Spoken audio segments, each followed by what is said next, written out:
It's a glad welcome we bring to you this morning, filled with the desires, hopes, and dreams we all share.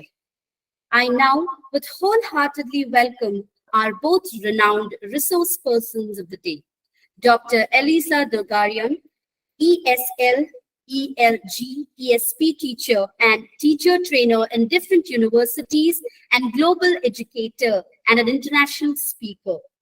I would also welcome Dr. Malini Ganapati, Associate Professor, School of Languages, Literacies and Translation University, Sains, Malaysia.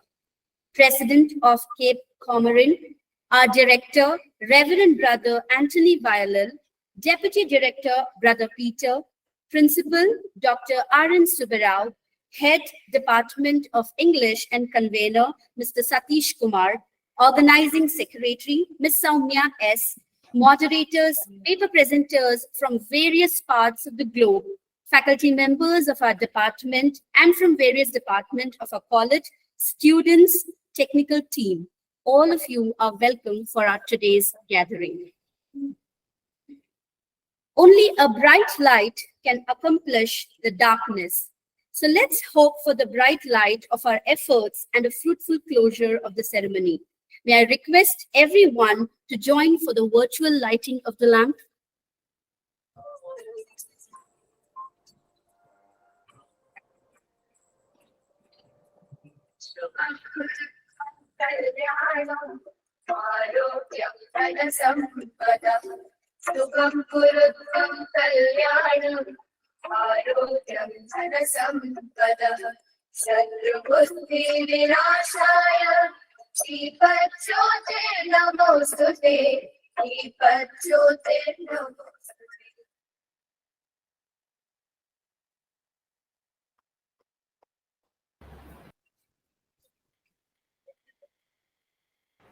Right.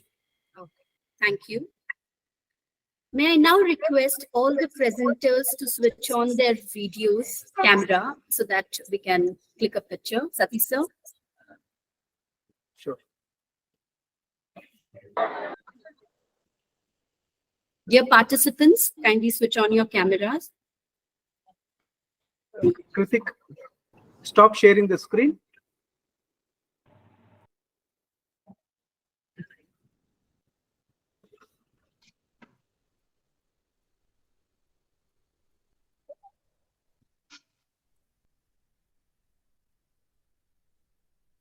Thank you.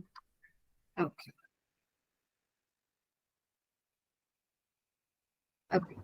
Leaders become great not because of their power, but because of their ability to empower others. May I now request our director, Brother Anthony Violel, to address the gathering. Brother.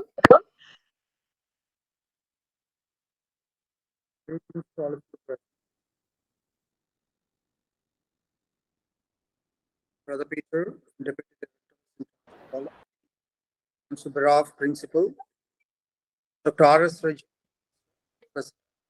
Cape,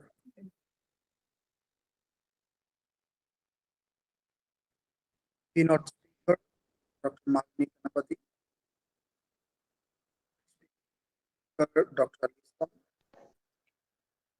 Organizing Committee of this 3-day international.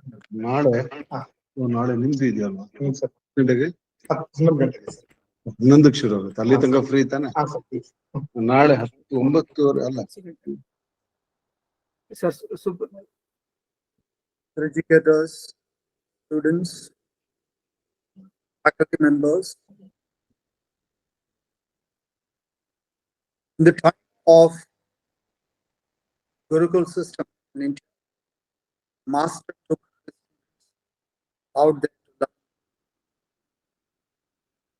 Students walking along with the master and asked, "I have been with you for many years.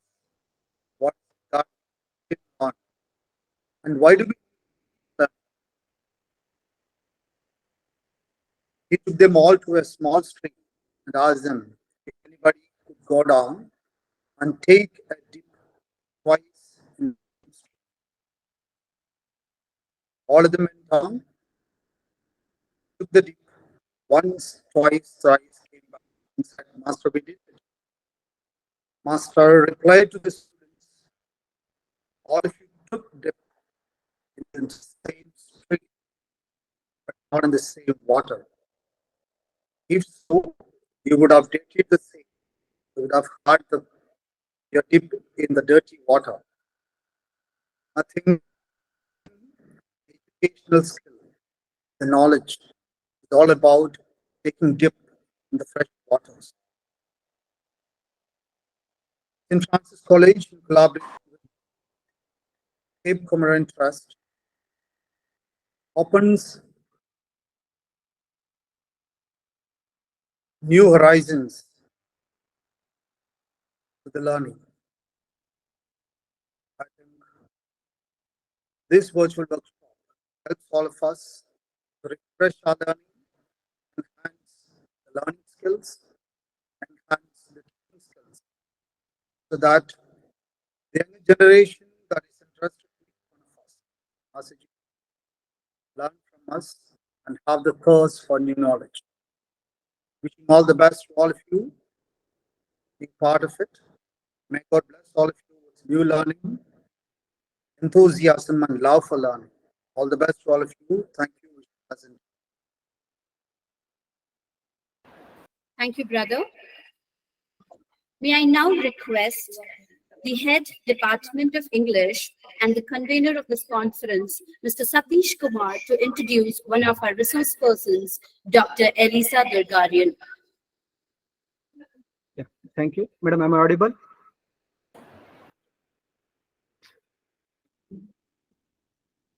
Am I audible, Sojini? Yes, sir. Yes, sir. Yes, sir. You're audible. Good morning, all. It is indeed an honor to introduce Dr. Elisa Durgarian. She is specialized in English as a second language, EFL, English as a foreign language, a teacher trainer. She was born in Armenia, and she's an organizer, a teacher trainer, global educator, international speaker, and participant in different projects, international and national level. She is also a speaker for international seminars, webinars, and teacher training courses. She has won AKS Teacher Award in 2021 and got many certificates and course achievements at national and international projects. And she has also won many medals and achievements at different stages. So she's a co-founder as well as a founder of different international teacher and student projects. Madam, thank you once again in your absentia.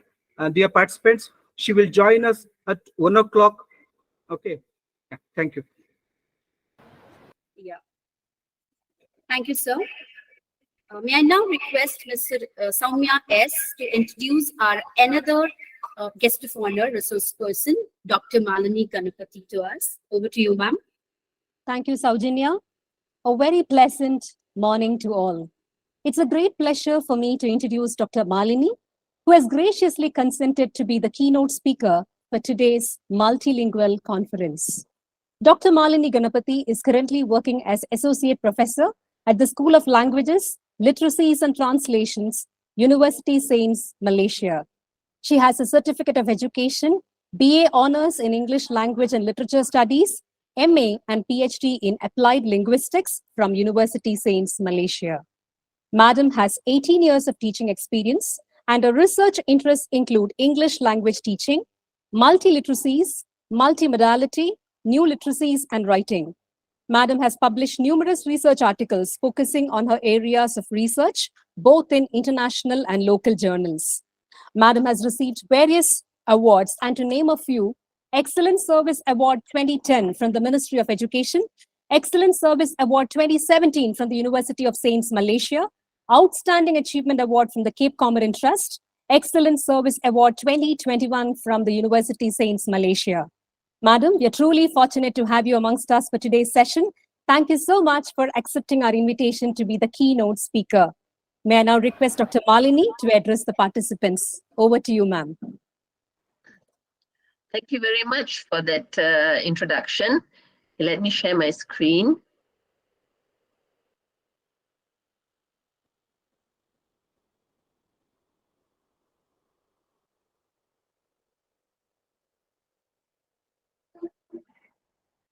Can you all see my screen?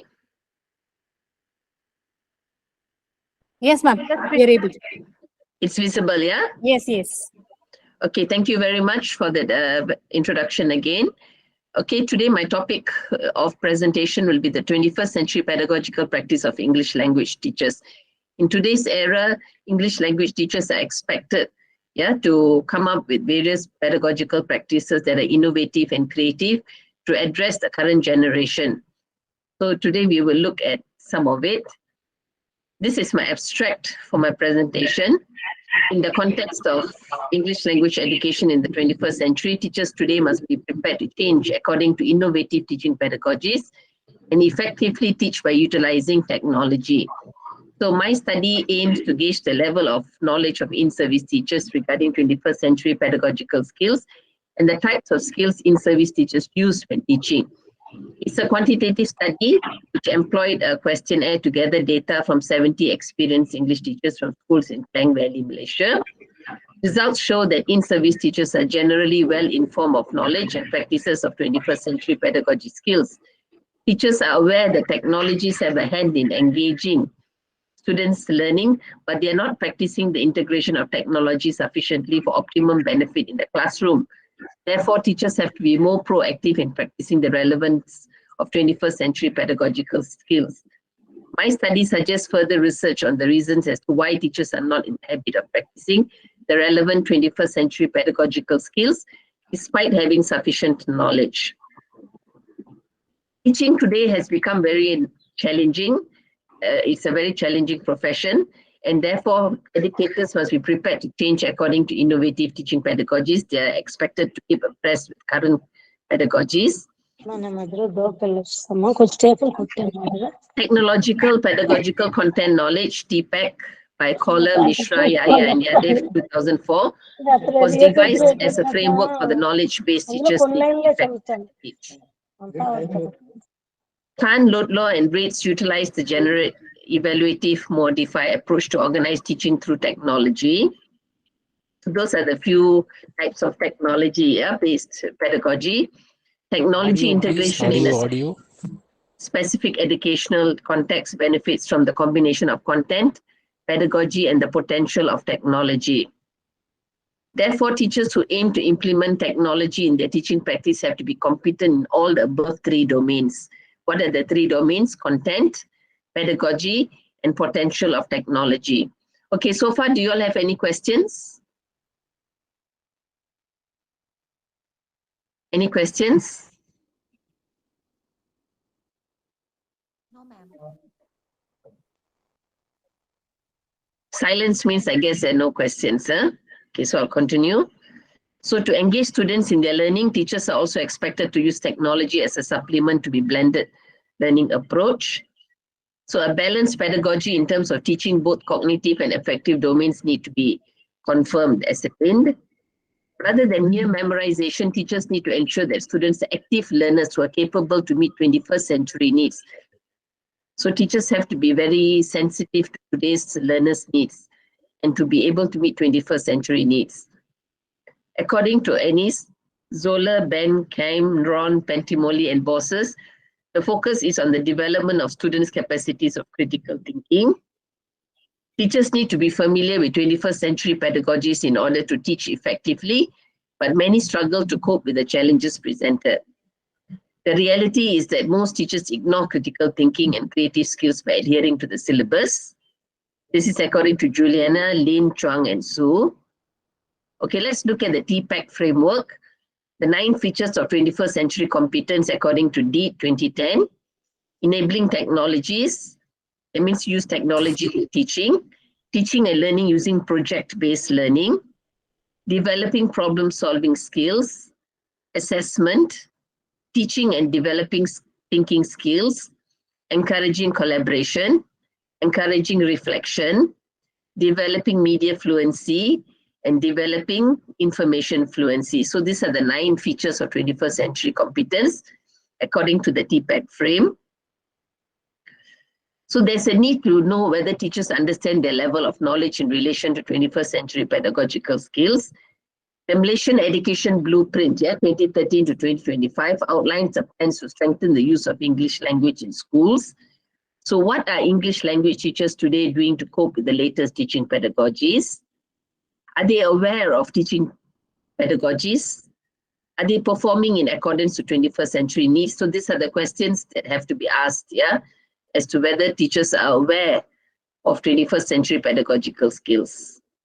Okay, the study research which I carried out, the aim was to investigate whether in-service English language teachers today have knowledge of 21st century teaching pedagogies and what methods they employ to teach these 21st century pedagogical skills. I had two research questions for my research. What knowledge do in-service teachers have of 21st century pedagogical skills? What 21st century pedagogical skills do in-service teachers use when teaching? So these were the two research questions. Education in reality has fallen far behind the vision to produce a blended learning approach which supplements technology. So this is according to the literature today. Many studies focus on what teachers need to know in order to be able to effectively incorporate technology into their teaching. This is according to International Society for Technology in Education 2000, National Council for Accreditation of Teacher Education 2001, US Congress Office of Technology Assessment 1995, and US Department of Education 2003, and ZAO 2003. It is ruled out that the primary focus should be on evaluating how technology is used, according to Carr Portfolio, Kohler, and Mishra.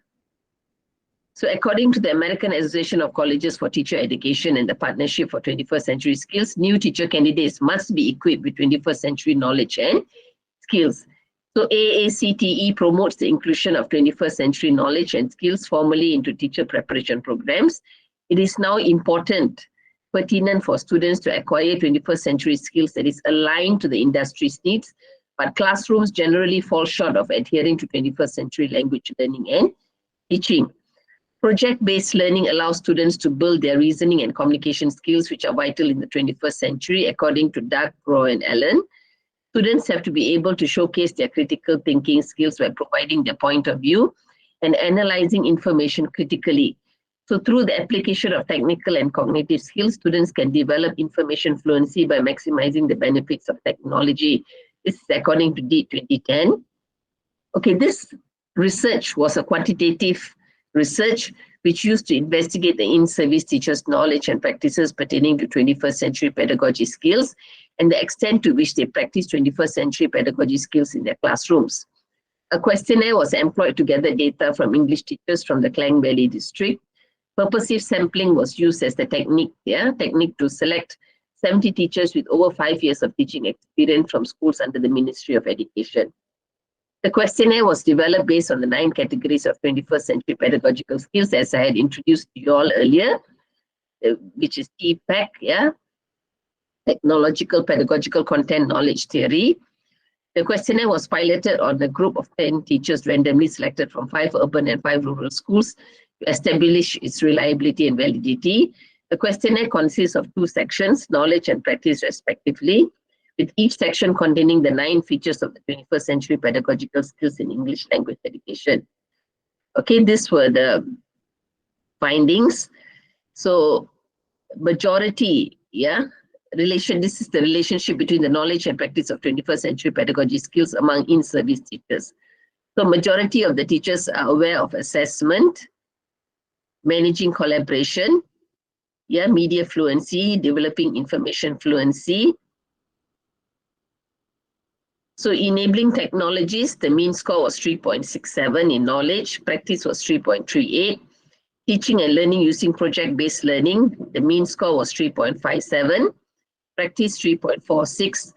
Developing problem-solving skills, the mean score was knowledge for 3.58, practice 3.59. Assessment was high, 3.97, practice 3.64.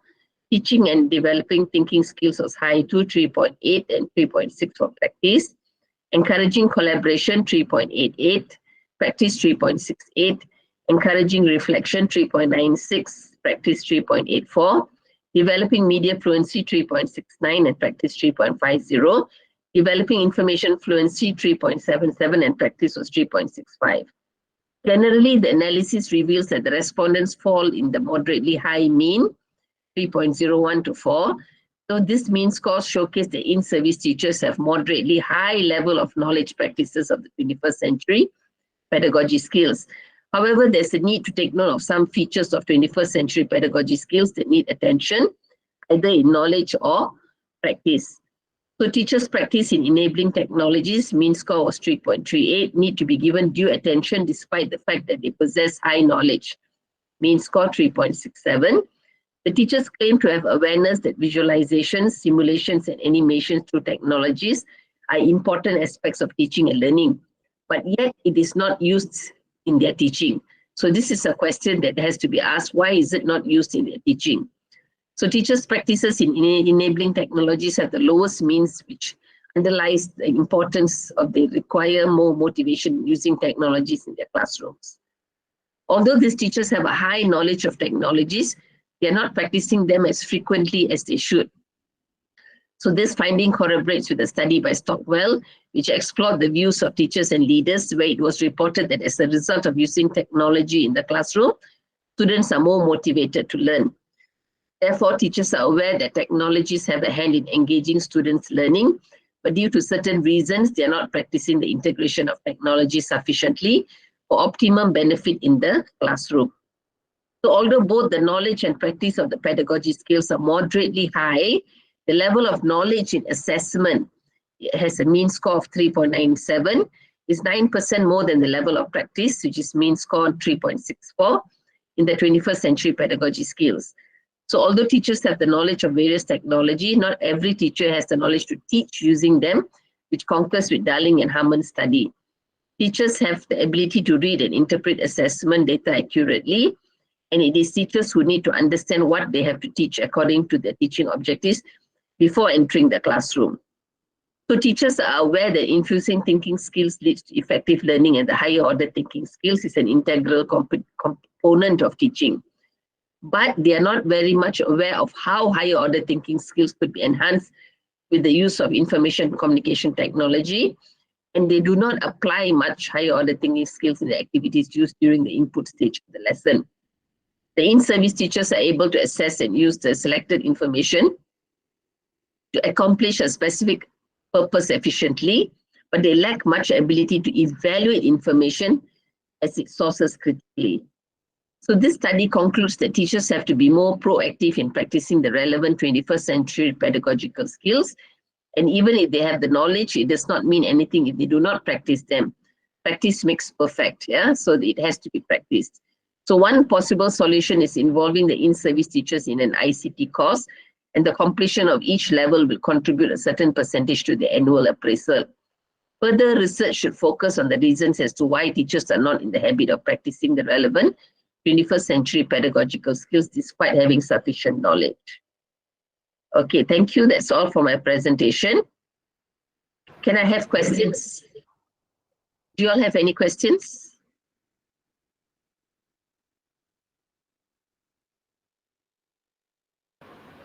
Participants, if you have any questions. Please post your questions.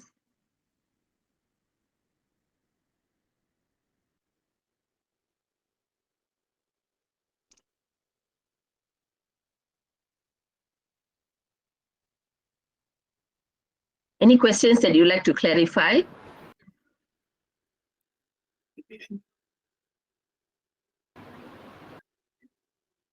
Yes.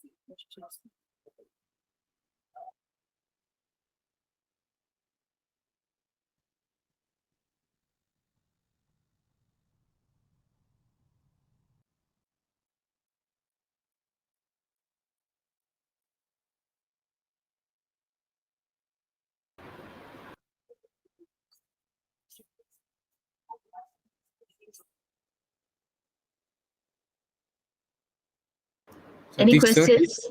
Yes. Satish, sir. Yes, Kritik. Sir, the chat box isn't enabled, sir.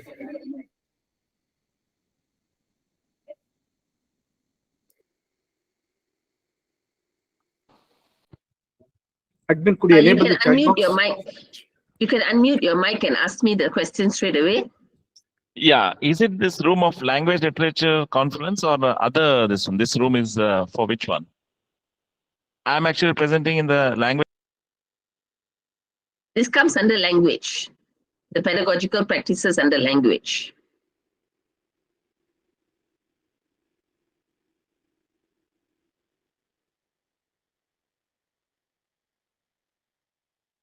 Any questions?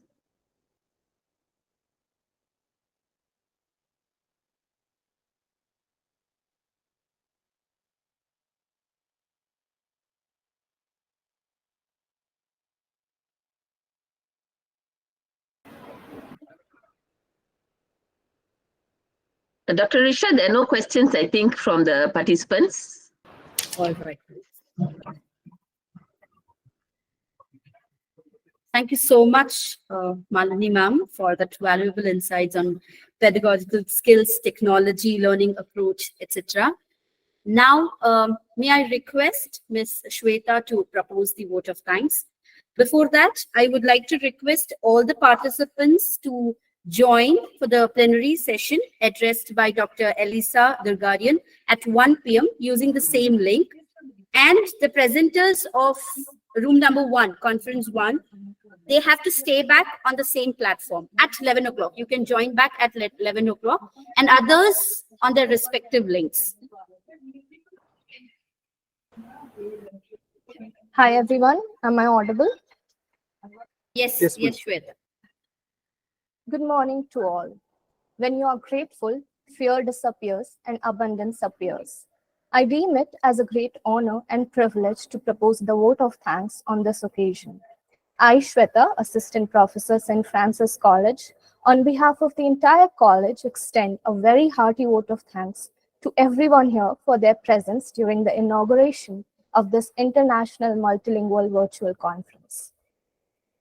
My sincere thanks to Dr. Elisa Durgarian for accepting our invitation to be the resource person for this conference. I would like to thank our second keynote speaker, Dr. Malini Ganpati, Associate Professor, University Sains, Malaysia. Thank you, ma'am, for the enlightening presentation that made us aware of so many new perspectives.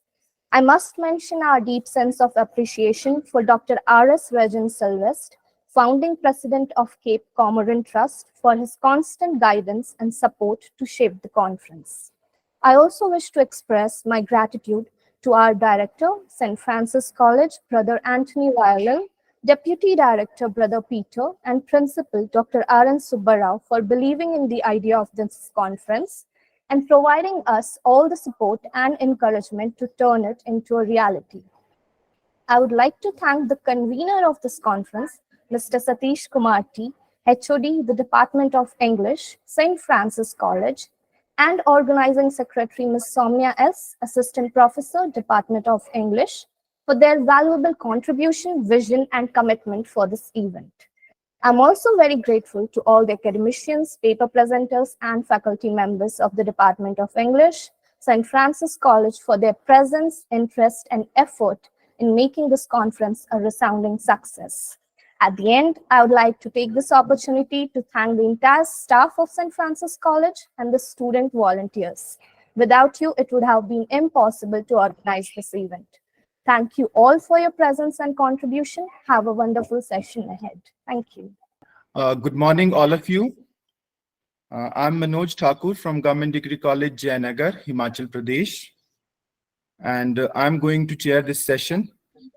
And I welcome all the participants and listeners in this meeting, in this seminar.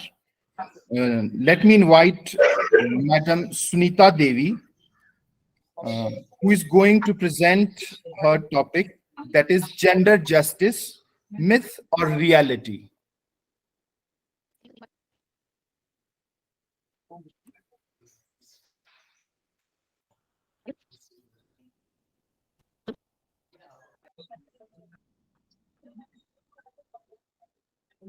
The title for my presentation is Doris Lessing's The Grass is Singing, a symbolic representation of cultural evolution of late capitalism. The Grass is Singing is a story of Lessing's personal experiences and the class struggle in South Africa, where the whites did not accept blacks as humans and humiliated them. The protagonist, Mary Turner, finally meets her doom due to her injustice towards the black natives. The novel portrays a failed marriage and racial and economic discrimination in southern Rhodesia. It describes a story of white couple, the Turners. Dick Turner is a failed farmer. His wife, Mary Turner, belongs to the town and prefers to live the life of a sophisticated girl. She hates their way of living and doing the work at farm.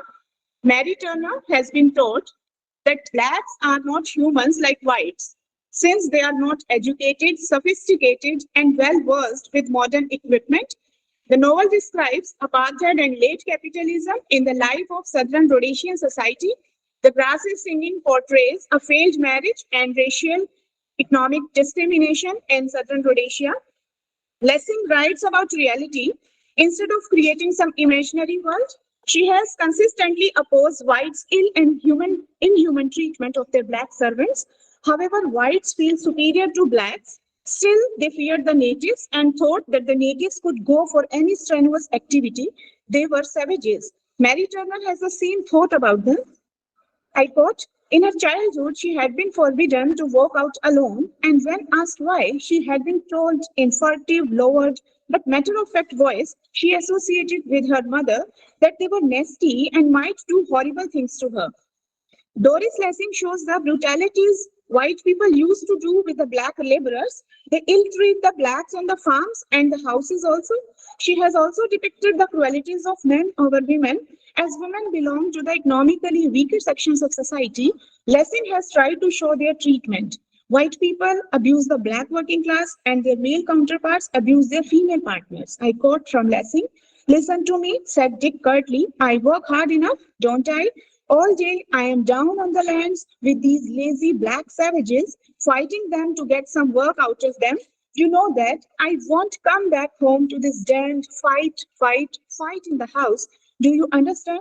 I'll not have it, and you should learn sense. The natives are treated like machines and a commodity to be passed around. So they were kept in a state where they did not know other ways of living besides when producing gold. As a result, there was a race division between the black and the white in Rhodesia on the one hand, and between the African white old settlers and the British white colonizers based on wealth and power on the other hand. Charlie proved successful in the struggle for survival or earning wealth, whereas Dick is unsuccessful. One day, Charlie advises Dick to sell his land to him and leave the place for the couple's welfare, as he knows that Dick and Mary are not happy. But when Dick ignores Charlie's advice to change his farming method, take a loan or sell the land to him, he seeks an opportunity for his tragedy and forces Dick away. Charlie is responsible in some way for the disaster of the Turners. Lessing notes, it was he who, from the beginning of the tragedy to its end, touches the story at half a dozen points. Without him, things would not have happened quite as they did. Though sooner or later, in one way or the other, the Turners were bound to come to grief. Charlie suspects Moses' relationships with Mary. He finds that Mary speaks to Moses with flirtatious coyness and sees something wrong with her demeanor of Moses with Mary. Then he advises Dick and Mary to get rid of Moses. Once again, Charlie tells Dick to sell his land to him and work there as his manager, but Dick is not ready for it. Then Charlie seeks help from Tony Marston, who has just come from England and needs a job, to convince Dick to sell his land. Tony successfully persuades Dick to leave that place for Mary's sake, but he will not go at once. Charlie buys his land and books the railway journey with a trip 3 weeks ahead of what Dick wished. This novel is an attempt by an African women novelist who happened to be in that part of the country and knew the living conditions of the people there. British settlers were pouring into that country, and the majority of them adopted the vocation of farming. They employed Africans as a reasonable labor force for the purpose. But the relationship between the white and the non-whites showed a vast gulf of misunderstanding against each other.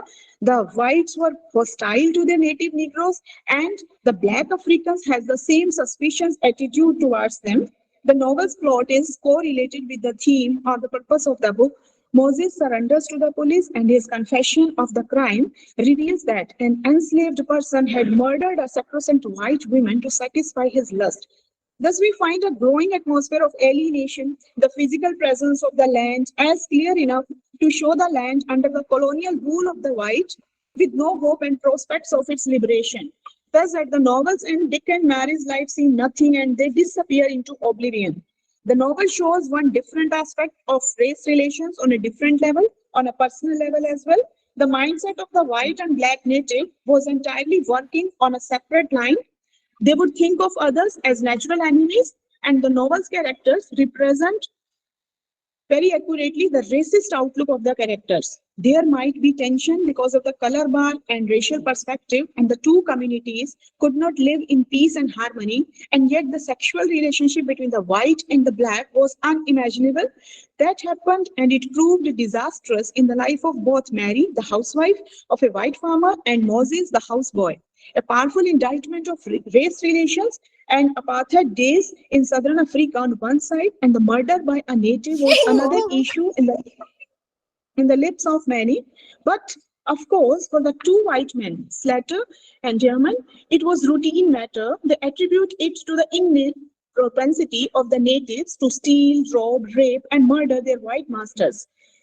We find a graphic description of Mary's last hours on the Turner farm. She was worried that night because of the behavior of Moses, the domestic servant, who Dick snubbed for his dressing Mary in her bedroom. Charlie had already warned Dick that the native should not be allowed to come closer to the white. Mary was not torn between Dick and Moses, but between Tony and Moses. Mary gave up the idea of getting salvation with the help of Marston to take her away from a life of struggle. Now Mary's mind is full of apprehensions about Moses. He was humiliated by Tony Marston and might have felt that Tony had replaced him in Mary's life and affections. This story is the story of a white couple that reveals that black and terrifying analysis, and Dick Turner is so overwhelming that it becomes a metaphor for the white presence in Africa. Thus, the novel highlights the oppressive and repressive atmosphere prevailing on the natives there. The theme is closely related to the personal experience of colonial relations in apartheid-ridden dark continent Africa. One critic has commented the central concern in The Grass is Singing is about a farmer's wife. The Grass is Singing details the events of Mary Turner's life depicted through colonial understanding in the Rhodesian Welt and South Africa, and challenges the core values of Rhodesian white colonial civilization. Lessing weaves a complex text with Mary's life and struggles in a colonial world in vivid detail. Lessing depicts the effects of a migratory society, a community burdened by the fixed infrastructure of patriarchy, which breeds gender and racial prejudice. The author traces Mary's spiritual growth through the many stages of her life, from an impoverished and unhappy childhood to her unholy death at the hands of her local houseboy, while politically demystifying the futility and weakness of a patriarchal colonial system. Lessing aptly describes the chaos of a society of imperialism, a search for identity, reality, hierarchy, racism, and oppression. The novel The Grass is Singing begins with an account of the murder of the protagonist, Mary Turner, who has run a farm in Rhodesia for several months. The novel's first paragraph is a good indication of the context. It reads as follows. Mary Turner, the wife of Richard Turner, a farmer in Rhodesia, was found murdered on the front veranda of their homestead yesterday morning. The houseboy who has been captured has admitted to the crime. No cause has been discovered. It is considered he was in the search of valuables. The notion of supremacy and discriminatory attitude of white characters are the two main themes in The Grass is Singing. A new white man, Tony Marston, takes a natural position in unraveling the murder mystery. As Dick Turner's farm assistant, he closely monitored Mary's behavior and how she treated Moses just days before the tragedy. But we know his racist and political point of view in following lines. Although there would be a small moment in between when she would see things visibly and realize that it was the white civilization fighting to secure itself, which had been implicit in Charlie Splatter's attitude and the sergeant's white culture, she never will admit that white women can have a human relationship, for better or for worse, with a black person. Throughout the novel, Doris Lessing presents how whites use their political power to steal all the property of black natives in Rhodesia. Here, we understand that the social and political conditions of the colonized people are worse and more catastrophic. They are treated like slaves, working to satisfy the lust and desire of wives. Through her characters, Doris Lessing puts the critical theory of social race into practice in her novel. Mary Turner and Charlie Slater are the characters who are not afraid to use violence and abuse to discipline farm workers. But in turn, the workers obey all their instructions and undoubtedly satisfy the boss's needs. While Mary loved the town, felt safe there, Dick dislikes the town's culture. He spends most of his time on farm. Even after the wedding, Dick works hard on the farm in the morning, returns late at night, and immediately goes to bed after dinner. Dick gets involved in an ill-fated scheme to run a bee farm, and Mary begins to suspect that he's not a good farmer, as he makes out. He then opened a coffee store, a shop for local black Rhodesians. Mary is disgusted with her customers, and store is not doing well. Dick has more failed business projects, raising pigs and turkeys than rabbits. He learns that Charlie's letter plans to buy Dick's farm when he inevitably goes bankrupt and runs into town to get his old job back. Mary gets discouraged, especially after Dick tells her he can't have the investment to have the child. After Dick asks Mary to watch farming with him, she understands they will never succeed due to their inefficiency. Next, she sees Moses, the workman she slaps. Wrecked with guilt for his actions, deceit towards his muscular body, and hatred of his race, she is particularly critical of Moses. But he takes her harsh words without protest. But finally, Moses proclaims that he will leave at the end of the month. She asks him to stay, and he reluctantly agrees. Moses, the enslaved black person, killed Mary to avenge the white person and the opposite sex. Mary Turner cannot maintain her identity because her identity is compounded by the overwhelming colonial and gender narratives she is attached to. Yet she tries remarkably to find a sense of self and originality without the influence of colonial culture. Mary breaks the barriers of patriarchal and colonial culture through her inevitable death, which frees her from all the conditions of her society. Thus, Mary is the only victim of the threat of a patriarchal society. Lessing gracefully shows how the novel's protagonist suffered in the whirlwind of gender and race and was dishonestly killed. In her novel, Doris Lessing suggests that people in the post-colonial world of Rhodesia need social, political, financial, and psychological independence to fulfill their creative potential. The Grass is Singing portrays the sufferings of Mary Turner, who finds it difficult to adjust to society. From the novel's beginning, we see the climax when the black servant Moses murders the story's protagonist, Mary Turner. Through the description of this murder, the book also focuses on general atmosphere of white world of southern Rhodesia, now Zimbabwe, where the novel section is set. Ironically, the blacks were treated no better than an enslaved person. The black person murdered the white woman, Mary Turner, which depicts a threat to white settler community, and through which the blacks tried to counter their existence. After committing the murder, Mary surrenders himself to police. This poses that he is not a fraud, nor does he want to rob any robbery in the house of Mary Turner. What is beneath the murder is deemed a mystery for the readers, turning the novel's first few pages. To explore Mary Turner's background, one must examine her childhood background. Her childhood was molded by poverty and obsession, which followed her till her death. Her alcoholic father, a railway pumpman, and always created drama in front of her. By fighting with her mother, Mary witnessed her mother suffering because of her unsuccessful life with her father. When she was sent to boarding school, she was very happy for the first time because she was away from her childhood distresses. Her painful and rude experiences of youth got repressed in her unconscious mind. She was extremely happy, so happy that she dreaded going home at holiday times to her fuddled father and her bitter mother. Mary had the notion from childhood that the patriarch or father figure is very violent. Her views regarding her parents' relationship tend her to stay a spinster till the age of 30. Now I want to conclude my paper. The novel, The Grass is Singing, is a perfect example of class division and late capitalism, as it deals with the exploitation of the workers by their mistress, Mary, who is cruel to her servants. She orders them to work harder in her fields, reduces their break times, and decreases their wages if they do not do their work correctly or disobey her. The male servants on the farm do not want to obey her because she is a female. The tensions between her servants and Mary are that her servants wish their master to be a man, not a woman. On the other hand, Mary thinks herself so superior that she does not spare anyone. The novel describes capitalistic tendencies as a master who always expects to exploit his workers and earn maximum money. It is one of the main themes of this novel. Through the character of Mary, it has been tried to show that Mary keeps money as a priority and that her servants are merely considered machines by her.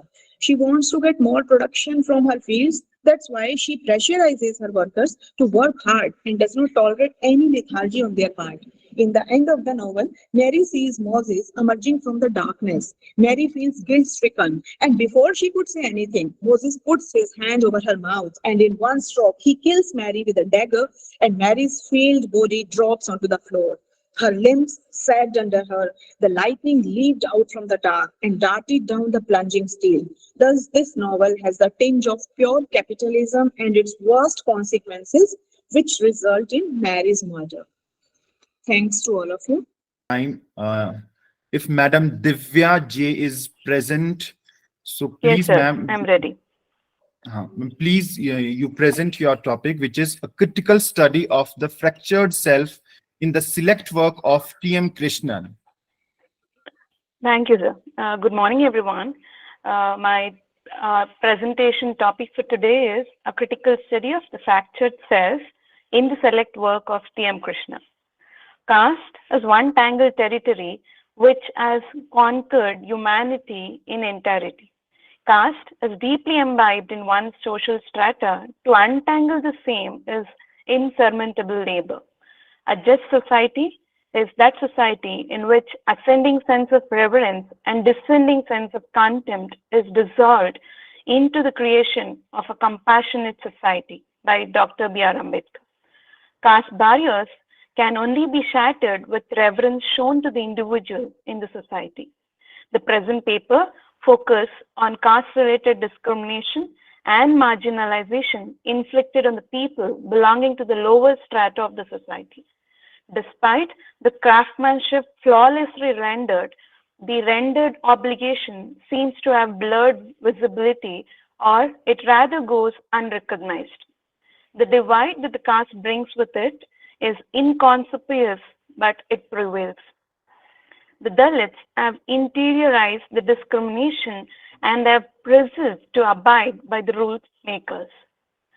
Joe Lee, an anthropologist who studies about caste and religion in South Asia, writes that caste is based on the ideological premise that every caste has its own distinctive hierarchical ranked place in the world, and that the places inhabited by subordinate caste should not only be set apart but should look, smell, and feel differently from those of the rest of the society.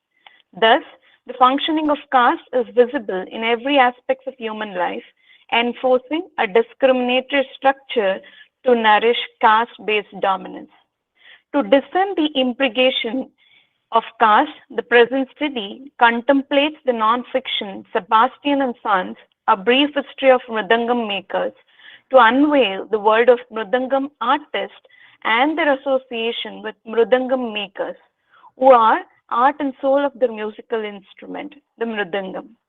T.M. Krishna, an Indian Carnatic vocalist, activist, author, and Ramon Magsaysay awardee, through his book Sebastian and Sons, gives an insight into the history of lives of Mridangam makers and to the invisible oppression they have to endure through generations.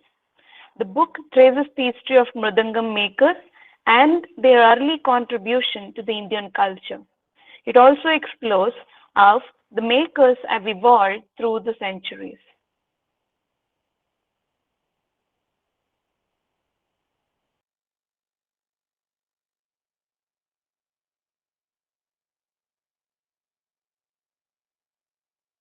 Extensively to gain insight into the life of talented but largely ignored lots, the makers of Mridangam.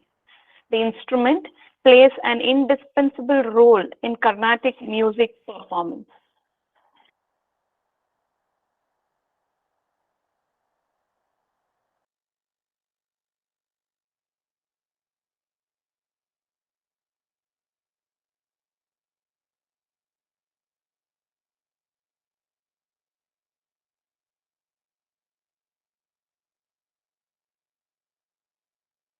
interviewed around 43 mridangam makers and artists to trace the origin of mridangam making.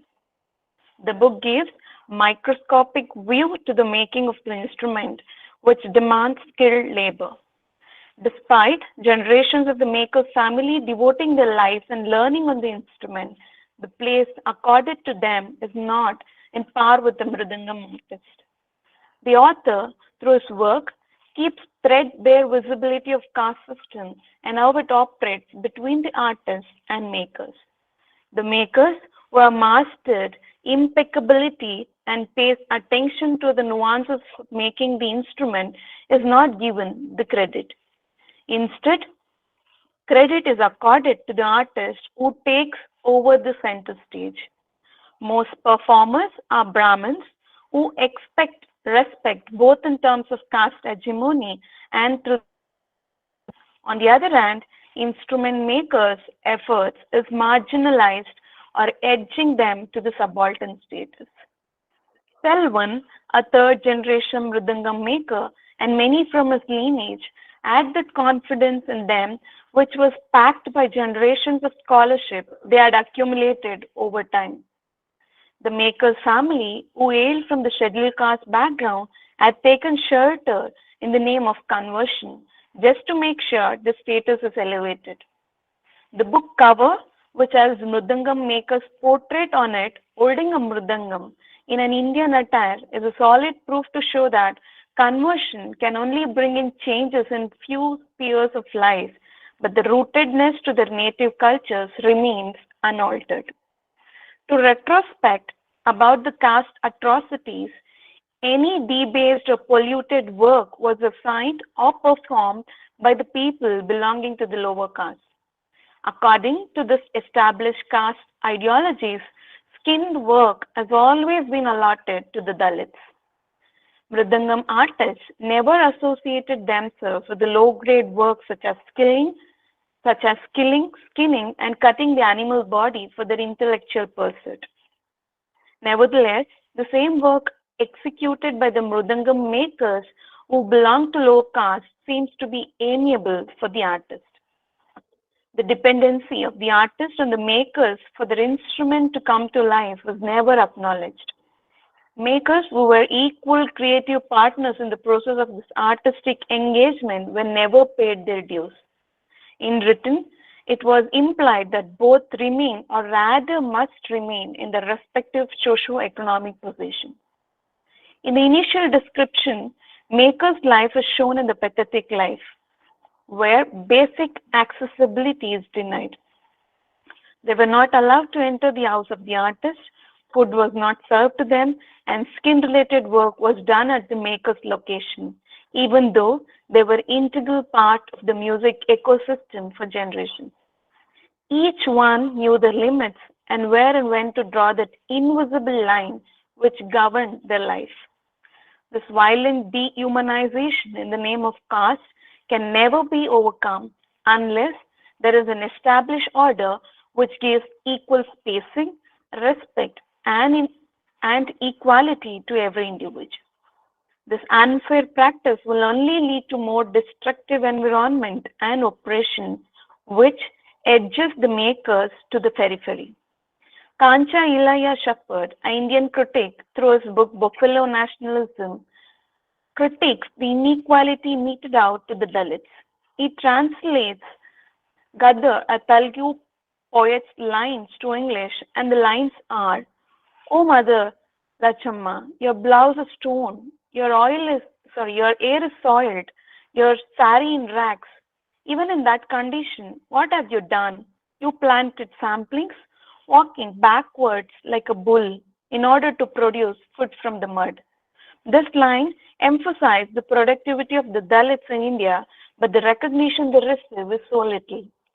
He comments the buffalo as a productive animal that epitomizes the qualities of Dalit, whereas cow, which is revered in Hindu culture, is compared to that of the Brahmins. The book Sebastian and Sons shows the transformation in the lives of mridangam makers when their location of work changed to city. Rajamanicham A maker took pride in his work and did not fear of social equations that dominated his life. His transformation in workplace altered the relationship between the maker and the artist. But social inequality, which is deeply rooted in the minds of the oppressed, in turn grants that power to the oppressor to thrust the oppressed to the periphery, giving them no space to articulate.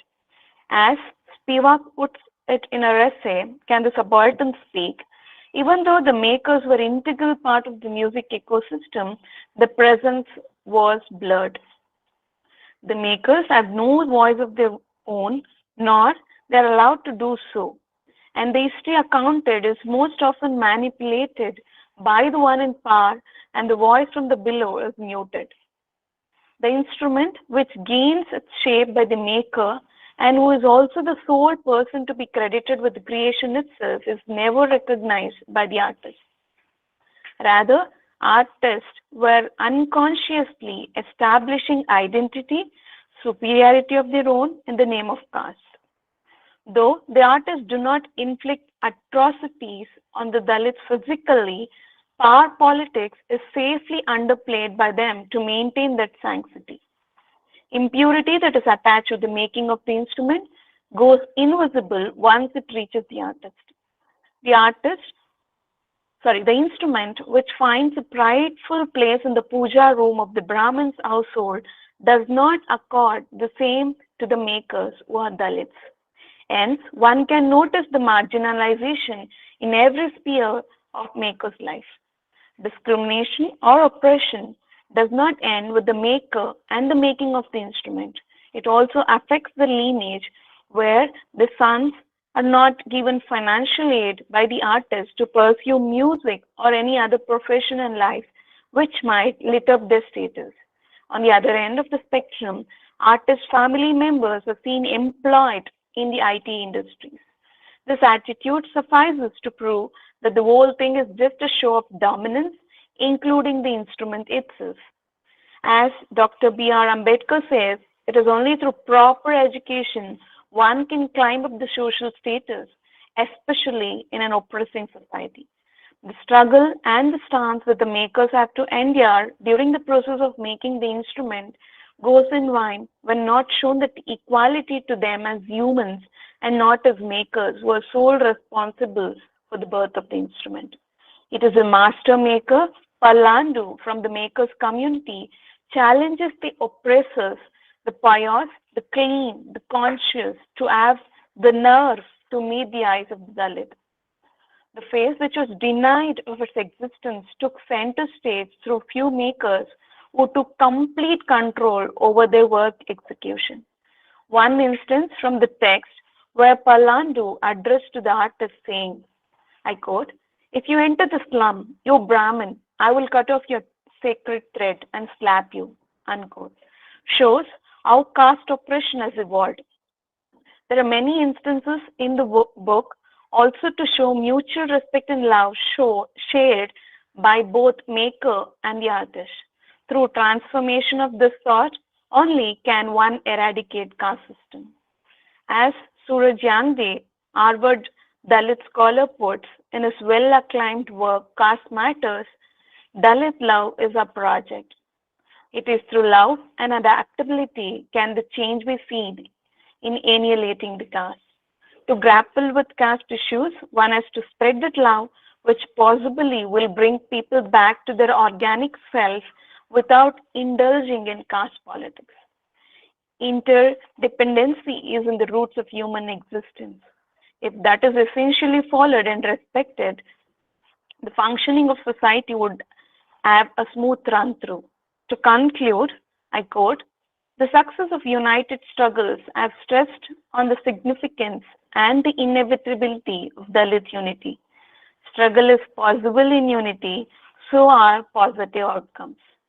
By Padma Sudas, unquote, mortals who are considered to be superior compared to all other creatures on earth should untangle the blindfold that is blurring the vision with the label called caste, so that the new life can make place for itself.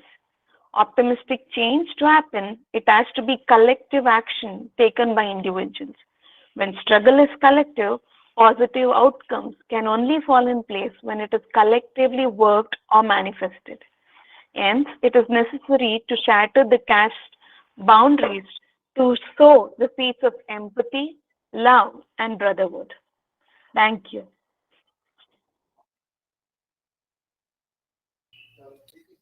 Very well said, Madam Divya.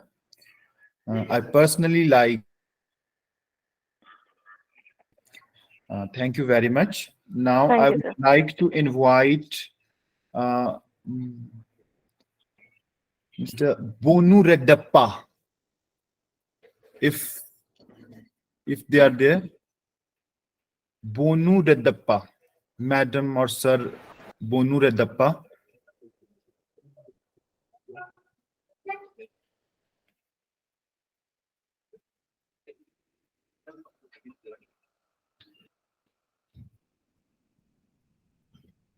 I don't think that number 5 is in the meeting. So, Madam Sunita, are you there? Please start with your presentation.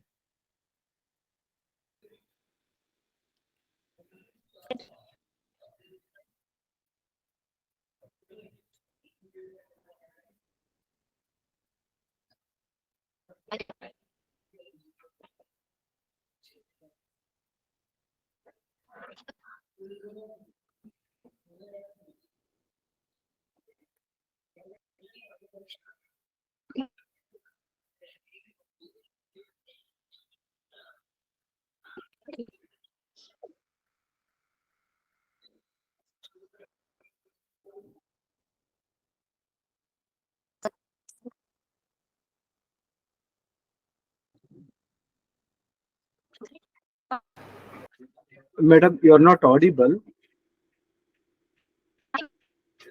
Yes, her voice is Do we still have- breaking. Sir, do we have the first participant, Miss Yes. Neeraja? Miss Nirja Mote.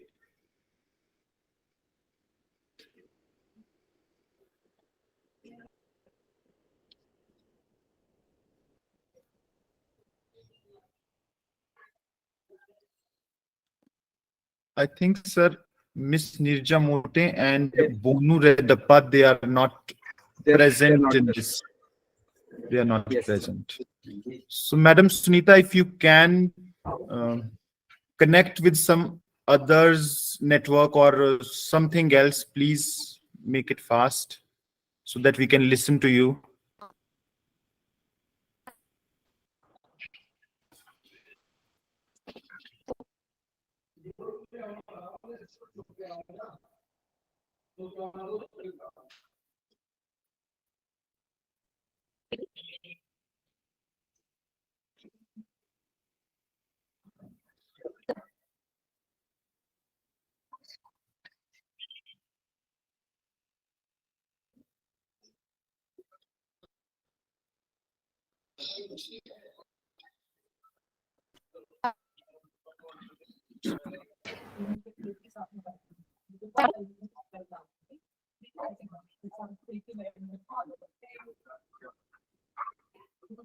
Sir, I think you can go with the remarks.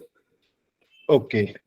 So before we end, Reena Nagpal, Madam Reena Nagpal, she has very beautifully presented how Doris Lessing's "The Grass is Singing." It shows brutalities of whites towards black, how natives are treated as machines.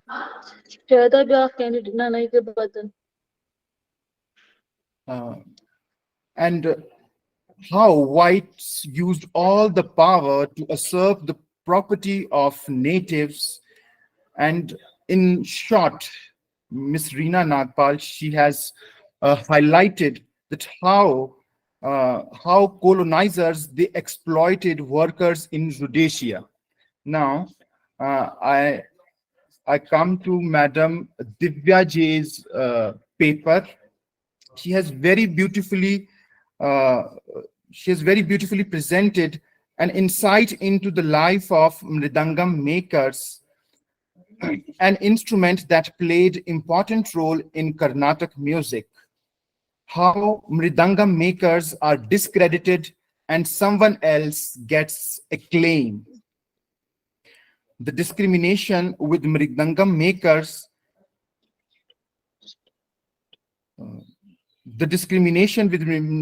mridangam makers is all because they belong to some certain Dalit castes. And in the end, she has also revealed that it is with the help of love that the whole scenario can be changed. So thank you, both the speakers. Thank you, Dr. Rohit Yadav, Assistant Professor, Department of English, School of Language, Literature and Culture, Central University of Punjab. So thanks a lot, sir, for joining us and chairing the session. On behalf of the St. Francis College and Cape Town Covenant Trust and also all the presenters, I thank you.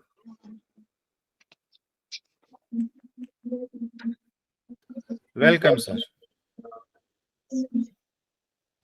Dear presenters, now we have the second session, of course, at 12 o'clock. Kindly be ready.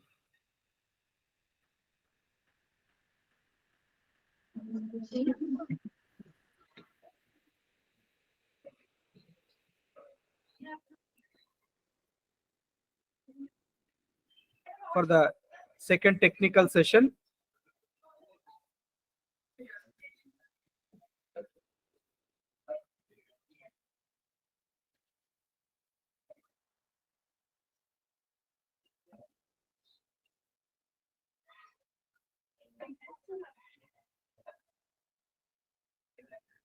For the second technical session, we have the first presenter, Dr. Divya Das SP, Dr. Pooja Gupta, BM Gowder, third person, and the fourth person is Alan Abraham, and the fifth one, Kanchal.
I repeat, the second technical session starts at 12 o'clock.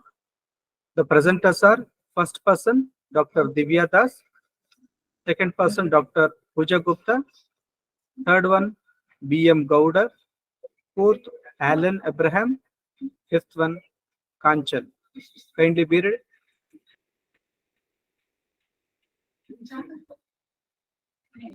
Dr. Raman Kumar, chairperson for the second session. Sir, are you there? Yes, sir. I am very much here. Thank you. Dear participants, welcome to the second session. First of all, I would like to invite Dr. Raman Kumar, Assistant Professor, Department of English, Government Degree College, Una, Himachal Pradesh. Sir, on behalf of the college and the Cape Town Covenant Trust and of all the participants here, presenters here, I welcome you, sir. Thank you for the welcome, sir. Now the session starts. The first person, we have Dr. Divya Das SP. Madam, you can start. Sir, over to you, sir. You can take the session now. Okay, thank you.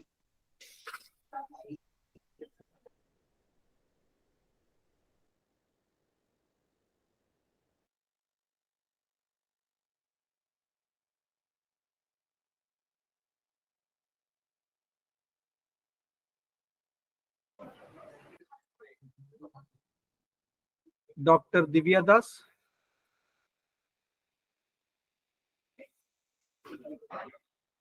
The first presenter.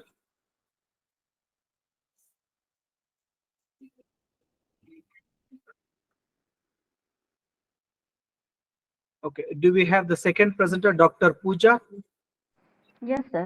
Gupta? I'm present. Yes, sir. Sir, shall we go to the second person then directly? Yes, sir. In the absence of the first participant, we can move on to the second one or the other one. Okay. Madam, Dr. Gupta, you can start then. Thank you, sir. Good afternoon, everyone. The topic of my paper is Portrayal of Partition in Bapsi Sidhwa's Ice Candy Man. History of emergence of two nations, India and Pakistan, is also the unfortunate history of bloody partition. A hard-earned prize of freedom was after long glorious year of struggle, but a bloody tragic partition rent asunder the fabric of the emerging free nation. Lines from India's struggle for independence. Partition, partition is one of the most tragic events in the history of Indian subcontinent, as it brought untold miseries on millions of people. The impact of partition is described by Ursi Butalia in the following words.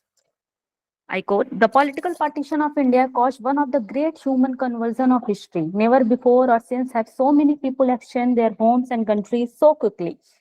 In the space of a few months, about 12 million people moved between the new truncated India and the two wings, east and west of the newly created Pakistan. By far the largest proportion of these refugees, more than 10 millions of them, crossed the western border which divided the historic state of Punjab. Muslim traveled to Pakistan, Hindu and Sikhs east to India. Slaughter sometimes accompanied and sometimes prompted their movement. Many others died from malnutrition and contagious disease. About 75,000 women are thought to have been abducted and raped by men of religions different from their own, and indeed sometimes by men of their own religion. Thousands of families were divided, homes were destroyed, crops left to rot, villages abandoned. Unquote. The unforgettable tragedy of partition has inspired many writers in different languages who have recorded untold miseries of the population affected by the partition in their fictional writings. Khushwant Singh's A Train to Pakistan, Chapan Nahal Azadi, Bhism Sahni's Tamas, Amrita Pritam's Pinjar, Krishna Baldevi's The Broken Mirror, Atya Hussein's Sunlight on a Broken Column, Amitabh Ghosh, The Shadow Lines, Bapsi Sidhwa, Ice Candy Man, Gitanjali Sri, Race Samadhi, and short story of Sadat Hasan Manto are some examples that makes an effort to provide us with an understanding of the widespread communal violence erupted after the decision of separation. Bapsi Sidhwa's Ice Candy Man is one such work that records the saga of partition pain. The novel Ice Candy Man depicts the turbulent period in the history from the viewpoint of Lenny, a handicapped Parsi girl. The present paper attempts to discuss the impact of partition and the atrocity of criminal violence as discussed by Bapsi Sidhwa in her novel Ice Candy Man. Bapsi Sidhwa is a Parsi Pakistani diasporic writer. Born in 1938 in Karachi, she has been a witness to the horror of partition of Indian subcontinent in 1947. Her experiences has made her present the tragic tale of partition so realistically. The fictional plot is set in Lahore in pre-partition India. Sidhwa has tried to unleash the horrors caused by the partition of India through the eyes of a young girl Leni in Lahore. As a spectator to this scenario and through her experiences with those communities who are directly dealing with this social and violent trauma. Leni, the little girl, leads a privileged life with her family in Lahore. She lives in Sethi House on Waris Road. There are many servants in the house who belong to different communities. She is kept out of school because she suffers from polio. Her disease has restricted her movement. She has a beautiful 18-year-old caretaker, Shanta. Shanta, the Aya, has a number of admirers. Ice Candy Man is one among them. Readers are also introduced to other characters like Adi, Lenny's brother, godmother, electric aunt, Imam Din, the cook, Hari, Dil Nawaz, the ice candy man, Moti, the sweeper, and Dr. Barucha, etc. The Aya take care of the handicapped Lenny. She takes her out to her godmother's and electric aunt houses, to the Keen Park, Zoo, and other places from time to time. Through these characters, their conversation, their involvement in different acts, Knowledge has presented life in pre-partition Lahore. At this moment, people are participating in Quit India movement while a separate country for Muslim is being demanded by Muslim League. The streets are frequently filled with shouts of Pakistan Jindabad. People have started talking about the division of the nation. It has created a sense of fear in the public. Minorities are planning to move to safer places for their survival. As in the novel, Parsi community living in Lahore organizes a meeting to discuss their stand amidst the demand of partition. They are in dilemma. One Parsi expresses his fears and advises to shift to Bombay, where majority of Parsi lives. Rumors of partition has spread all over the country. News of communal clashes are coming from the city area. Situation is worsening day by day. Communal fever has disturbed the life in city area while village areas are still intact. Communal friendship in rural India is revealed by the novelist through Leni's visit to Pir Pindo, a Muslim village 40 miles up east of Lahore. She visits there with Imam Din Harkuk, the Muslim of Pir Pindo, and six from the neighboring village Dera Tek Singh sit together and express their concern for the deteriorating communal relation and recent increase of violence in the cities. Quote, my brothers, he says, and as our eyes turn to him, running frail finger through his silky white beard, he says, I hear there is trouble in the cities. Hindus are being murdered in Bengal, Muslims in Bihar. It's strange. The English Sarkar can't seem to do anything about it. Unquote. Imam Din's concern over growing communal tension is diminished by assurance of both the community living in the village. They assure him that communal frenzy will not affect the villages. I quote, if need be, we will protect our Muslim brothers with our lives, says Jagjit Singh. I am prepared to take an oath on the Holy Quran, declares the Chaudhry, that every man in this village will guard his Sikh brothers with no regard for his own life. Everywhere, people are talking about partition, politics, and accusing political leaders for not doing anything. References are being made to Nehru, Jinnah, Gandhi, Patel, Iqbal. Growing tension over partition is affecting the life of the people in Lahore. There is change in their pattern of behavior.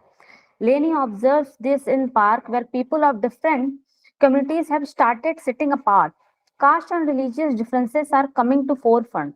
She observes this change in people of her circle. Quote, and I become aware of religious differences. It is sudden. One day everybody is themselves, and the next day they are Hindu, Muslim, Sikh, Christian. People shrink, dwindling into symbols. Aya is no longer just my all-encompassing Aya. She is also a token, a Hindu carried away by a renewed devotional fervor. She expended a small fortune in joss stick, flowers, sweets on the god and goddesses in the temples. Imam Din and Yusuf, turning into religious zealots, warn whether they will take Friday off for their Jummah prayer. Unquote. As the time of independence and divisions draw near, communal frenzy reaches to its height. Slogan in support of and against the creation of Pakistan by both the community is heard in the street. Muslim demand a separate nation while Sikhs in Lahore are opposing it. In this tense situation, Akali leader Master Tara Singh visits Lahore and addresses a rally. I quote, we will see how this Muslim swine get Pakistan. We will fight to the last man. We will show them who will leave Lahore. Raj karega Khalsa, aki rahi na koi. Quote. Muslim answer it with these words. So, we will play holy with their blood. Holy with their blood. Words are now replaced by actions. Brutality is unleashed everywhere. Past relationships have no meaning during this turbulent period. Those who were friends earlier are now frowning at each other. People have turned into beasts, hungry for each other's blood. Whole Lahore is burning. From the roof of Ice Candy Man's residence in Bhatti Gate, Leni watches Lahori Gate, Delhi Gate, Mochi Darwaja, and Gwal Mandi in flames. Mobs of Sikhs and Muslim gundas are engaged in violence and killing. They are creating a reign of terror by shouting slogans. English Tommies are being chased by a mob of Sikhs. Muslim gundas knock down a bania and tortures him brutally. They tie his legs to two jeeps pushed back to back. As the jeep moves, his body is ripped apart. When Salmi, an area covering about 4 square miles, flashes in explosion, the Muslim men and women on the roof watching this scene slap each other's hand, laugh, and hug one another. Narrator writes, Trapped by the spreading flames, the panicked Hindu rush in droves from one end of the street to the other. Many disappear down the smoking line. Some collapse in the street. Charred limbs and burned legs are falling from the sky. In quote, this heart-rending scene is only a tamasha for the ice candy man. They show how communal hatred has tried people's heart of emotions. Ice Candy Man is a totally changed man after he witnesses a train from Gurdaspur. This train reminds us of Train to Pakistan by Kushal Singh. With the news broadcast on the radio about partition of India, Ice Candy Man brings news of train that arrives from Gurdaspur. A train full of dead bodies of Muslim men arrives in Lahore. There are no young women among the dead, only two gunny's bags full of women's breasts. After this incident, Ice Candy Man involved himself in criminal violence as he wants to take revenge of killing of Muslim and the mutilated bodies on that train from Gurdaspur. Explaining his involvement in the act of torturing Hindus and Sikhs, he says to Aya, I lose my senses when I think of the mutilated bodies on that train from Gurdaspur. That night I went mad. I tell you, I lobbed grenades through the windows of Hindus and Sikhs. I want to kill someone for each of the breast they cut off the Muslim women. Communal violence sweeps both sides of the border. It spread from towns to villages now. Pir Pindo village that fell on the Indian side is attacked by a Sikh crowd. The novelist describes helplessness of the people against this criminal tide. Sikh villages, despite their friendship, fails to protect their Muslim brothers from the Akalis. Earlier, they vowed about it. Following the announcement of India's partition and the creation of Pakistan, Lahore witnesses significant upheaval. The scene of Lahore changes completely. Lahore is no longer a secure place for Hindus and Sikhs because it has been given to Pakistan. There are incidents of loots, attacks on Hindu houses, killing, abduction, rape on wider scale by rioters. Leaving their houses behind, Hindus and Sikhs are moving on large scale to Amritsar. Streets of Lahore are full of Muslim refugees from India. All of Lenny's friends and connection who are Hindus have either left Lahore or changed their religion. The government house gardener leaves for Delhi and the hotel cook also moves away from Lahore. Moti the sweeper become a Christian. Hari accept Islam and become Himmat Ali. In Lenny's Talakar, it is only Aya who is a Hindu and is still residing in Lahore. Muslim rioters are looting Hindus and assaulting homes. They are searching every house for Hindu. A group of Muslim Gundas break into Lenny's home and inquire about the Hindu servants. In order to save Aya, Imam Din informed them of Aya's fake departure. Then Ice Candy Man comes forward, as he is known to everybody. He was in Lenny's circle. He comes forward from the crowd and asks Lenny about Aya. Out of innocence, Lenny reveals the hiding place of Aya. The angry crowd drags Aya out of Lenny's house. Lenny expresses regret for being honest. Lenny's habit of speaking truth ruins Aya's life. Aya is gang raped and taken to Hira Mandi, the bazaar of prostitutes. She serves there as a dancing girl. She is sexually assaulted even by Ice Candy Man, who was her lover. Later on, he marries her and gives her new name Mumtaz. This subjugation of women has forced Jaspreet Jain in her book to make this statement that partition was inscribed on the bodies of women. Women are the worst sufferer of the partition. To conclude the novel, Ice Candy Man examines horrific impact of the tragedy of partition. It evokes the horror of the riots and the massacres of 1947 that followed partition. It evokes the trauma of acts of attack, looting, damage, arson, abduction, killing, and rape committed by people belonging to both sides of the border. It also examines changing pattern of communal relation. What followed partition was the unchecked release of the hatred and anger that have been suppressed from long time. There, quoting line from one paper, once communal and obscurantist passions are aroused, the social fabric is torn asunder, leading to wanton and reckless destruction. There is need to read and discuss work like this to remind ourselves the mistakes we have committed as a society. If we don't learn from history, then it's quite likely that it will repeat itself. We did not learn from 1947. It repeats in 1984, again in 1992, in the form of massive communal riots. In the present scenario, reading such work and learning from these events becomes more important because people are easily swayed by communal passion. I'm quoting lines from an article published in Frontline. It was about partition literature. Partition literature, like the novel just I have discussed, reminds us of human failings and fragility of human conscience that become the reasons for such disastrous events to take place. Such stories implore us to look at our past in order to understand our present and manifest a brighter future. Thank you.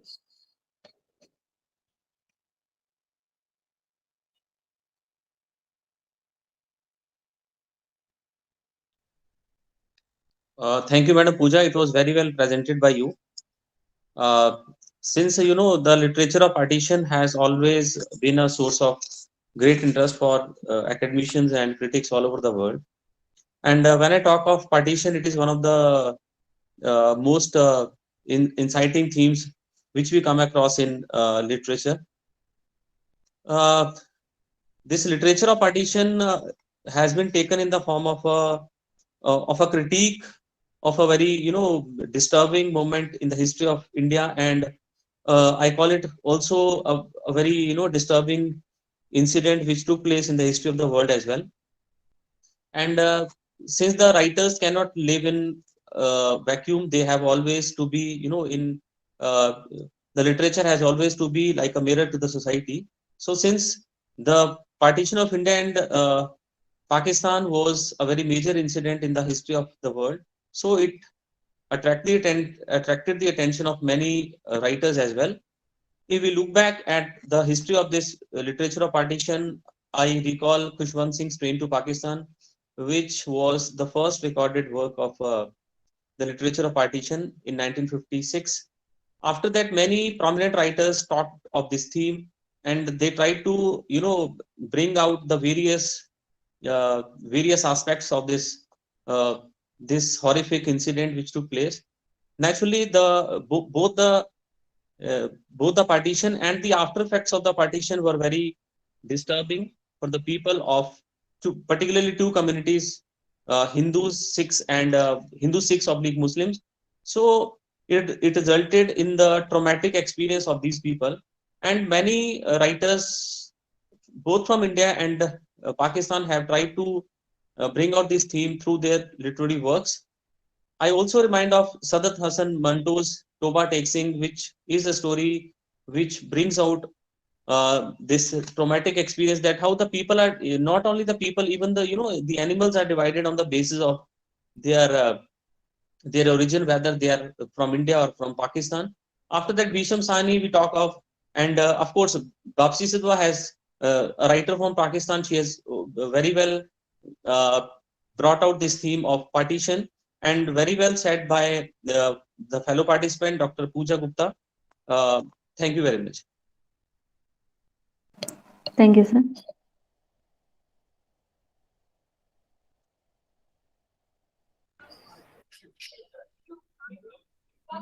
Yes, can we have the second person?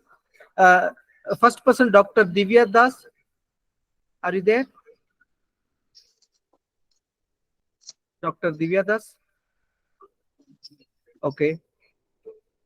Shall we have the third person? B.M. Gaudar. Third person, B.M. Gaudar. And fourth person, Alan Abraham. Kindly be ready. And fifth person, Kanchan. Okay, sir. So, B.M. Gaudar. Yes, sir. Sir, are you there? Please, sir. Yes, Hello. sir, you can start. Good afternoon. Yes, sir, you are audible. Respected, good afternoon, respected chairperson, and dear participants. Today, I am very happy to present the paper in this international seminar. My topic is image of India in Arvind Adiga's The White Tiger. Very specifically, Indian English fiction has created meticulous readers, but most criticism of India. Here, Arvind Adiga is a creative writer who criticizes independent India.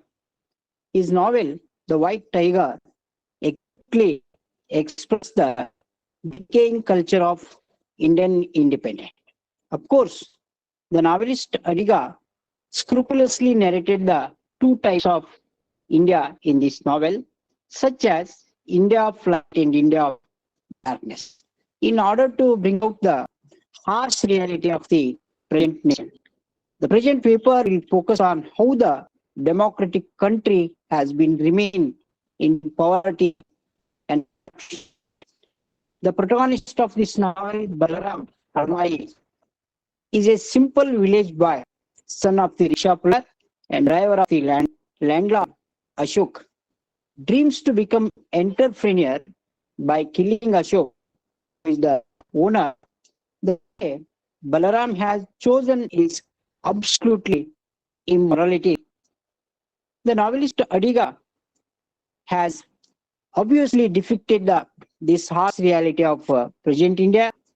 His utmost aspect is corruption, and metaphoric title of the novel, The Tiger, is a suitable one, which is the protagonist Balaram Halwai, who understands and the condition of the India and catches it wisely and explain meticulously.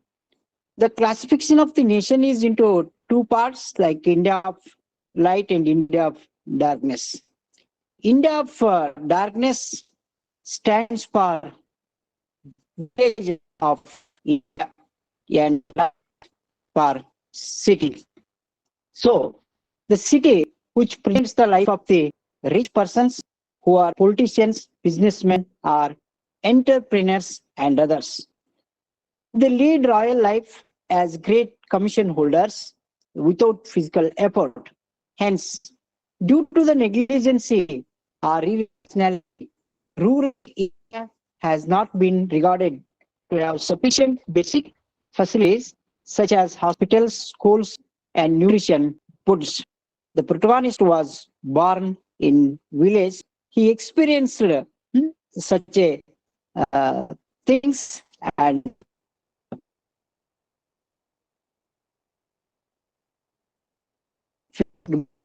later he shifted his life from village to metropolitan city, and specifically focused on metropolitan cities like Bangalore. It is about, he pointed out that such a long journey of independence, India has failed in order to bring out the mainstream of rural. On the one hand, Indian landlords or zamindars were converted as capitalists, and power politics lies in their hands. This point mainly he highlighted in this novel. The very crucial idea Adiga observed the metaphorical construction of four animals as the stork, the buffalo, the wild boar, and the raven. Compared such land to the animals due to have neglected the basic nature of humanity. The buffalo is a landlord in Lakshmangara in Bihar. It is near Buddha's enlightenment, where Balaram was born as a poor boy. Thereafter, as an adolescent, as the novel depicted, due to poverty, Balaram stopped schooling and became car driver of Ashoka. Just he returned from America very recently. Car man. For this, Balaram agreed. And by and large, the very special character of novelist is that it is rather who succeeded in providing new avenues rather than historians. The position of Indian car drivers is systematically and vividly narrated that. Novelist says drivers have to be waiting outside as dogs, while owners are purchasing or having meals in restaurants. Such ill treatment or inequality in modern world is another darkness for the novelist. But he had opportunities to see the problems, behavior, and conduct of the rich people of having this job. He found the mongoose and Ashoka went often a red bag full of money to have the minister to have themselves free from the frequent chastisement by the great socialist. And these poor fellows are animals depicted the socialist is another fact of the novel by the income tax department and by the minister who wanted to contest elections. It is not exaggerated to say that today's politics is converted as business. Those who have money invest in politics. Indeed, it is very shocking or thought-provoking. On the other hand, there is neither purity nor expectation of belief. By and large, it is polluted, as the novelist narrated the story of Balaram's journey from Lakshmangara to metropolitan cities, Bangalore. And he discusses the very much concern of the ecology of the Bangalore due to rapid growth of industrial development. And another horrible thing is that villages remain impertinent due to migration of youngsters in search of job and negligence of the politics or politicians. Regarding inhumanity of the relevant incident is that once Pinky Madam, wife of Ashoka, met an accident there, she kills a child. It belongs to the labor class during drunken driving while she was driving. It is true, this incident exposes the real nature of his masters who make him sign a legal document confessing that he has run over the child. Adiga's point is very true that the lady is devastated by this incident and wants to visit the child's family to give compensation. Every day, such things are incidents we see before us. Most of rich people making such incidents and ready to give compensation. The truth is that powerless and moneyless human beings have no value in this crude society, and thereafter the police is not ready to file an FIR and investigate. More and more, justice remains only dream in this democratic country. This point is very systematically narrated in this novel by Arvind Adiga. No, as far as the keen observation of the novelist is regarded by the novelist, it is the time of capitalism or materialism. So, money or something. As a result, it is decayed the culture of nation. Nation. So, Balaram, a very simple man, born in village, being a driver, aims at becoming entrepreneur by hook or crook, the son of rickshaw puller. And finally, he becomes entrepreneur, but the way is extremely cruel that he became rich and our entrepreneur by killing Ashoka, his owner. The term humanity is collapsed by greedy fellows or materialists. Adiga's views on landlords who extremely exploited property of the poor people in that village and still perpetrates sure the way exploitation culture was and is hugely cultivated in the most areas. The best example, the protagonist of the novel, Balaram Halwai, had remained as Ashok Sharma he changed his name. Pillars were the same. Adiga here constructed such a cruel views in democratic country. Now we have many examples in this novel. What Adiga explains or explained is true.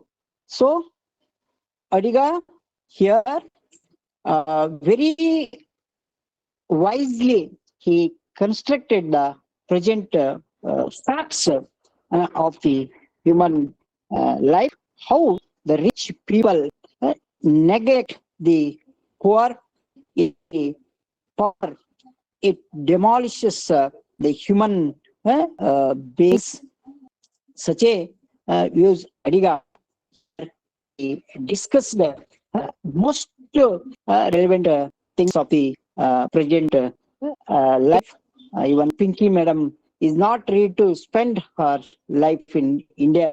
She wants to go back to America. This way, we consider Adiga's novel very powerfully and very fruitfully. He constructed or narrated views of the present day. This is Adiga's The White Tiger. Finally, the novelist explains the hero became a tiger. He adopted the nature of tiger. He starts hunting, means making money, making money. So almost all people try to make money, but not the way that is good. It is very worst way. Materialism or capitalism, it created the worst atmosphere in the human world since by the British. Since by the British, they started here, and Indians also followed the practice of making money. Due to having money, people definitely they here forget their basic or fundamental views of life. Now we read this novel very particularly, especially the corruption, corruption in politics, corruption in police department. Behind that, the power politics, not allowed to police to investigate or get the correct result. Basis on these two aspects, the novelist here he narrated things systematically. So that's why this novel got Booker Prize in 2008. This is my presentation on the white tiger. The such a simple by how he was changed his name in metropolitan city and wanted to make money. This thing the novel highlights. Okay, sir. This is over now.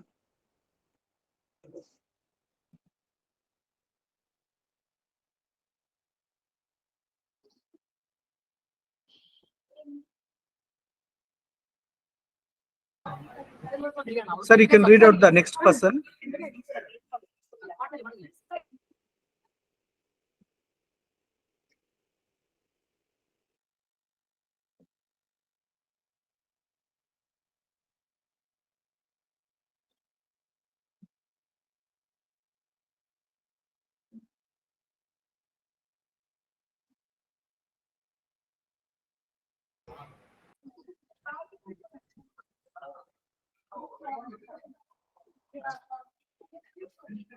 Dr. Raman, sir.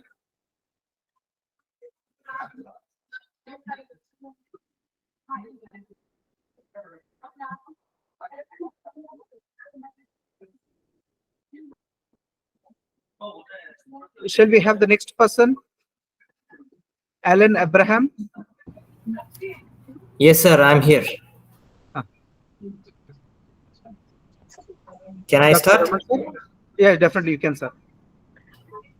Okay. Good afternoon. My name is Alan, and I would like to present my paper, which is about representing Michael and Dora as Freudian tripartite characters in Iris Maddox's The Bell. I would like to divide my presentation into 4 parts. The first part will be about the author and her background. The second will be about the Freudian tripartite. The third will be about a small gist of the story, The Bell, by Iris Murdoch. And the fourth one is how the concept of tripartite, Freudian tripartite, is included in the novel, The Bell. So first is about the author. Iris Murdoch is a 20th century philosopher and novelist. She was born in Ireland, but spent her childhood in England. She has written 26 novels and a handful of philosophy and short stories. Some of the themes in her novels are human relationships, power of conscience, and morality. She has also won some prizes for her novels and writings, which the famous one, Booker Prize, then the White Bread Prize, and the James Tate Prize. These are the 3 prizes that she has won, and her works are considered as thought-provoking and overwhelming for all the audience. Whether it is a small kid who is reading her novel or an adult, all of them can enjoy her novels at the same time. Now we go into the second part, that is the Sigmund Freud and about his tripartite. That's the second part of my presentation. Sigmund Freud is one of the world's famous psychologists, as you all know. He is known for his work about conscious and the unconscious. His theory divides the mind into 3. It is id, ego, and superego. Id is the instincts and desires of a person. Ego is the real self and the decision maker in ourselves. And superego is the morality of the person. So in this particular paper, I'm going to represent 2 characters from Iris Murdoch's The Bell, Michael and Dora, with these 3 parts of Freudian tripartite. How does it work in them? Now, as gist of the story, The Bell was written in 1958. It is the first novel that gave Iris Murdoch a break. The story is about a group of Catholic people joining together at the Imber Court, which is a big old mansion in the name of Michael. All characters have a different background and they have a disturbed past. They come to the Imber Court to forget the past and live peacefully for some time.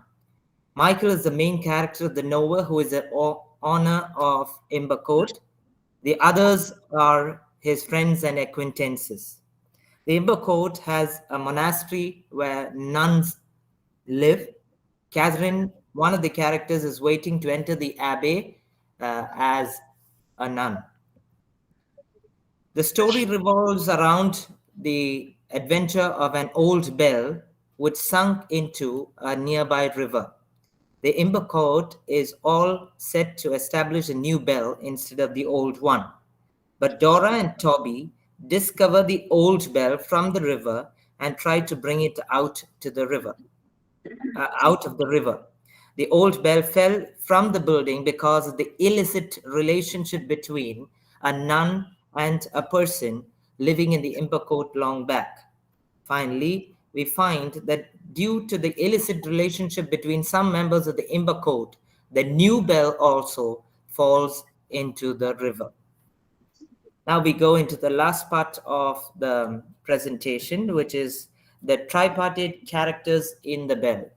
As I told you at the beginning of my presentation, the 2 characters are Michael, the owner of the Imber Court or the mansion, and the second one is Dora, a girl or a lady in this particular novel who has come in to the Imper Court to spend some time away from the other world. So the first one is Michael. Michael is the protagonist of the novel. He is the leader of the Imper Court as it's his ancestral property. Michael was a schoolmaster in his young age.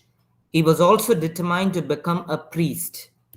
He was locked into same-sex relationships during his young age. His sexual relationship with Nick, another character in the novel during the college days, has been a problem for him. He gave up priesthood and secluded himself. A similar incident happens when he meets Toby, a character in the novel. He was not able to suppress his emotions for Toby and grabbed him and led him to kiss Toby in an unusual manner. This reaction from him was not expected by Toby. Michael, in both the cases, could not control his desires within his inner self. His superego makes him feel guilty, but he is not able to stoop before others. Here, it is evident that there is a conflict between his id and superego. He wants to apologize to Nick and Toby, but he is hesitant. He ignores their presence in many circumstances in the novel. Michael has unaccomplished instincts and sexual desires, which provokes him into committing mistakes. Later, his superego clashes with his ego, which leads him to escapism. Now, the second character is Dora. She is a young woman who has her own aspirations and hobbies. She is married at a very young age to a much older man, Paul. She is a representative of the middle class and she wants to live in luxury.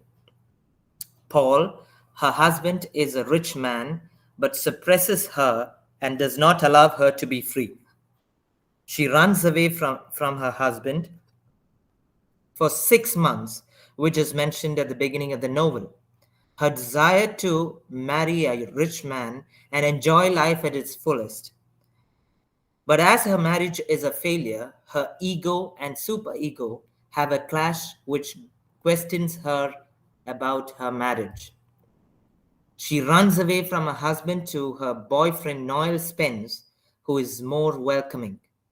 They enjoy together and she has no restrictions when with him. Another incident in her life is when she goes to Imper Court with her husband. Paul, who is adamant, restricts her from many things and does not allow her to move freely. She again runs away to her boyfriend to have a drink and dance with him. Both these incidents help us understand the desires of Dora and how she wants to overcome her suppression from Paul. Her ego tells her to open up and live freely, but her superego tells her to stay with her husband listening to him. This makes her run away from her husband, but after a few days, her superego tells her to go back and live in seclusion. Finally, I would like to conclude that our instincts and desires determine our character. As Michael and Dora in the novel, each character has some kind of a conflict within himself which makes him live in a society. Michael's inner self wanted to live freely, which led him to same-sex relationships and many wrongdoings. But he escapes from society because people look at him with contempt.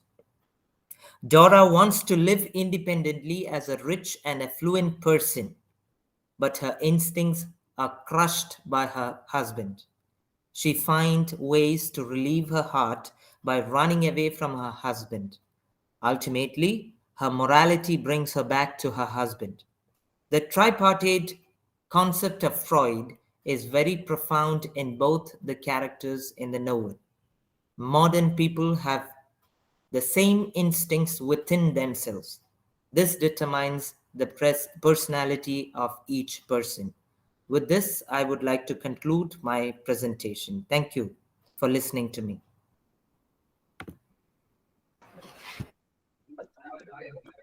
Thank you, sir. Thank you, Professor Alan Abraham. You have very well taken up this theme of the Freudian tripartite, characters in Iris Murdoch's novel.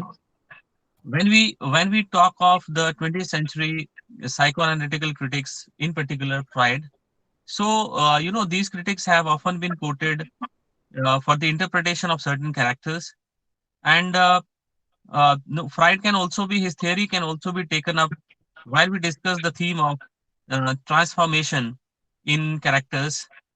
Since every character has to rise above his ego and superego while seeking truth or while going for transformation in his personality. The theme of this transformation has been beautifully taken up by this Hermann Hesse also in his profound novel Siddhartha. And I feel the theory of this ego and superego can also be applied to many other characters in terms of their transformation and their enlightenment. So thank you very much for this. Thank you, sir. Thank you. Now we have Kanchan. Yes, sir. Am I audible? Yes, you are. Okay. Yes, very good afternoon, Honorable Chair and dear participants.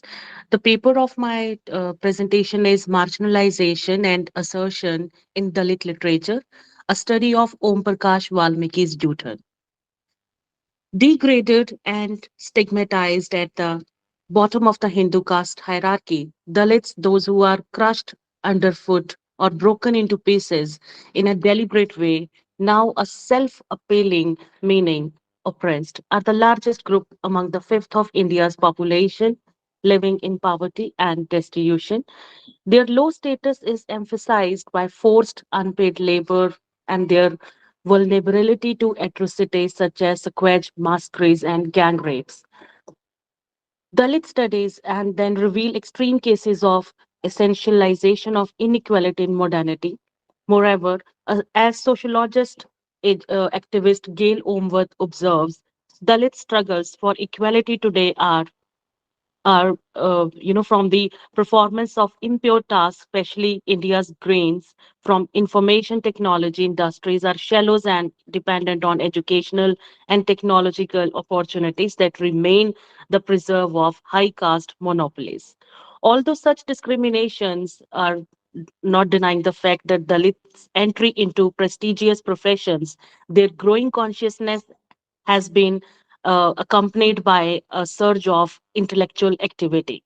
Juthan, a Dalit's life, originally written in Hindi by Om Prakash Valmiki, exemplifies this activity by tracing one writer's struggle to transform the stigma of his untouchability into pride in his Dalit identity. Furthermore, Valmiki aims to merge his memoir with the collective voice of Dalit literary movement by the ideological and agenda. So I'm leaving this part because it's very lengthy quotation. By writing an autobiography, an author rewrites history on the very basis of his personal experience, which provides an additional advantage of bringing out reality in very open and powerful way. Valmiki's Juthan is a step forward in the same direction to reveal the caste-based exploitation and humiliation of Dalits by documenting his traumatic experiences. He breaks the wall of silence and denial behind which the Dalit suffering has been hidden since ages. Such details were hardly presented in Hindi literature before the publication of Juthan. Valmiki quotes in the very beginning of his preface that Dalit life is exhilaratingly painful, shared by experiences that did not find room in literary creations.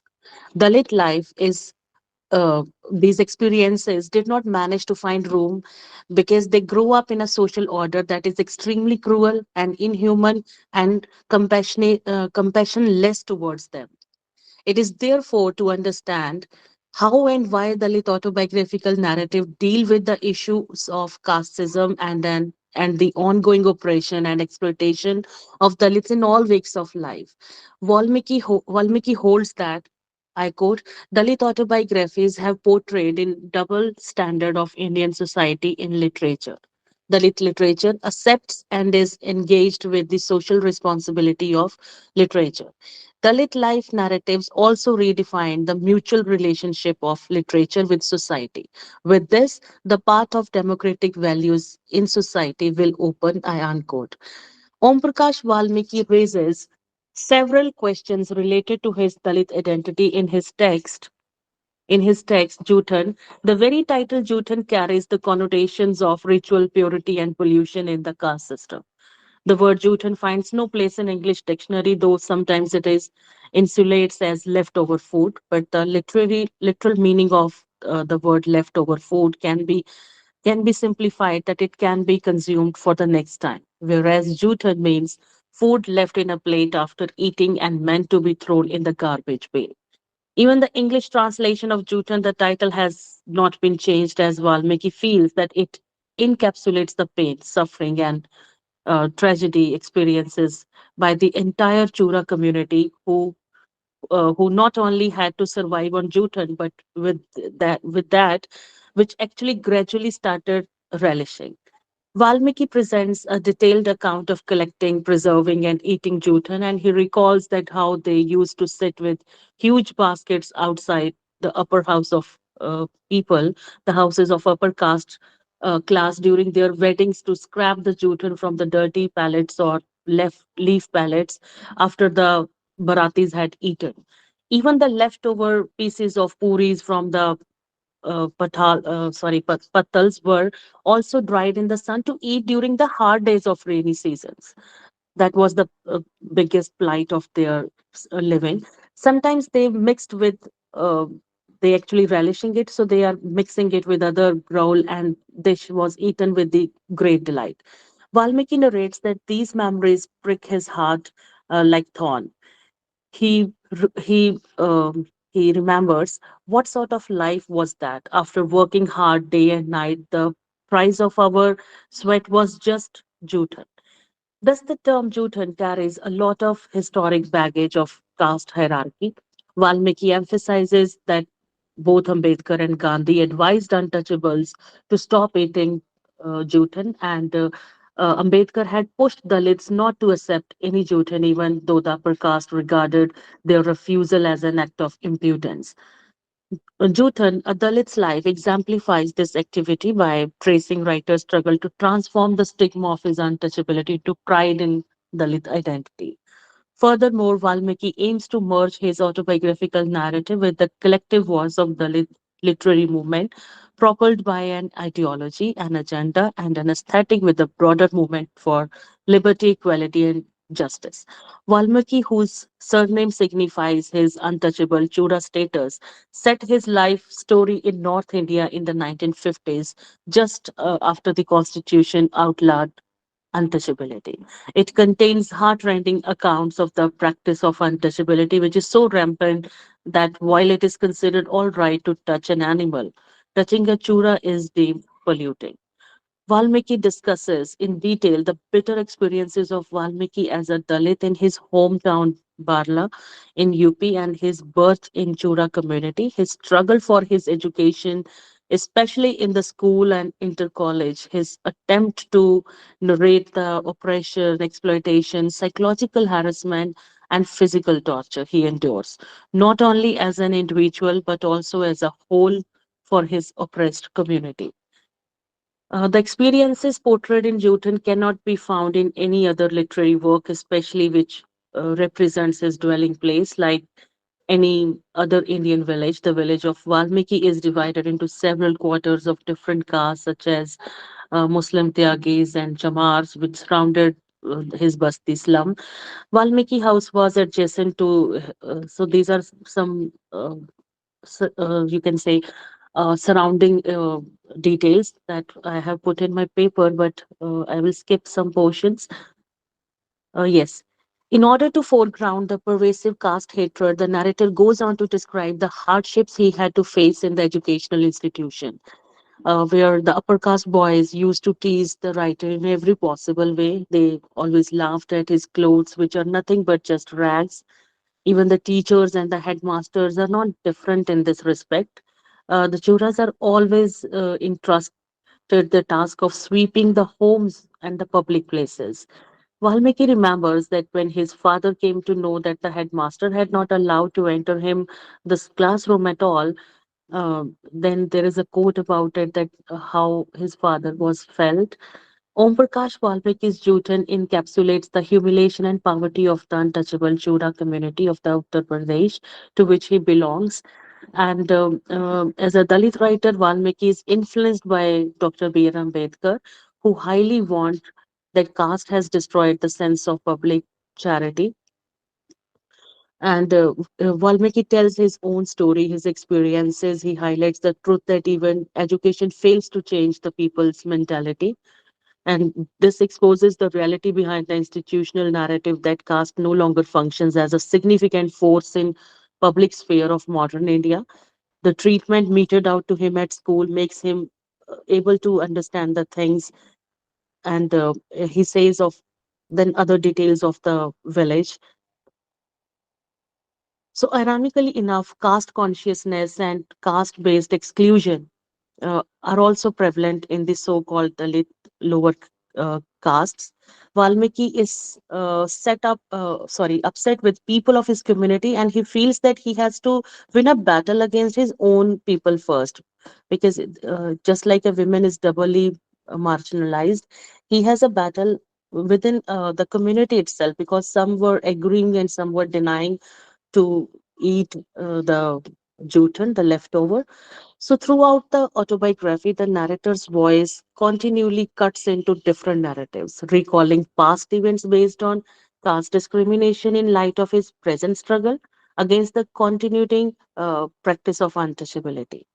Valmiki recalls the incidents of caste violence inflicted Dalit child by his teacher during school days, then experiences of urban spaces, particularly the office places, to hide or reveal his caste identity. That was another issue, and the consequences of being proudly proclaiming his Dalit identity throws an interesting light on the process of self assertion several times by the narrator in his autobiography.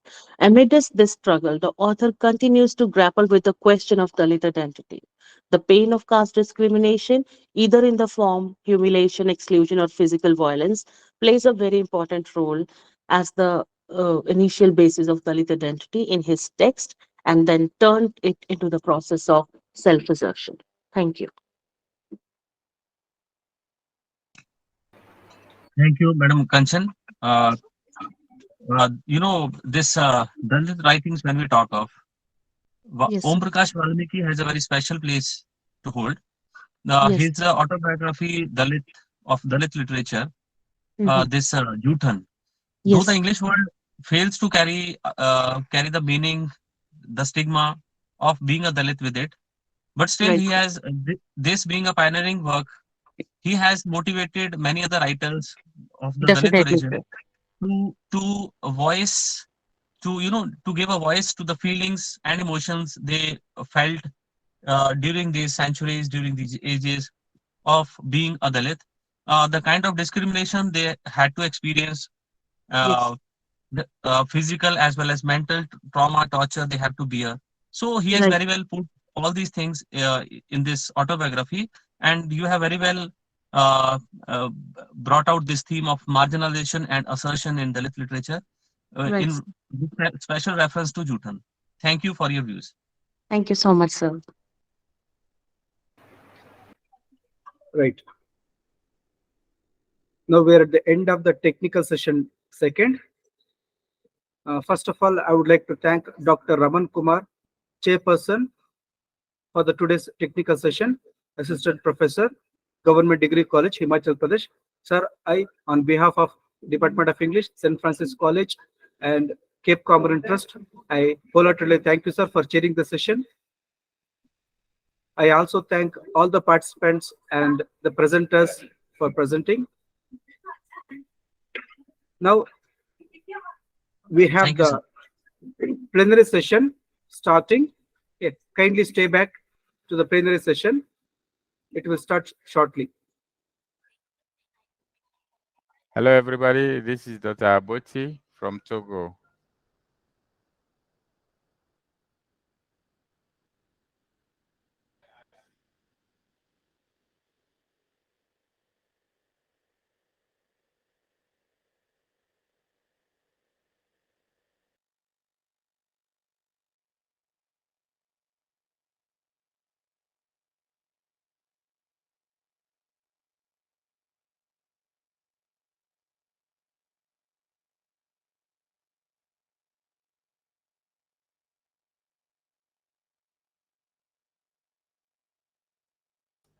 Dr. Shaija, I'm here. Should I start? Welcome, Coffee Abochi, sir. Welcome. Thank Yes, you you. can start now. Thank you so much, sir. Thank you. You can start, sir. Okay, thank you so much. Uh, good morning, everybody. Good afternoon to some people here in my country. We are in the morning. The time is 7:45. It's a great pleasure for me to speak here and to share my thoughts on this incredible topic to you all. As the presenter or the moderator has said it, I'm Dr. Kofi Aboti. I'm a teacher of English. I also teach business English in the country here. I'm a youth coach, and I am quite involved for the development of communities in my country. It's a great pleasure for me to speak on this topic, language and technology. This topic can sound weird to some people, and for some, it's like there's no connection between language and the technology. While I have to prove you that surely we have a great connection between language and the technology. First, what is language? Language, we know it as a tool of communication, before between individuals, communities, and the whole world. Human beings always use communication as a great tool for their connection. Somebody said communication is like oxygen or second oxygen for human, because without communication, human cannot survive. So a language, which is the most important element of communication, stands as a basic element for all other things we do in society. Language remains at the crossroad.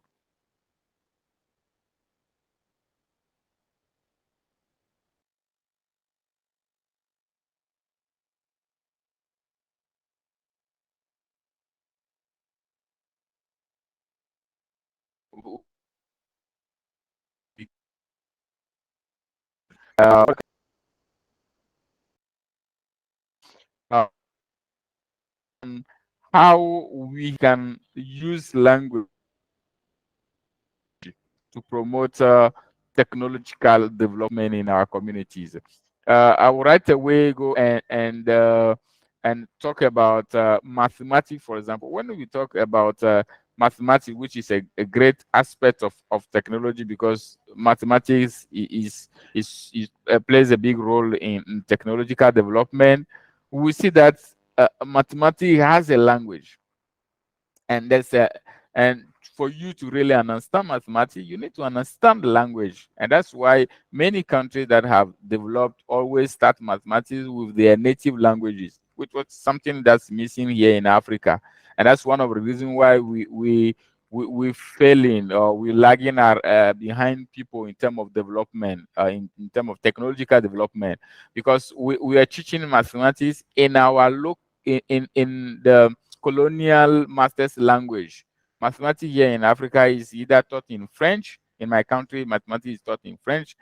In some countries, it's in English, and some in Portuguese.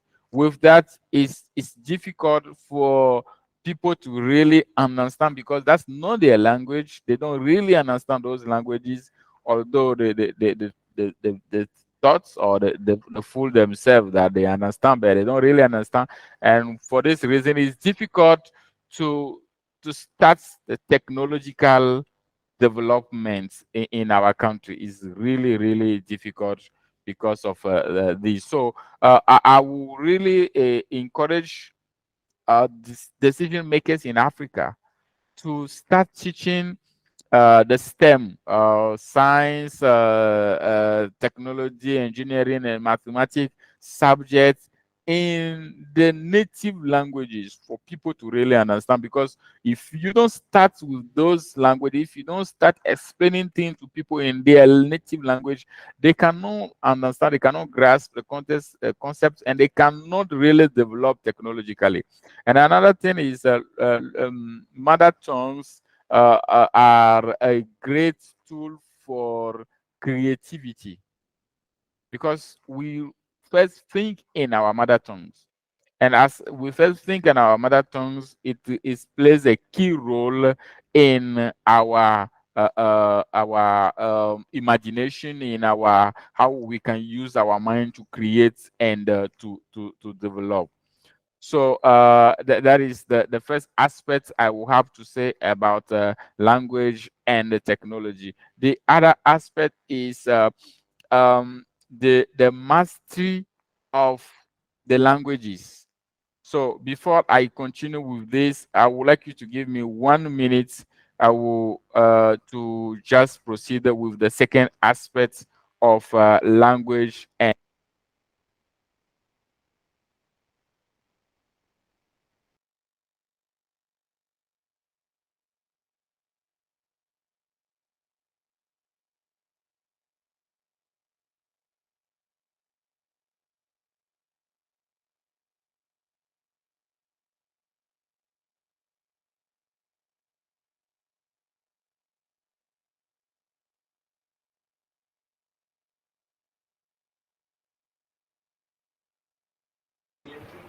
Sir, you're on mute.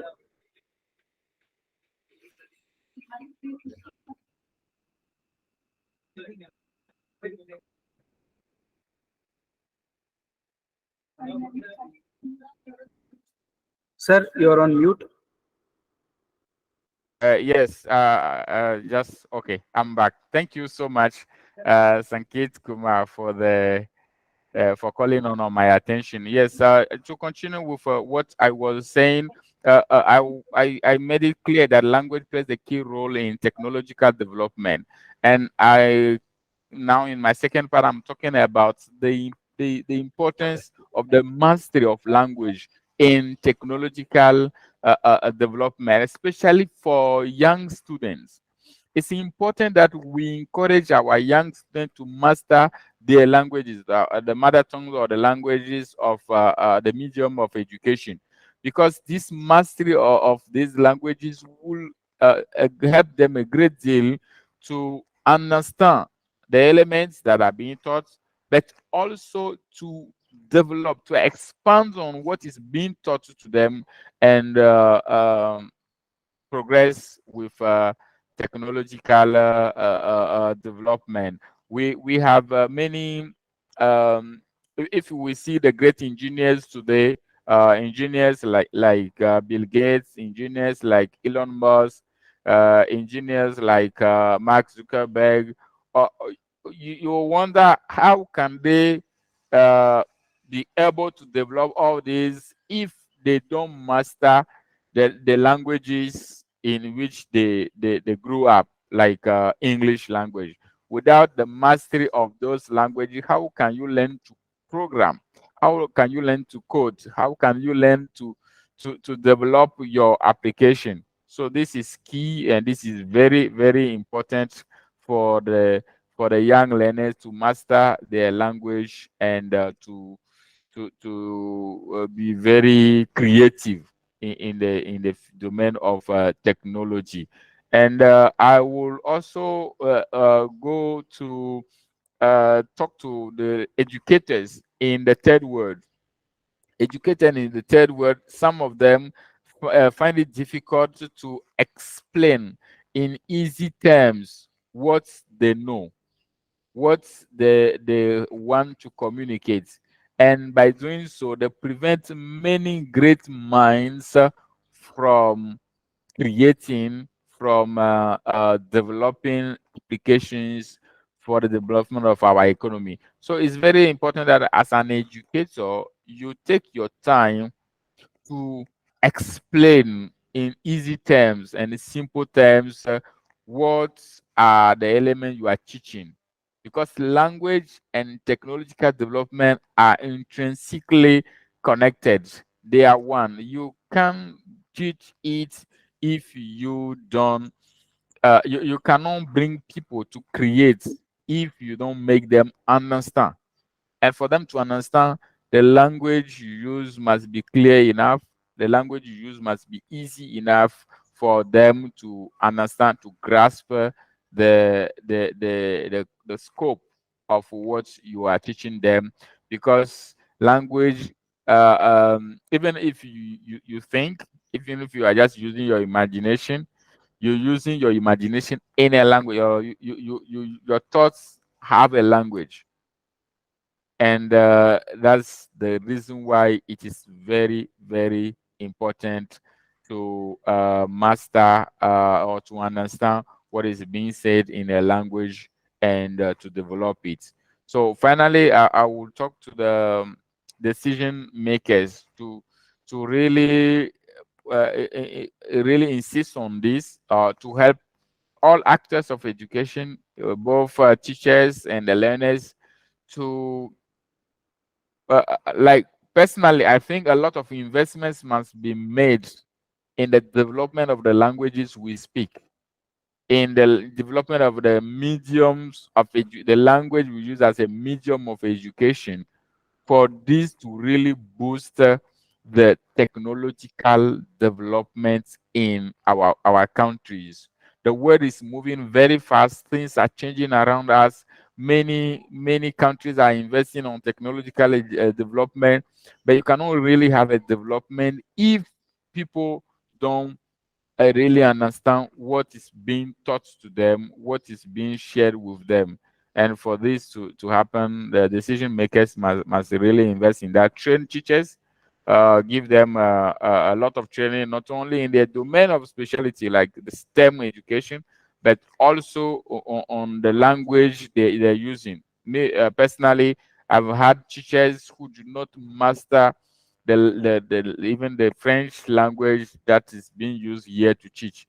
And for that, it was very difficult for our students to understand what he was saying, to understand physics. It was a physics teacher. So if we can understand, how can we develop our mind, our creativity, and to create and develop something meaningful for the development? So it's very important. It's very key. I will stop here and encourage each and everyone to invest in that, to work so that the STEM education, science, technology, engineering, and mathematics subject in schools be taught in a language understandable to all the learners, and which will help them boost their creativity, their creative minds, and help them develop technological tools for the development of our communities. Thank you.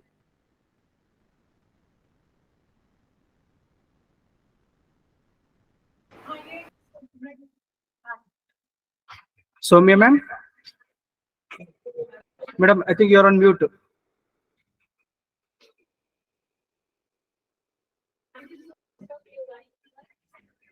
Madam, you're not audible.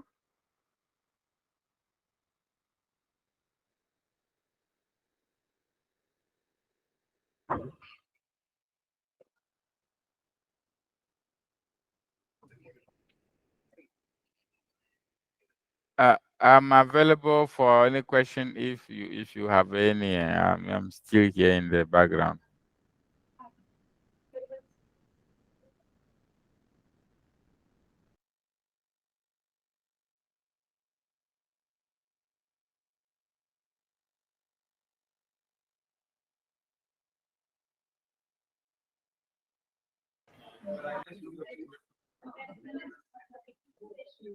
Sir, am I audible?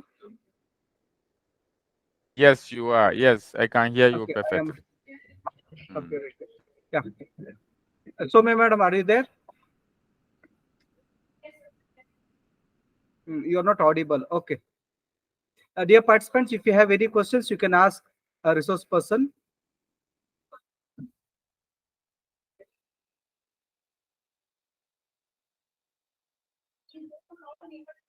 Okay. Fine. No questions? Okay then. So, sir, on behalf of St. Francis College and the published Cape Comorin, I wholeheartedly thank you for sparing the valuable suggestions and insights with regard to English language teaching. On behalf of everyone, participants, I thank you, sir. Thanks a lot. Thank you so much, Mr. Sachi Kumar, for giving me the opportunity to be here with you, and it has been a great pleasure. Thank you, and God bless you. Thanks, sir. Thanks a lot. Satish sir, You're welcome. am I audible? Yes, madam, you are audible. Are we going to have a photo session now for this? Yes, okay. Dear participants, could you switch Keep on the video so that we video. can have one photo session? Kindly switch on the video. Dear participants, kindly switch on the video so we'll have one photo session.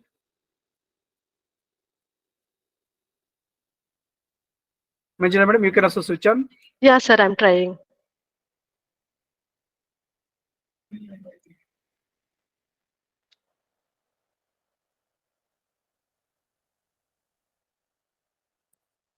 Okay, carry thank you on, all. sir. Thank you all. Dear participants, now the session, it's a room number 1 session will continue. That is 1:30 technical session, third one.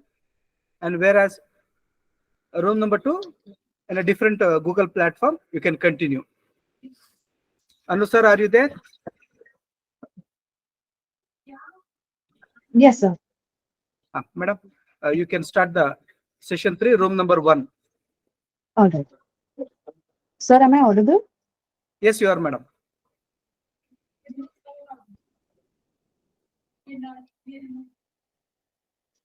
Is Dr. Ruchi Thakur here? Yeah, madam is there. I've joined. Yes. Good afternoon, ma'am. All right. So, ma'am, on behalf of St. Francis College and Cape Comorin Trust, we extend our hearty welcome to you. Thank you so much for sparing your time and being with us today as a chairperson. Thank you so much, ma'am. A little introduction about Dr. Ruchi. She is an assistant professor of the Department of English from National Law College, Shimla, Himachal Pradesh. Ma'am, over to you. All right. Thank you so much for those kind words and for that courteous introduction.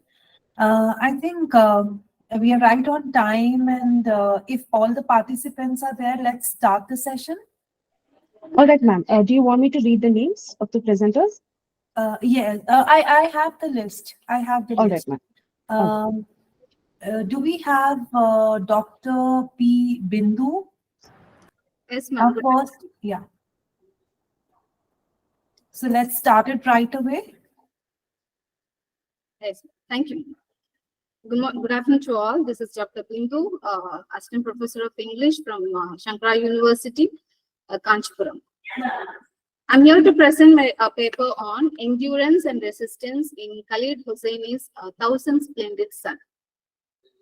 Khalid Hosseini, with his debut novel, A Kite Runner, which was published in 2003, has acclaimed a prominent position in the realm of English literature. His first novel captures the lives of two boys in Afghanistan.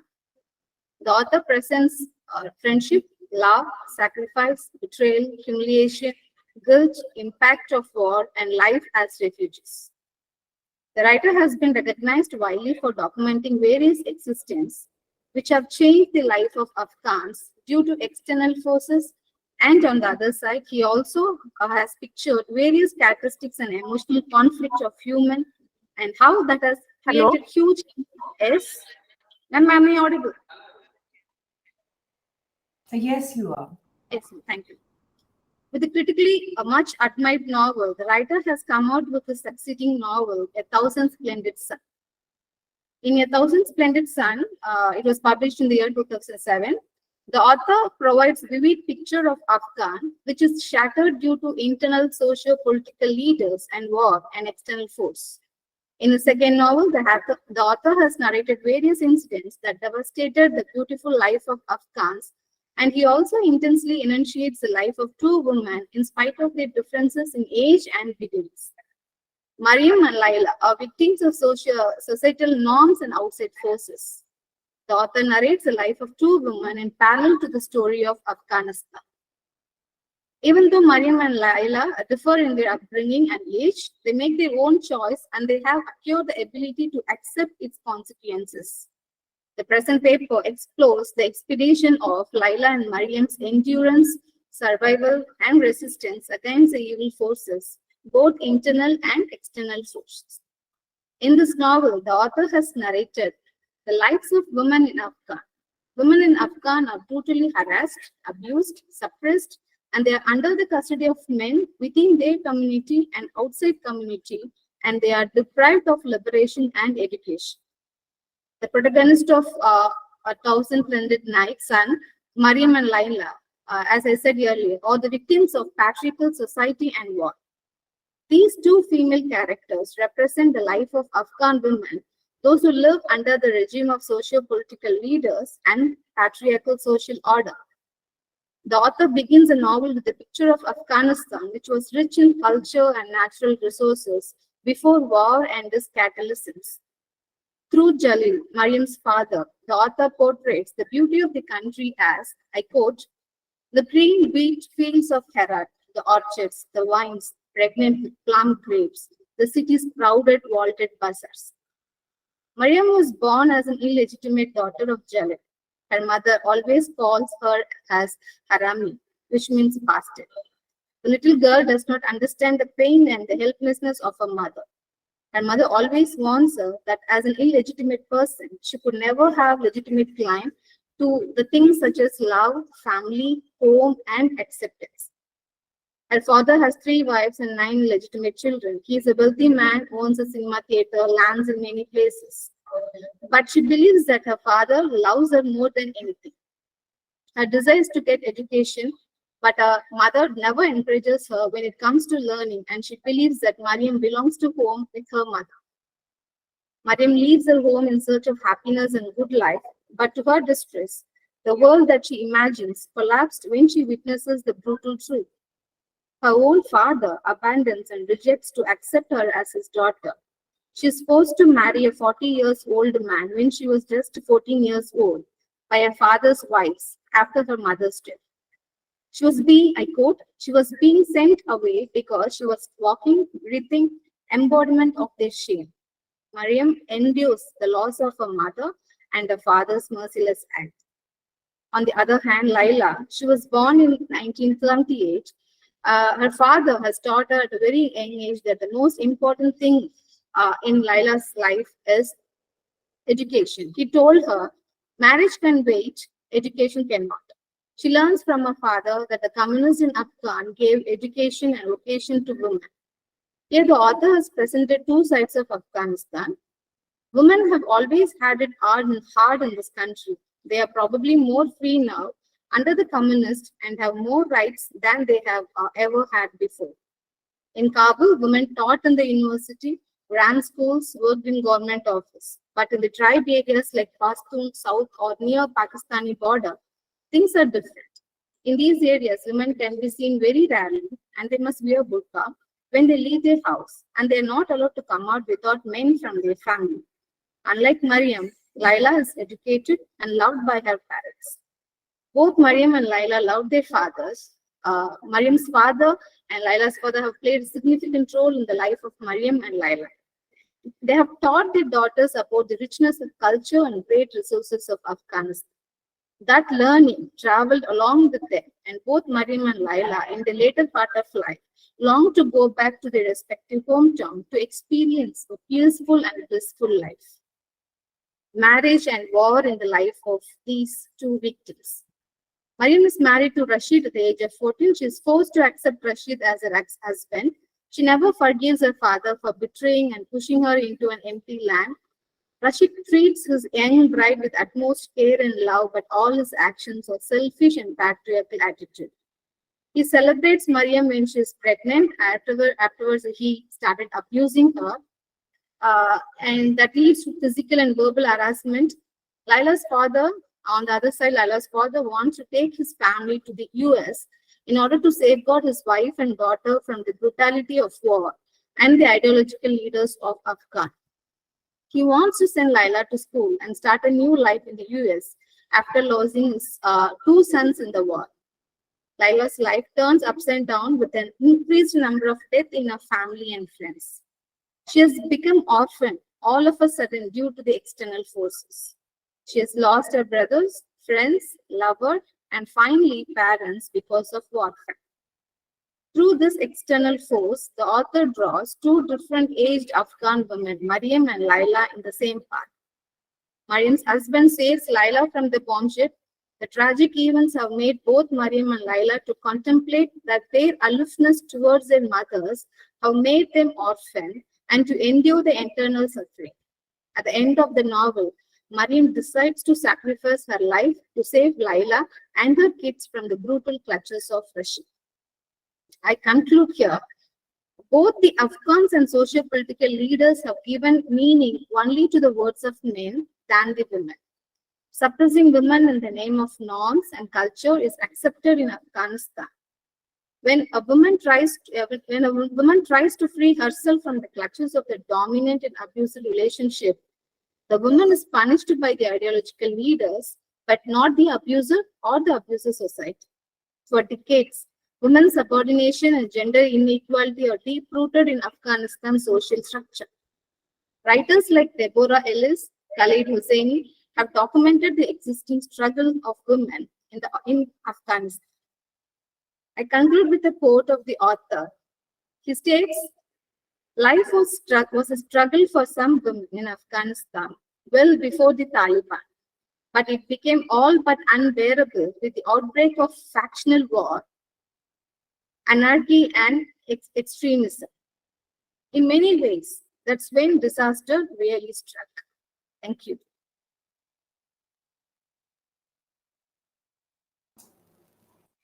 All right. The participant very effectively talked about the patriarchal social order depicted by Khalid, and very beautifully you brought into picture the two sides of Afghanistan, one very close to Pakistan where females are still in burqa, while on the other side they are they are open to the world, they are running schools and they are running various organizations, and they are to be seen on the public forum, on the public front. And then you talked about how they resisted, how the resistance of women was punished by under the patriarchal norms. Very effectively you talked about all this, and I thoroughly enjoyed your presentation. With this, any participants, do you want to question the presenter? Any questions for her? All right, with this, we move to the next participant, Dr. Shweta Gupta. Thank you, ma'am. Respected Chairperson and my dear colleagues, a very good afternoon to all of you. I am Dr. Shweta Gupta from Pune, and I am going to present my paper on literature as a medium for fostering cultural competence in law students. Law and literature have been interrelated disciplines since time immemorial. However, in last few decades, the nexus between law and literature has attracted the attention of scholars all over the world. Literature has always been employed as a tool, not only to bring into light and denounce the social evils and inhuman practices prevalent in the society, but also to inculcate cultural competence in human beings. Cultural competence in general is the ability of a person to effectively interact, work, and develop meaningful relationships with people of various cultural backgrounds. In the present era of globalization, cultural competence is necessary for the students of law as legal professionals. Legal professional has to deal with the clients of diverse cultures and classes. Literature expands their worldview to understand and respect customs and values of other cultures. Literature is an effective medium to enhance cultural competence, ethics, morals, and values in the students in the modern era. At present, the use of literature as a pedagogical tool for law students has helped to improve essential professional competencies that are difficult to teach in the classroom via traditional education. In recent years, various university departments have recognized the strong connection between the two interdisciplinary subjects. Literature has a deep impact on the reader's mind and in turn their lives. It is through reading great literary and poetical work that one understands life. They help a person take a closer look at different facets of living. In many ways, literature in its different forms can change one's perspective towards living. Biographies of great people, real life stories of courage, sacrifice, and other good values never fail to inspire readers. Such works give masses an insight into the lives of eminent people. Many literary works carry life's lesson. Some of the great literary works like the Bible and many Indian literary works like Ramayana, Mahabharata, among others, provide society with the guiding principles of life. Works by poets like Homer, Plato, Horace, and Virgil, Shakespeare, W.B. Yeats, Keats, Wordsworth, Tennyson, among others, are timeless. There are many writers such as Bacon, John Galsworthy, Dickens, Henry Fielding, etc., who had law degrees, and the subject matter of many of their literary works was conflict, crime, suspense, matters relating to marriage, property, etc. So readers tend to associate themselves with the emotions portrayed in these works and become emotionally involved in them. As far as relationship between law and literature is concerned, the major point that connect law and literature are linguistic conception of law and narratology in law. Literature helps in improvement of judicial decisions or legal interpretation. Many literary works, such as William Shakespeare's Merchant of Venice, John Galsworthy's Justice, Charles Dickens' Pickwick Papers, Frank Kafka's Trial, etc., deal with law as a major theme. On the other hand, a literary bench of many renowned judges helped them to quote different writers in their judgments. Moreover, the most common feature in law is playing with words. A legal professional must be able to comprehend the meaning of the text, connect it with the real world, and transform it into action wherever possible. Reading of literary texts assists and guides in the field of interpretation and preparing the arguments. A lawyer must read a text in an analytical way, like literary critics. He must learn the art of reading between the lines also. Literary texts provide an opportunity to develop the perception of different stories and texts which help the legal professionals to argue the case in the courtroom in a persuasive manner. Benjamin and Cardozo considered that literature has the ability to educate. He believed that fiction plays a vital role in decision making by the courts. According to him, a judge must create a certain image of reality while forming his decision. Literature can enhance the ability to perceive a text and thus, in turn, improve interpretation and composition of legal text. By reading literature, a lawyer can improve his ability to describe, narrate the facts in a systematic way. There are several writers who write about the law in the contemporary society as well as multiple judges who use literary text or quotes in their judgment to make their arguments more effective. As far as cultural competence is concerned, in an increasingly diverse society, cultural competency is becoming imperative to the practice of law. Cultural background can include the beliefs, customs, behavior of people from various groups. Gaining cultural competence is a lifelong process of increasing self-awareness, developing social skills and behaviors around diversity, and gaining the ability to advocate for others. It goes beyond tolerance, which implies that one is simply willing to overlook differences. A lawyer advises, explains, advocates, negotiates, and examines. Culturally competent lawyering moves the field forward. Lawyers truly champion justice, and legal profession expand its understanding and move toward cultural competence in order to maintain equal access to the legal system for all. Legal literature is also important for inculcating moral values and enjoyment. In fact, literature lays the foundation of fulfilling life.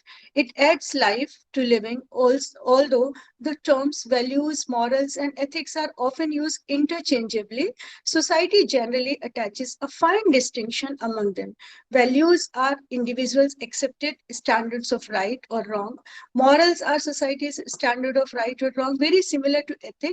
And ethics is a structured system of principles that govern appropriate conduct for a group, including activities such as professional ethics, compassion, commitment, cooperation, etc. I would like to throw light upon law and literature movement related to this. The intersection between law and literature started long ago in Britain and America, but these interdisciplinary subjects were started to draw attention of researchers and scholars with the foundation of law and literature movement. The first interdisciplinary foray within legal studies in 1960s and 1970s by John H. Wigmore and Justice Benjamin Cardozo. The law and literature movement emphasized on achieving intellectual and aesthetic goals as well as improving the ability to interpret laws by intersecting law and literature. The followers of this movement considered literary text as mirrors of society, which reflects the condition of law and order in every society in different ages. A well-known scholar, James Boyd White, also focused on relationship between legal text and literary analysis in his renowned publication, The Legal Imagination. Thus, bringing these two discourses together helps in opening new ways of thinking about law and justice, particularly humanity. So after this movement, the study of law and literature as a subject started in schools and law universities in 1970s all over the world.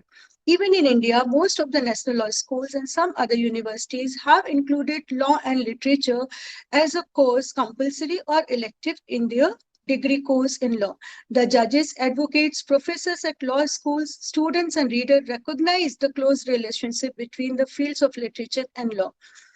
Many scholars such as Anne Ward, Bruce, D. Crane, Nancy Cook are of the view that practitioners in both the fields can benefit from the study of rhetoric, comprehension of language, and an understanding of interdisciplinary nature of law and literature. The law and literature movement has focused on twin projects of law and literature, and it is law in literature as well as law as literature. So as I don't have a lot of time, so I'll just shorten it. So legal professionals can use literature to improve legal understanding and legal interpretation using theories of literary interpretation covering all other fields of knowledge. As far as significance of literary studies in legal profession, a legal professional must be able to comprehend the meaning of the text, connect it with the real world, and transform it into action wherever possible. Reading of literary texts assists and guides in the field of interpretation and preparing the arguments. A lawyer must read a text in an analytical way like literary critics.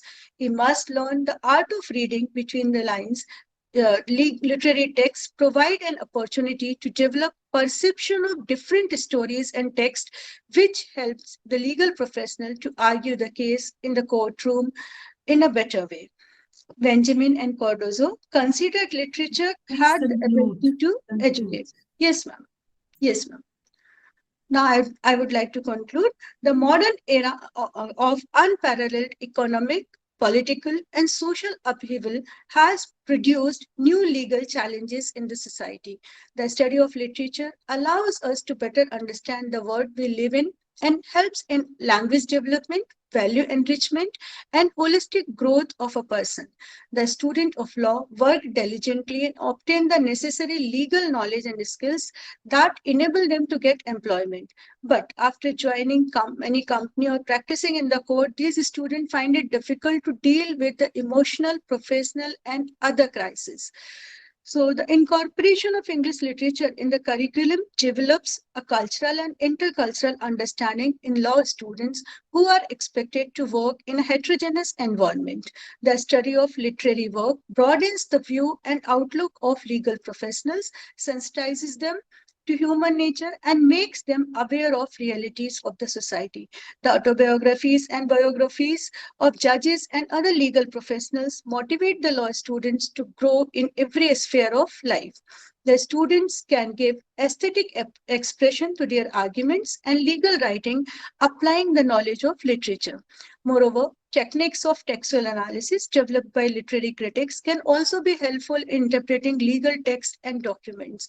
But in the present era of technology, poses a major challenge that most of the students prefer social media platform as chat rooms over classics, which is the major cause behind the disinterest in literature. However, efforts are being made by many scholars to bridge the two disciplines, yet this idea has not drawn much attention of many law schools and literary critics. So there is a need to develop better interdisciplinary connection between law and literature in the present scenario, as literature may help in teaching the art of living in today's stressful world. Thank you, ma'am. All right. Any question? Any question for the presenter? Are you teaching law and literature? Yes, ma'am. All Yes. right. So there's one question I would like to put.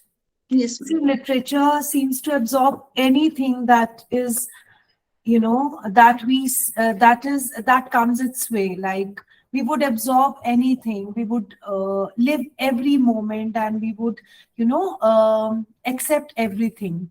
Yes, But how, as an English teacher to law students, I mean, can you say the same for the law students? What is their acceptability for literature in their lives? Actually, we have to create, as a teacher, we have to create that acceptability among the students because they believe in logic. But as far as their personal life is concerned, literature can help them a lot, as particularly understanding emotions and all. They have a lot of workload of their own, but still, literature can help them in the different ways, particularly as I think emotions. And if we inculcate that habit while teaching them law and literature, it may help them lifelong. Right. How much has this changed your outlook towards life? Definitely, Or towards law? it has changed because we come across various characters in novels, dramas, so we can understand human being better than any other else, as I think. All right. But I'm sure this this relationship is very, very challenging because it is it is a newly a new relationship that we are talking about. Yes, All in right. foreign countries it is already there, but in India we still need a lot of efforts to be made. Though it has been introduced, well, still 3-year courses and particularly universities, they need to implement it. Yeah. As I feel. All right. All right. Thank you, ma'am. So with this, yeah. Do you want to say something? Were you saying something? All right. With this, we move to the third presenter of the day. Gayatri, on the topic oral epic poetry to written classic reading of Homeric poetry. Am I audible, ma'am? Yeah. Thank you. Good afternoon, everyone. I'm Gayatri. I'm pursuing PhD from Department of Modern Indian Languages and Literary Studies, University of Delhi. My title of the paper is Oral Epic Poetry to Written Classic, Reading of Homeric Poetry. Homeric poetry, which consists of Iliad and Odyssey, are considered as the oldest and earliest works of literature in Greek. They are among the oldest literary texts in any European language. Till the date, Homeric poetry is celebrated as the classical text and believed that it has been written by Homer. The epic, the epic form of the text which we read today, it actually comes from a oral literary culture. I analyzed the paper not only not only as an epic poetry, but the process of making Homer, how it came into existence, how it came in a written form, until now celebrated as the classical text. A text from an oral tradition opens a great gate of many centuries of human presence and their experience. Going beyond Homer and Homeric poetry, I analyzed the text in the perspective of the contribution of the singers, storytellers, audiences, and etc. How they are part in the compilation process, in what are the ways and who are made it possible to transmit the ideas and information through the ages and preserved as a text in a written form. Where did the Homer get these details from the past? If we ask the question, there has no written Greek history to assist the storytellers that time. The stories about the Trojan War circulated first as a song, surviving hundred of the years before they were written down. Both the Iliad and the Odyssey contain techniques and the rhyming structure in original ancient Greek, especially the line composition, metric cadences, alternating the choruses, and repeated poetic titles for the characters. They are also called epithets, all which could be used as the devices for the orator to remember the poem's lines to perform them for the audiences. Unknowingly, then these devices constitute what will be known as the epic structure. When we say Homeric poetry is a compilation, then many questions arises, such as who was Homer then? Was he real? If he is not an author of the book, then who is the author then? At the end, it is basically about the authorship of the writing. If we ask the question, who is he? We are told about the Homer is possibly lived in the Iron Age, was likely blind, and was probably from Ionia. Each one of these details are given with lots of uncertainty. There is no such exact facts or evidences available. There are too many inconsistencies in the epic poems. Many people made alternatives over time. The Iliad and the Odyssey really do come from the tradition of oral poetry in their styles and structures. They are like oral narrative poems from other times and places. Early written sources provide the tantalizing clues, but no full and consistent stories about where and when writing took place. In other words, if we say where and when the Iliad and the Odyssey were created, the original Greek texts were still in a circulation in the medieval Greece during that Byzantine Empire, when printing was introduced to Europe in the 15th century.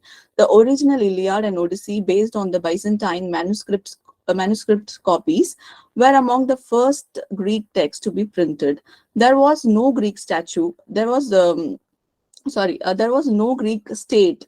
Each city was independent. They shared the same language, which known as the ancient Greek today. Apart from this, they also shared the same literature and mythological tales such as gods and heroes.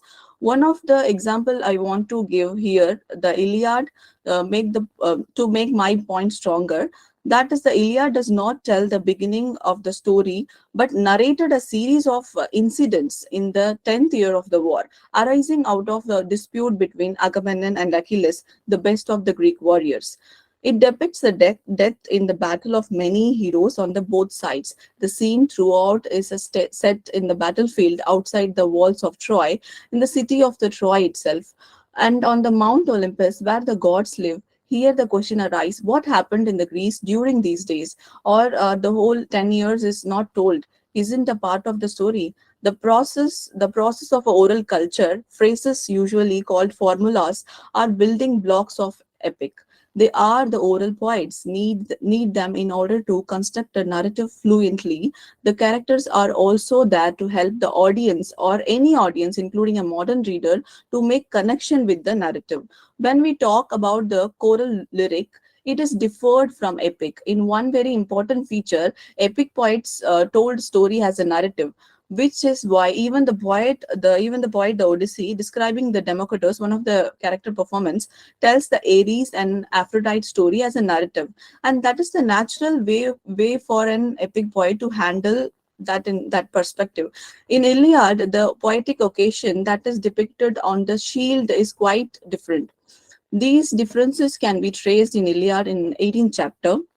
I don't want to quote because due to the time constraint. The chorus is sung by the professional performance at the feast, celebrating a victory at the time of games.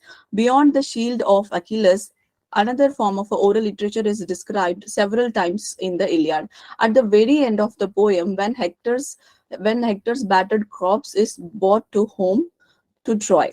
The occasion of mourning in the field in the Iliad, the death of Patroclus, there was no singer to take the lead.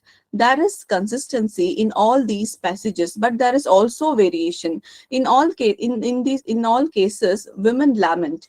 One or more women lead the lament. In some cases, there are also men who lament or lead the lament before or after the women. In some cases, the lamentation is rehearsed before a formal funeral. In the funeral, there are assembled the choruses to practice perform the laments that had been composed for them in a fixed words by a singer or a poet. Here, there is evidence that another literary genre, the lamentation, was changing from an oral to a written composition. Apart from Iliad, the wedding song in Odyssey is another old genre of Greek song.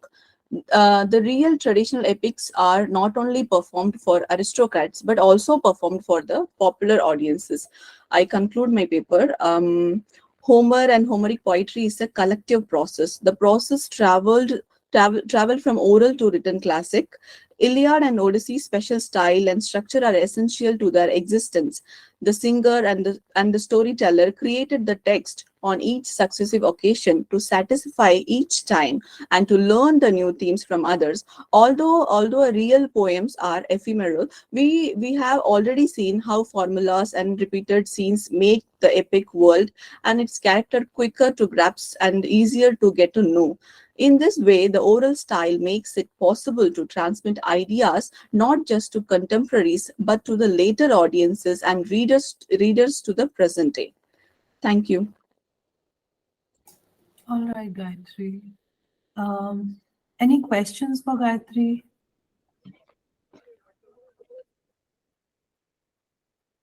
Anyone?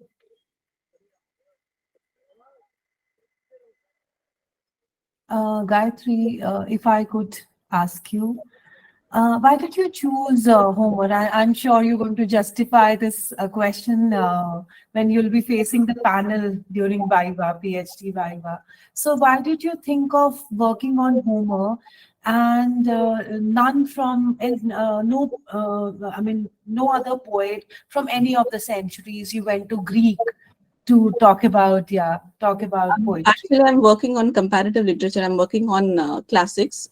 So I'm already working on Tamil classics, which is known as Sangam literature.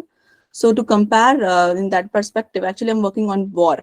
So in Sangam, the war and love glorified more and it is famous for that content. So I want to compare that theme. If I found that somewhere, I got to know when I was in my MA days, I read the Homeric poetry. So I tried to compare these themes.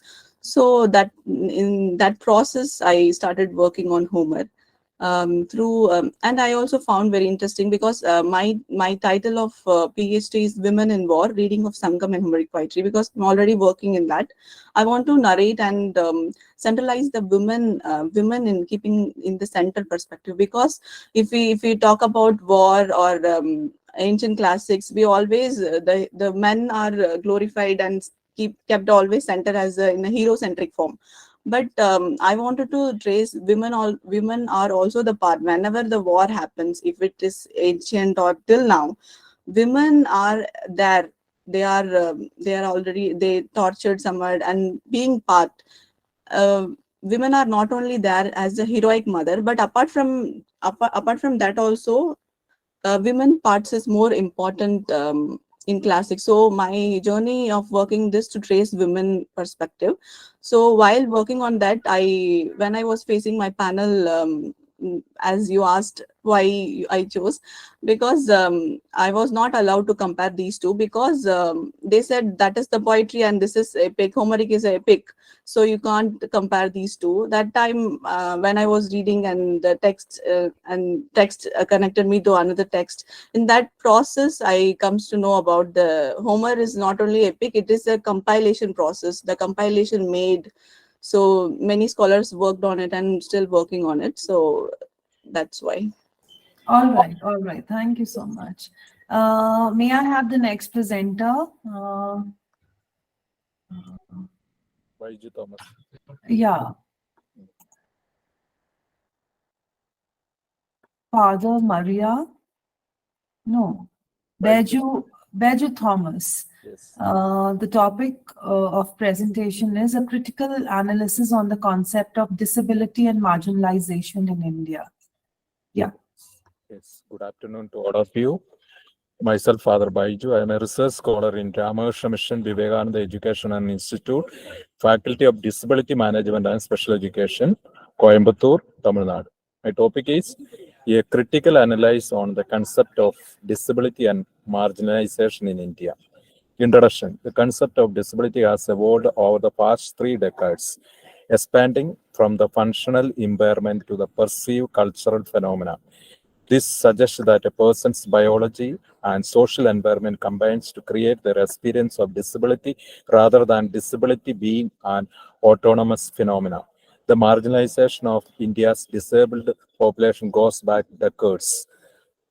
Once upon a time, this was thought to indicate a person's spiritual impureness or karmic punishment for their action in the past life. Human society has undergone several structural and functional shifts over the time. A group or a community of marginalization by another group or a community has its root in the existing social system in our society. The concept of disability. The WHO 2011 states that 50% of the person with the people everywhere are disabled. Almost 80% of the world's estimated 200 million disabled people resides in the third world countries. In general, people with a disability earn less than a general population. Disabled persons and those with strange features were treated harshly by the ancient Greeks. During the medieval age, several religious organizations welcomed those persecuted because of their faith. The term differently abled has replaced the less inclusive handicapped and disabled in a common usage. There is a large disabled population in India, yet they endure prejudice, hostility, and a depth of resource. Disability and poverty. It is estimated 50% of people everywhere have a disability. Unfortunately, information on economic well-being of disabled inspire, especially among developing nations. To create a financial profile of person with a disability in developing country, this investigation employs comparable information across the country for the first time. Statistical significant higher interest rates of disability correlates with higher poverty, lower rates of education and employment, and higher health bills in general. Disability and social exclusion. The obscurity of the word exclusion generates negative association.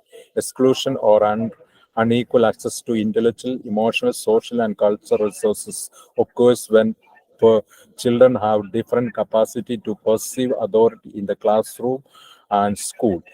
It creates a hostile environment at school when a younger is excluded from the pleasurable activity. Even fewer writers bother to explain what they mean by this phrase. Due to the socio-economic factor like poverty, poor health, disease, racial, gender discrimination, and lack of knowledge, rights, resources, and opportunity, some people may fall between the cracks of education system. Poverty, a lack of access to the working population or mobility, and lack of social network result in social exclusion. Disability and educational exclusion.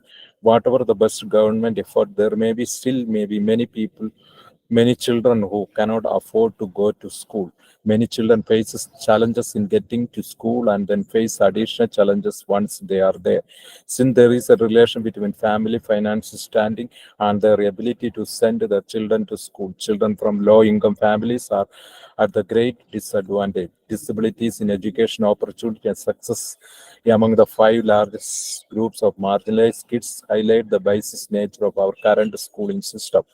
Many persons with disabilities are excluded from mainstream education, social and development opportunities. Disability and unemployment. The employment rate for the person with a disability was 44% in 2011, whereas it was 75% people without disability. The high unemployment rate among the disabled contribute to economic social marginalization.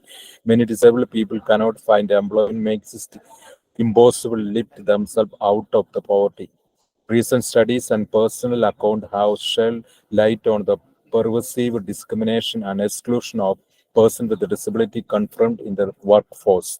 That highlights huge difference between the two categories and shown how individuals who not disabled have more access to the work market. As per the final study on disability and social exclusion, only 30 to 5% of persons with a disability actively seek employment in Europe have work.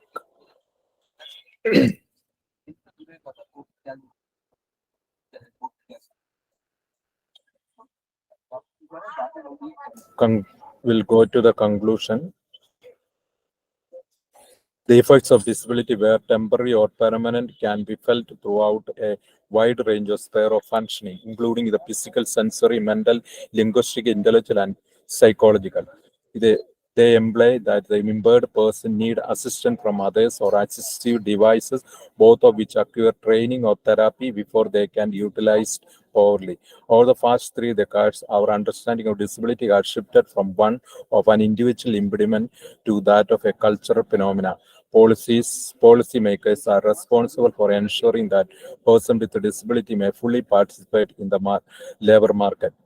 These workers are have better chance to perceiving their position. The proper mechanism must put in place to monitor delivery support services. Everyone living there should assure of stable income, decent education option, and social safety.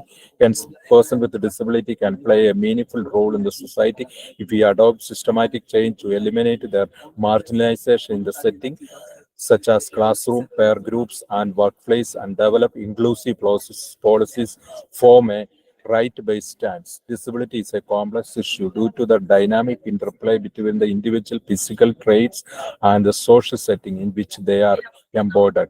The nature of their disability and society in which they are engaged poses challenges to disabled purpose capacity to fully engage with the society. Thank you. Thank you, Madam.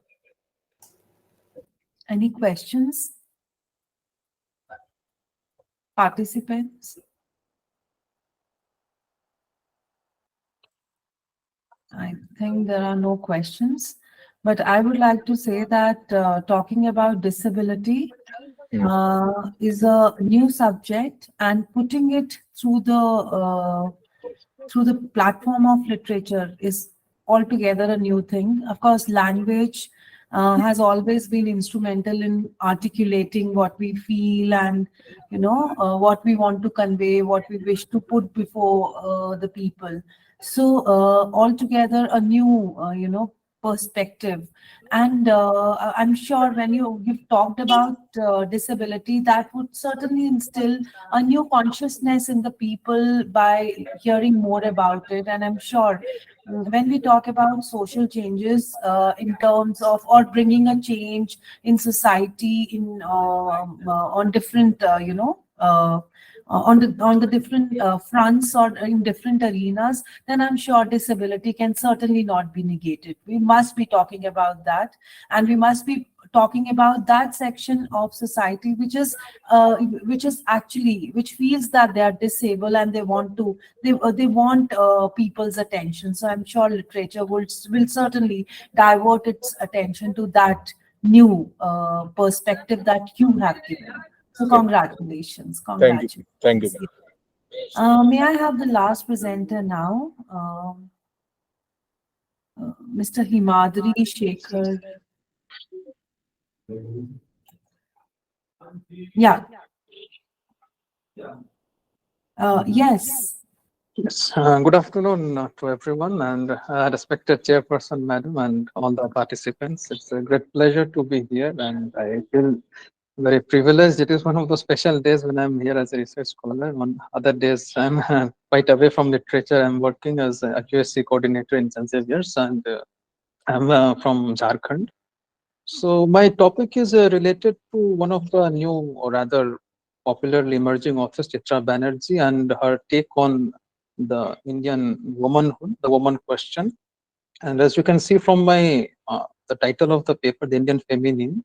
So basically, I have tried to argue here about how Chitra Banerjee has presented this notion of the Indian woman, the Indian womanhood, Indian feminism. So I will briefly go into the various ideas of my paper. And first, I would like to read the abstract a bit so that it will give you some idea about what I have tried to present throughout my paper. So then I will briefly go into some of the important things. So first, I'm reading out the brief abstract, so which will give a fairly nice idea of the entire paper. So, okay, so when it comes to the study of feminism or feminist texts, the cultural association of the West comes quite inadvertently to one's mind. So it's a Western notion that we usually associate. And the history and progressive phases of this socio-cultural theory also points towards the origins in the West. Sometime around the 19th century, we see that it is emerging as a very dominant idea. And the rapid bloom of Indian English literature post-independence incorporates its concerns for the fair sex and its fair representation in life and literature.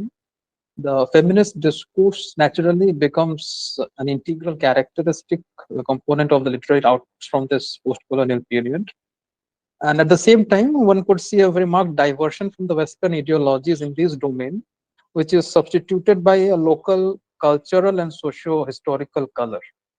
So the Indian version of the woman. And there are many authors which were there. So my focus here is Chitra Banerjee Devakaruni, and she has carved a special niche for herself in this domain recently. And her novels have opened up new spaces for discourse into the annals of Indian womanhood from the classical times up to the present. And she has used a very good retelling of the ancient classical myths from the Indian circle, and she has presented the modern woman through voices of Sita and Draupadi mainly. So my paper usually is trying to take the the writer's take on the woman question, and ranging from the epic to the mundane. So what I've tried to argue here basically in three phases. First, I have talked about the notion of feminism in general, and then the diversion and the inspiration which the Indian writers were getting and how they have modified this, and then finally how Chitra Banerjee is trying to show her version. So when it comes to the Western scenarios, see, from as early as the Renaissance, during the time of Elizabeth, we already see that this woman question is gaining quite significant space in literature. So if you consult the Norton anthology, see there's a large, fairly decent section where Queen Elizabeth herself, she has written some poems which are anthologized there. So that means we have a good number of women at the same time. Maybe we're not very famous as such. Whenever we see names like Spencer and Shakespeare, these are more prominent. But this woman question, or the figure of the woman, the lady on the pedestal, these questions are getting prominent. And if you see the Spencer, the fairy queen herself is quite dedicated to this area. The queen herself is somehow represented there, and Shakespeare himself is dedicating a large number of his sonnets, 130 something, to the Dark Lady. So this is my first area of argument which I have given here. Now, and then in the 19th century, we see this notion getting quite a good popularity, and especially in the 19th century, the voting rights and rights of education, these are emerging. And during the time of war, as Madam Gayatri was also saying, that if you look at the World War, especially during the Second World War, see, when the men are busy fighting, is if I may put it like that, then suddenly the women have more responsibilities of so-called running the household. So that is the time when women are suddenly more conscious, aware, or you can say having a better share in this management of the house, the family, the inner circle, the outer circle. Now, the second part which I have tried to suggest here, this notion of the Indian feminism or the Indian womanhood. So this is mostly emerging during the 19th century Bengal Renaissance. So this is somewhere around the 19th century we see that the need has arrived. The Bengal Renaissance is quite a big phenomena, especially in Bengal, and gradually it is spreading across the nation. And this can be directly related to what is happening in the West, because at the same time there is a huge increase in the theater in Bengal, and the novels of Dickens and the Bronte sisters are greatly coming to India. People are reading that, getting inspiration from that. And at the same time, there is a huge amount of inequalities, problems. I've mentioned about the sati and child marriage, which are some of the immediate concerns. I have talked about people like Vidyasagar, Ram Mohan Roy, Dayanand Saraswati, who are trying to eradicate these things. So this is a time when suddenly we see that the importance, the areas of equality, the importance of women suddenly is getting more concerned, because as I'm coming to Chitra Banerjee now, so we can see that this India has already been a land where women were worshipped from the very classical times, and suddenly we see downfall, a decline in this notion. So that is tried to be revitalized, rejuvenated once again. So this is the second part. Then in the third part, I have tried to talk about Chitra Banerjee's novels. Now, her novels can be categorized in two categories in this section. See, in one category, she is talking about novels from the Indian myths or the Indian classics, the Ramayana and the Mahabharata. So she is offering a retelling in her novels like The Palace of Illusions and The Forest of Enchantments. So it's very beautiful to read that characters like Sita and Draupadi, they are telling their story themselves. So you don't need male voice, or they do not need representation. So she is speaking herself as a character in her first person. This is very interesting. And in our other series of novels like Sister of My Heart or One Amazing Thing, we see that these are women from the everyday life. So especially the novel Sister of My Heart, which I have talked about in this paper. So we find a very great similarity, or rather we can draw some similarities with Thackeray, his Vanity Fair. So there also we have a set of two ladies, Amelia Sedley and Becky Sharp. Here we have Anju and Sudha. So there's one girl who is that so-called independent. This is trying to incorporate these notions of the so-called modern independent woman. Anjali is still that household angel in the house. So this novel is very interesting insight into how these two kinds of womanhood are emerging, or rather merging together. The two sisters, one likes to be very free, independent, progressive. Just a minute, just a minute. Yeah, madam. Dr. Lalita, could you please stop sharing? Please stop sharing.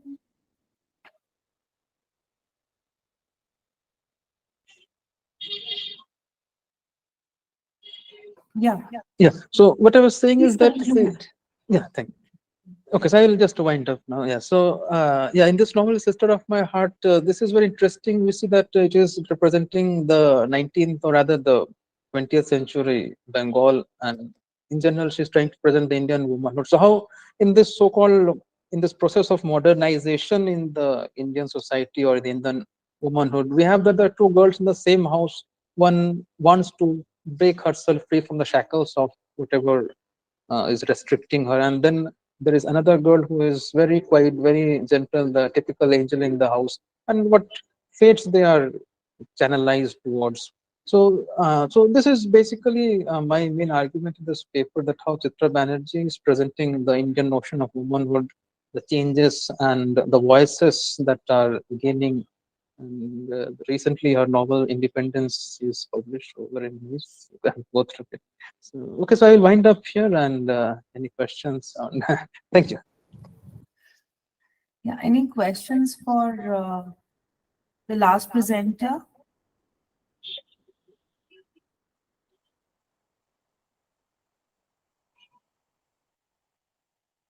There's none, I suppose. Yeah. And I think with this, we have come to the end of this session. And it was really amazing to hear a mosaic of ideas talking about law and literature, talking about patriarchal social setup, talking about how women resist, how women are resisting, and coming from the last presenter, it was about Indian feminine, and I mean got to hear, and then of course Homeric poetry. I mean, it was a wonderful session where I could, I mean, I feel so fresh after hearing so much, and then I feel like having an urge to read all the readings that you've mentioned in this session. So I thoroughly enjoyed this session, and over to the organizers. I don't know what next to do. Thank you so much, Dr. Ruchi. It was nice to have you here with us. And I also sincerely thank the presenters for the wonderful presentations. Now, we have finally come to the end of session 3, and we will be moving on to session 4, which will begin shortly. Is Dr. Angelina Basu here? Yes, I'm here. I'm here. Hello, So ma'am. with this, I will Hello, leave ma'am. the Yes. session. Do I? Yes, ma'am. Yes, ma'am. All You right. can leave. Thank you You're so welcome. much. Thank you so much, ma'am. Dr. Angelina, may we begin? A moment. Yes, we can definitely begin. Dr. All right. Anu, am I audible? Yes, yes, you are. Perfect, perfect, yes. First of all, good afternoon, ma'am. Good afternoon. On behalf all. of St. Francis College and Cape Comorin Trust, we heartily welcome you here for today's session. All right. Just a small introduction about Dr. Angelina. She is a David Scott Castan Professor of English Literature from the School of Liberal Arts and Humanities, Hyderabad. Ma'am, over to you. Okay, thank you. Thank you for the introduction, Dr. Anu. And we can start with the first presentation, which is Dr. Lalita. We can start with the presentation.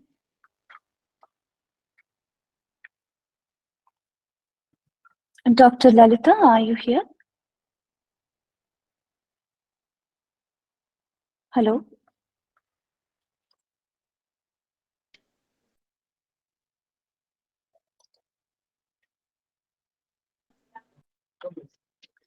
Dr. I don't Lalita. think she's present. She was actually sharing her screen just 3 minutes back. So I was presuming if she's here, then we can move to the next presentation. Sorry, but unfortunately, I think she's left the meeting. Okay, if we can go perfect. ahead with the next person, we can come back to Perfect. Dr. Lalita. Perfect, perfect. I think Dr. Lalita has joined, ma'am. Dr. Lalita Santosh joined. No. Okay, okay. Yes, she's here in the meeting now. Dr. Lalita? Dr. Lalita, you can start your presentation. All the participants will be given 10 minutes and 2 minutes for discussion. And, Dr. Lalita? Ma'am, could you please unmute your mic? Or if you're unable to speak, could you please text in? Yes. yeah, okay, perfect.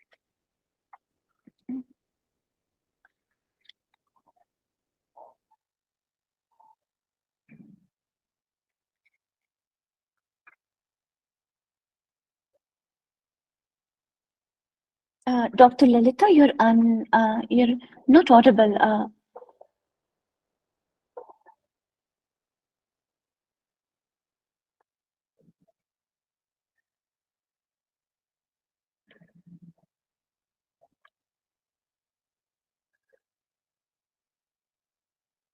Dr. Lalita, we are not being able to hear you.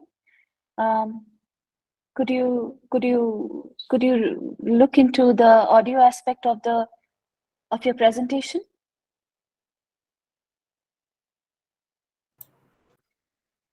Now am I audible? Yes, ma'am. You're audible. Yeah. Yeah. A very good afternoon to one and all present here. Today, my topic is Gender, Sexuality, and Race in Media Presentation, incarnating the ideas of youth and children. Is my this one the presentation visible? Yes, it's visible. Yeah. Okay. So, basically, in our consumption-oriented mediated society,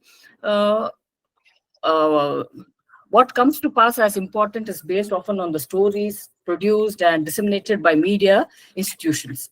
So much of the audiences know and care about the images, the symbols, the narratives that we actually see in television, films, music, and other media. So here, based on this only, the individuals construct their social identities. Okay, and in this, they come to understand what it means to be a male, female, black, white, Asian, Latino, etc. Okay, so this study is significant because it will demonstrate how people's opinion of gender and race can be influenced by the stereotypical images. So the background of the studies. So stereotypes, as reported by Hughes and Baldwin in 2002, were the precedents over generalized nations about radical traits or behaviors. Okay, so the author made the assumption that Black respondents would consider a white communicator who made direct eye contact as unpleasant, confrontational, and loud. So here, the researchers had engaged in 17 communication techniques drawn from the earlier studies for some both Black and white stereotypes respectively.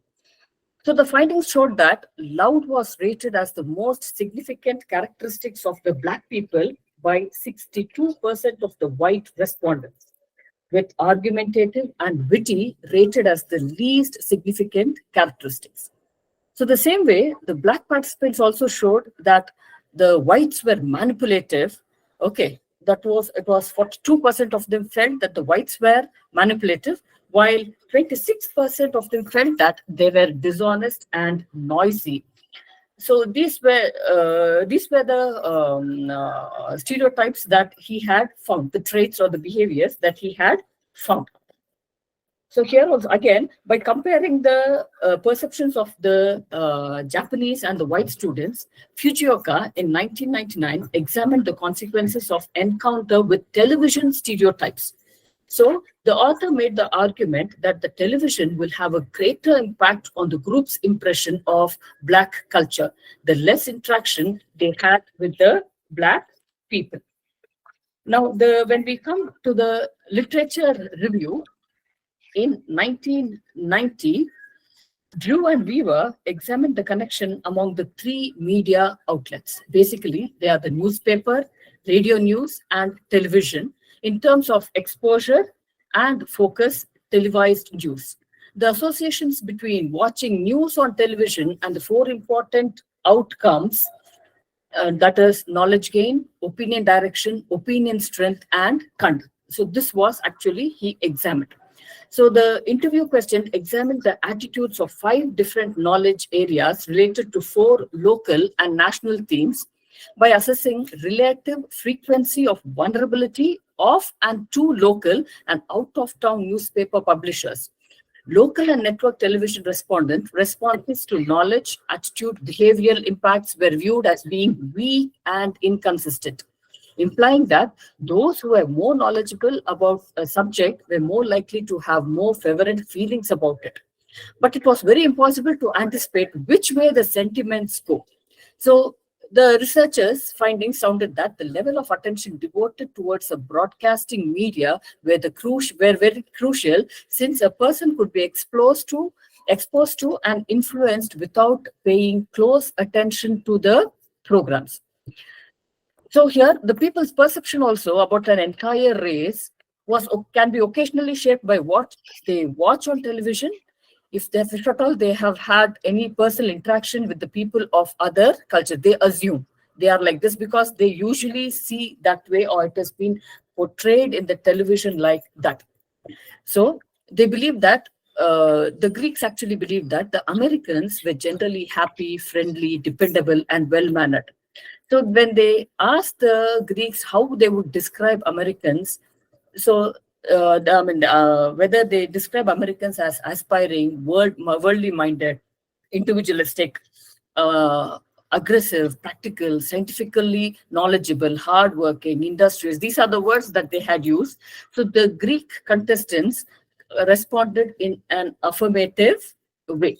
So the results showed that American television programming was preferred all over others by the Greek students who routinely watched a lot of television.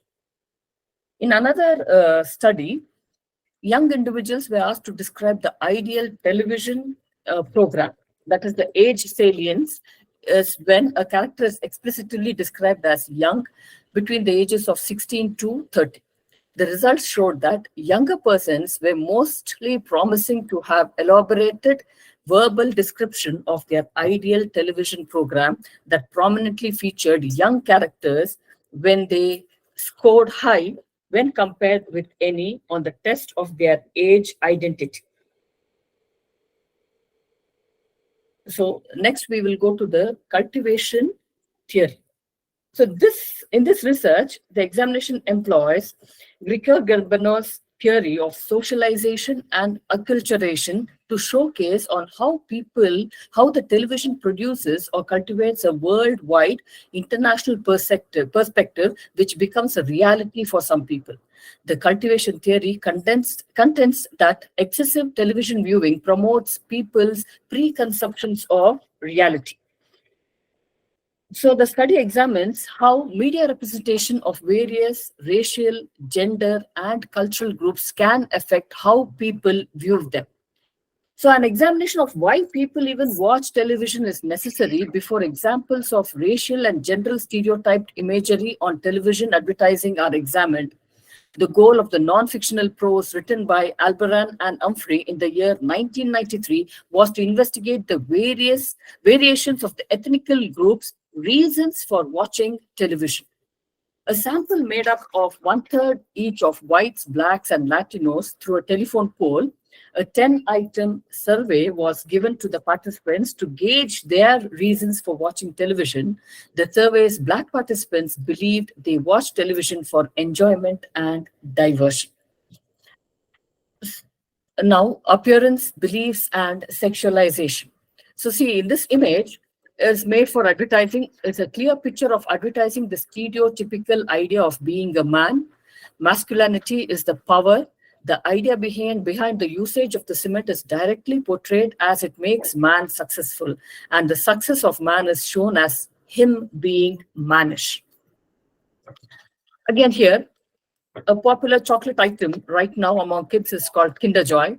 In the product's commercial, a pink Kinder Joy box for the female child and the blue color one for the male child are displayed. In addition, the gifts that girls typically open are things like Barbie dolls, rings, kitchen-related items, sewing machines, and other things that are thought to be exclusively loved by women. The concept that coloring material choices should be gender-based is used in these advertisements. They make an attempt to connote that girl child should play only with the Barbie dolls and kitchen sets, since it is what they will do in the future. Whereas boys are allowed to be independent, drive cars, and have superhuman strength and power. There's another example here. In the above image, we can see how women are portrayed. One man being there with the perfume is attracted by the women in trendy clothes, and this stands as a true significant PF sexuality. The advertisement evokes a feeling in the adults, especially men and boys, that if they use this perfume, women get attracted to them.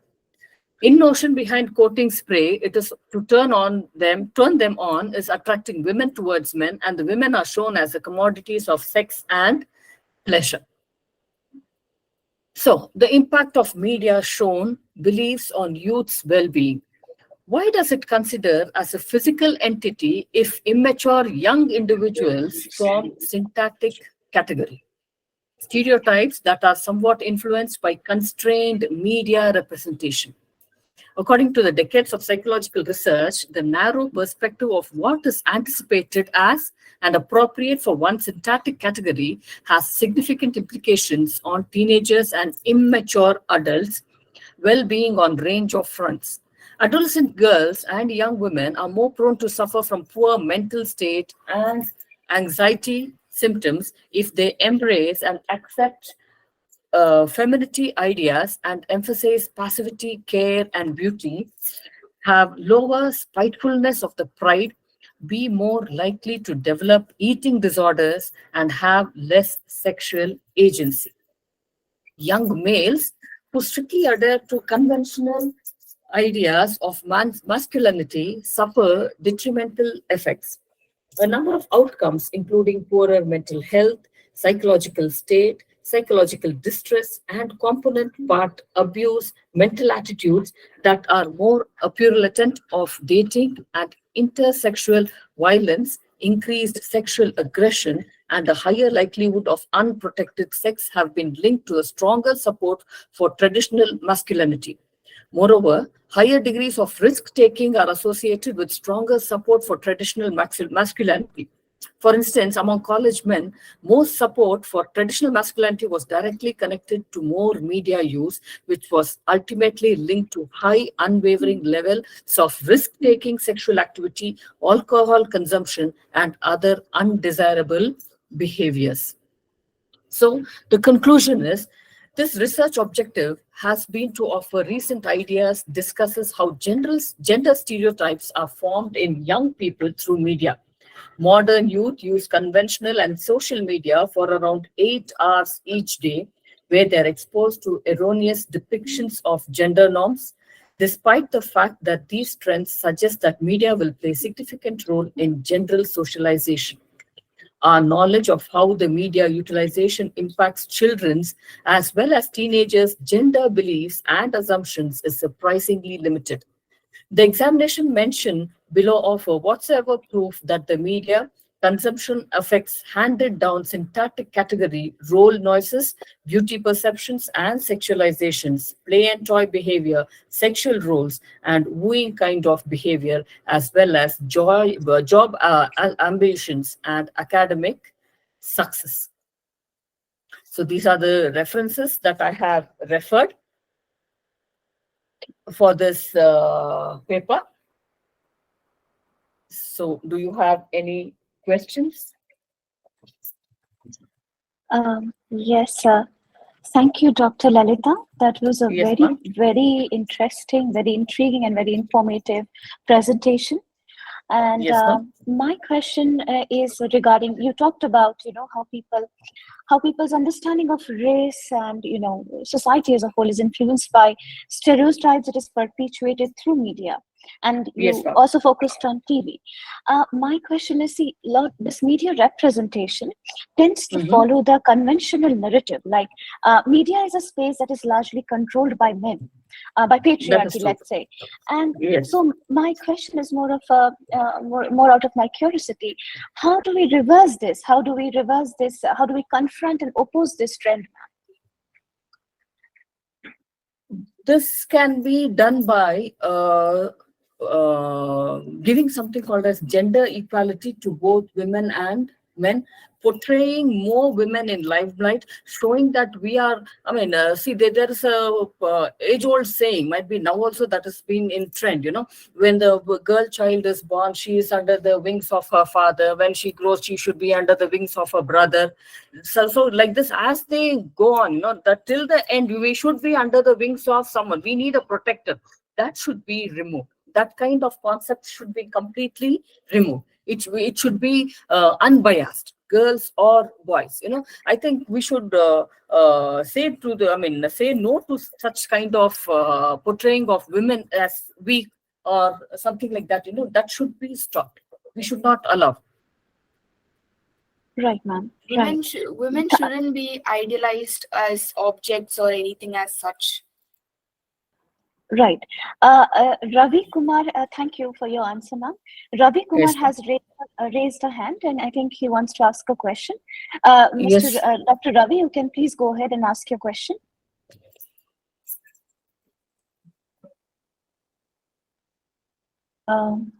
Hello, Dr. Ravi, Hello? do you have a question?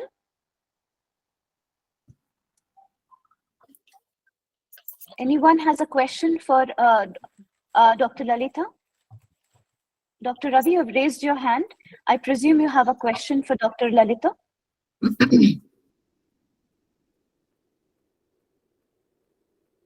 I think it must be by mistake.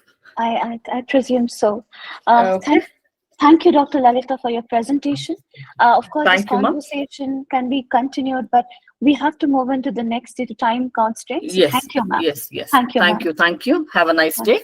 You too, you too. Thank you. Dr. N. Lakshmi, can you start with the presentation?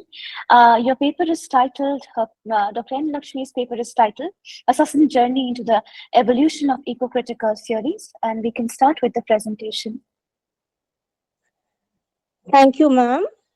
Thank you. Respected chairperson, channeling this particular session and my co-participants, I'm very happy to present this particular paper. So Do you as have a, the title, yes, ma'am. do you have a PPT, ma'am? No, ma'am. No problem, no problem. I'm in the If you, college, madam. I'm in the college. So. no problem, ma'am. If you want, you can just switch on the video. It will be more communicated then, if it's okay.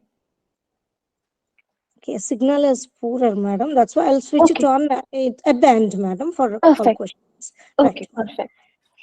So when we talk about eco-critical theories, we have to know, first of all, that environmental concerns have always been the subject of literature for a long time.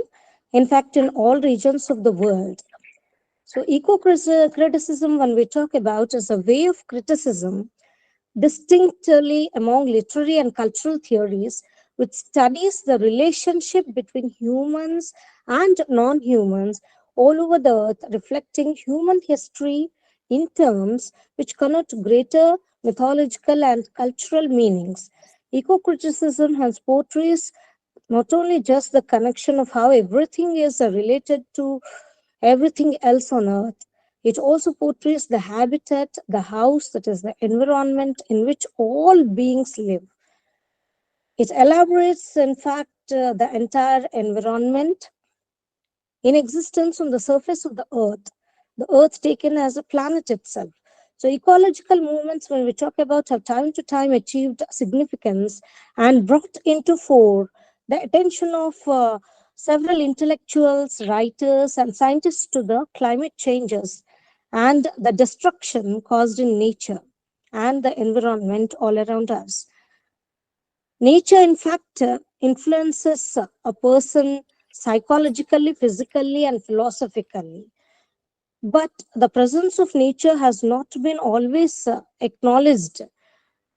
So this paper focuses on the journey of a few eco-critical theories and embeds a second exposure to various illusions worldwide. So when we talk about the models of eco-criticism, there are three widely used models. The first model, when we talk about, is the anthropocentric model, which is also known as the domination model, where humans have the privilege to dominate and use the environment and its existence for the sake of human beings in the world. This was the first kind of model which has been followed. But later, gradually, the androcentric model came into existence, which is also the caretaking model, which is also known as the caretaking model, where gradually the view changed to look at environment and landscape and the existence of nature by man, which focused on the position of how human beings are caretakers of earth. They are the ones who have to take care of the earth. But the third model, when we look about, which is followed in the recent years, is the biocentric model, which takes into importance the ecological models, where it rejects the anthropocentric view and also the androcentric view, and adds to an understanding of how important is interconnectedness of all things important in the present day world, both animate and inanimate, which exist in nature. When we trace the origins of the earliest theories in literary and cultural studies, We can talk about the great historian Donald Webster in his book, where he talks about wealth of nature. He talks about how environmental crisis is a global crisis, and it has evolved not because of the function of ecosystems, but by the actions of human beings on nature and the exploitation it entails. And we can quote the origin even to some other books where this kind of theories are being supportive, like Arnold Toynbee's Mankind and Mother Earth, which provides the fundamental insight that civilization was an admixture of population, culture, and environment. So mankind was affected as much by his environment as was man affecting it. Like that, we can find Joseph Meeker's The Comedy of Survival, which proposes a successful fusion of literary criticism and ecology, establishing a parallel to Dante's Commedia, where hell is described as an unpleasant place for survival. It is similarly in Meeker's work also pointed out that the industrial, technological, and polluted world is also similar to such a place, which is being made by man's contribution.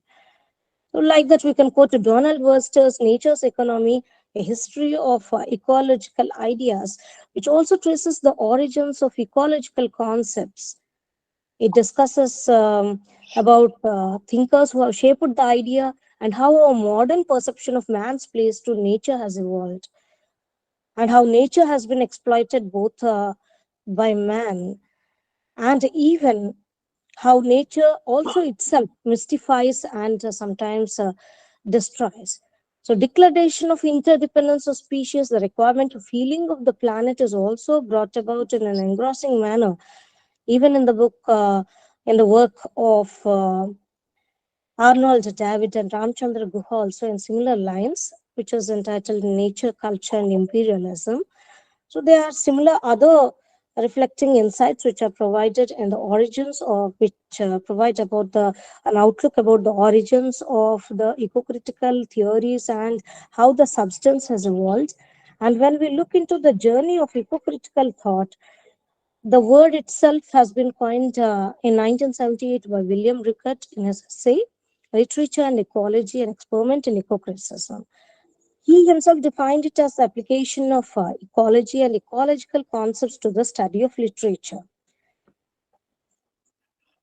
So later we can talk about environmental discourse, which has evolved through different phases, like three different waves we can talk about. The first wave of eco-criticism is being spoken of by Lawrence Burrell himself in the book entitled The Future of Environmental Criticism, Environmental Crisis and Literary Imagination, where the eco-critics for the first wave focused on nature writing, nature poetry, natural history, and wilderness. So the aim of the wave was to preserve biotic community. The second wave, eco-critics inclined towards environmental justice issues, social eco-criticism, and other things, which considers urban landscape as seriously as is natural landscape as important in the modern context. Now, however, when we talk about Cheryl Grotfeldt, Scott Slavic, and others have initiated the third wave, where they state that initiating feminist perspectives are important in the study of eco-literature. So the journey, when we look about the journey of eco-criticism, has been longer and longer, where it has evolved from ecological themes, it has traversed into urban landscapes too. And I would like to talk about different forms in brief. So we can talk about different forms of eco-criticism, like ecofeminism, which is an important aspect, which has emerged both from social and political movements along with intellectual critique. It argues the domination of women and the degradation of the environment, which are consequences of patriarchy and exploitation. And ecofeminism in the recent days has developed into new varying approaches like liberal ecofeminism, spiritual or cultural, or you can say essentialist ecofeminism, and also as a socialist or material ecofeminism and radical ecofeminism. And there is another form of eco-criticism, which is green studies, where green theory focuses on the study of global justice, international development, modernization, and global security of environment. So there have been many best exponents of green studies like David Held, Henry Shue, Thomas Pegg, etc. It calls for an awareness and need for preservation of nature. So another recent form of evolution is the post-colonial eco-criticism, which points that colonization is not just a history of beings, rather it exists in coordination with the physical environment, including resources, animals, and planets. So this theory also intertwines the climate and environmental crisis with narratives, historians, and natural presentation. The next theory is even we can talk about environmental philosophy, which is based on two principles, the well-being of humans at the same time, and also the non-human life, because both entities are having equal value. And it is also divided into social ecology and deep ecology. They are also deep theories. So I have little briefed it out. So, and we have ecological economics, and it's a transdisciplinary field of study where the entire economic system is seen to be embedded in a larger and wider ecological system. And you have environmentalism, which is a collaboration of a range of practices which promote the well-being of the earth, which sometimes even include different movements that arose in order to check the environmental problems inconsistent with the human beings' actions on nature. You have environmental history also, which deals with the study of human interaction with the natural world over length of time. It emphasizes on the active role played by nature and nature's influences on human beings and vice versa, but it covers a period of time. Lakshmi?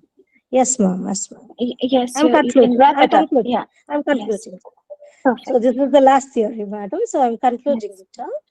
it. So this has a physical impact of humans is being studied under environmental history. And lastly, looking into the future of eco-criticism, I'd like to brief out that ecological environment always surrounds human life. So eco-criticism, when we try to understand, it's having a very broad scope with its varying approaches. It always traces the origins of the challenges in environment and the factors leading to environmental crisis in various genres of literature.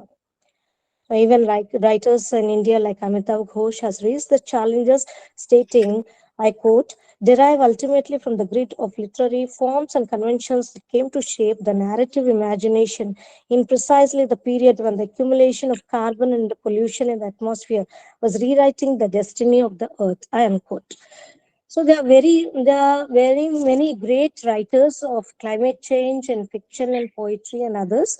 I'm not going to quote all those things, but I'm going to simply abridge it off that eco-criticism presents itself as a familiar concept, if not fully comprehending the wholeness of the planet Earth itself and our lived environment. So here I'd like to say eco-critical theories as literary theories in the 21st literature can surely prove to hopefully bring about a change in the minds of diplomats, intellectuals, and people in the society at large to arrive at possible solutions through various genres of literature. And the future is immense because new fields have evolved, ecosophy, animal studies, biopolitics, to name a few. Thank you, madam, for giving me the opportunity for presenting the paper. I'm sorry I have taken much time.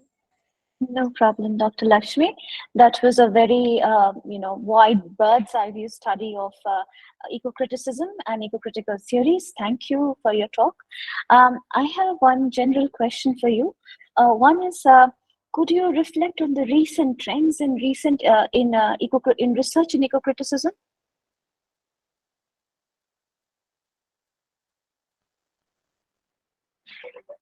Hello? Hello? Yeah. Hello? Yes. Yeah, Yeah, Dr. Lakshmi. ma'am. Yes. Yes, Yeah. Yeah. the recent trends include animal studies, ecosophy, the tremendous developments in ecosophy, animal studies, biopolitics, even dystopian literature, cli-fi literature has evolved, madam.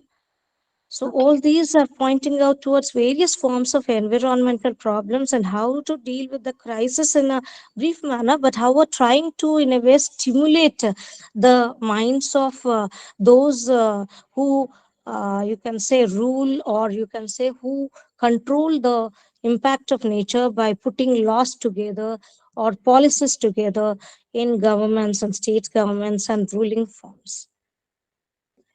Thank you, Dr. Lakshmi. That was, thank you. I took away that animal studies is something that I'm personally interested in, and you mentioned about it. Thank you, ma'am.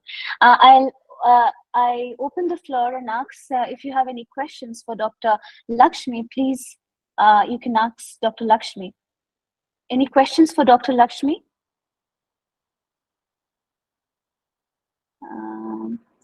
Okay, thank you, Dr. Lakshmi. I think we'll move on to the next presentation. That was a very, that gave me a broad knowledge of eco-critical theory. So thank you. Thank you, madam. Thank you. I'm grateful. I'm grateful. Thank you.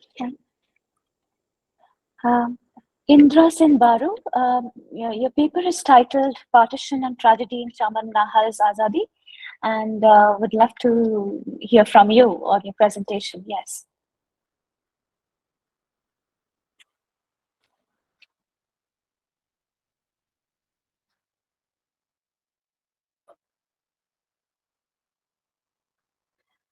Mr. Indra Sen, am I audible? I cannot hear you.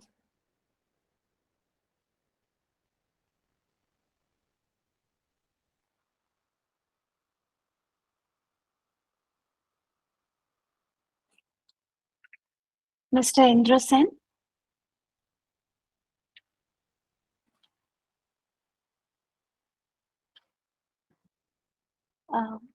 Mr. Indra Sen Baru, are you there? You are not audible.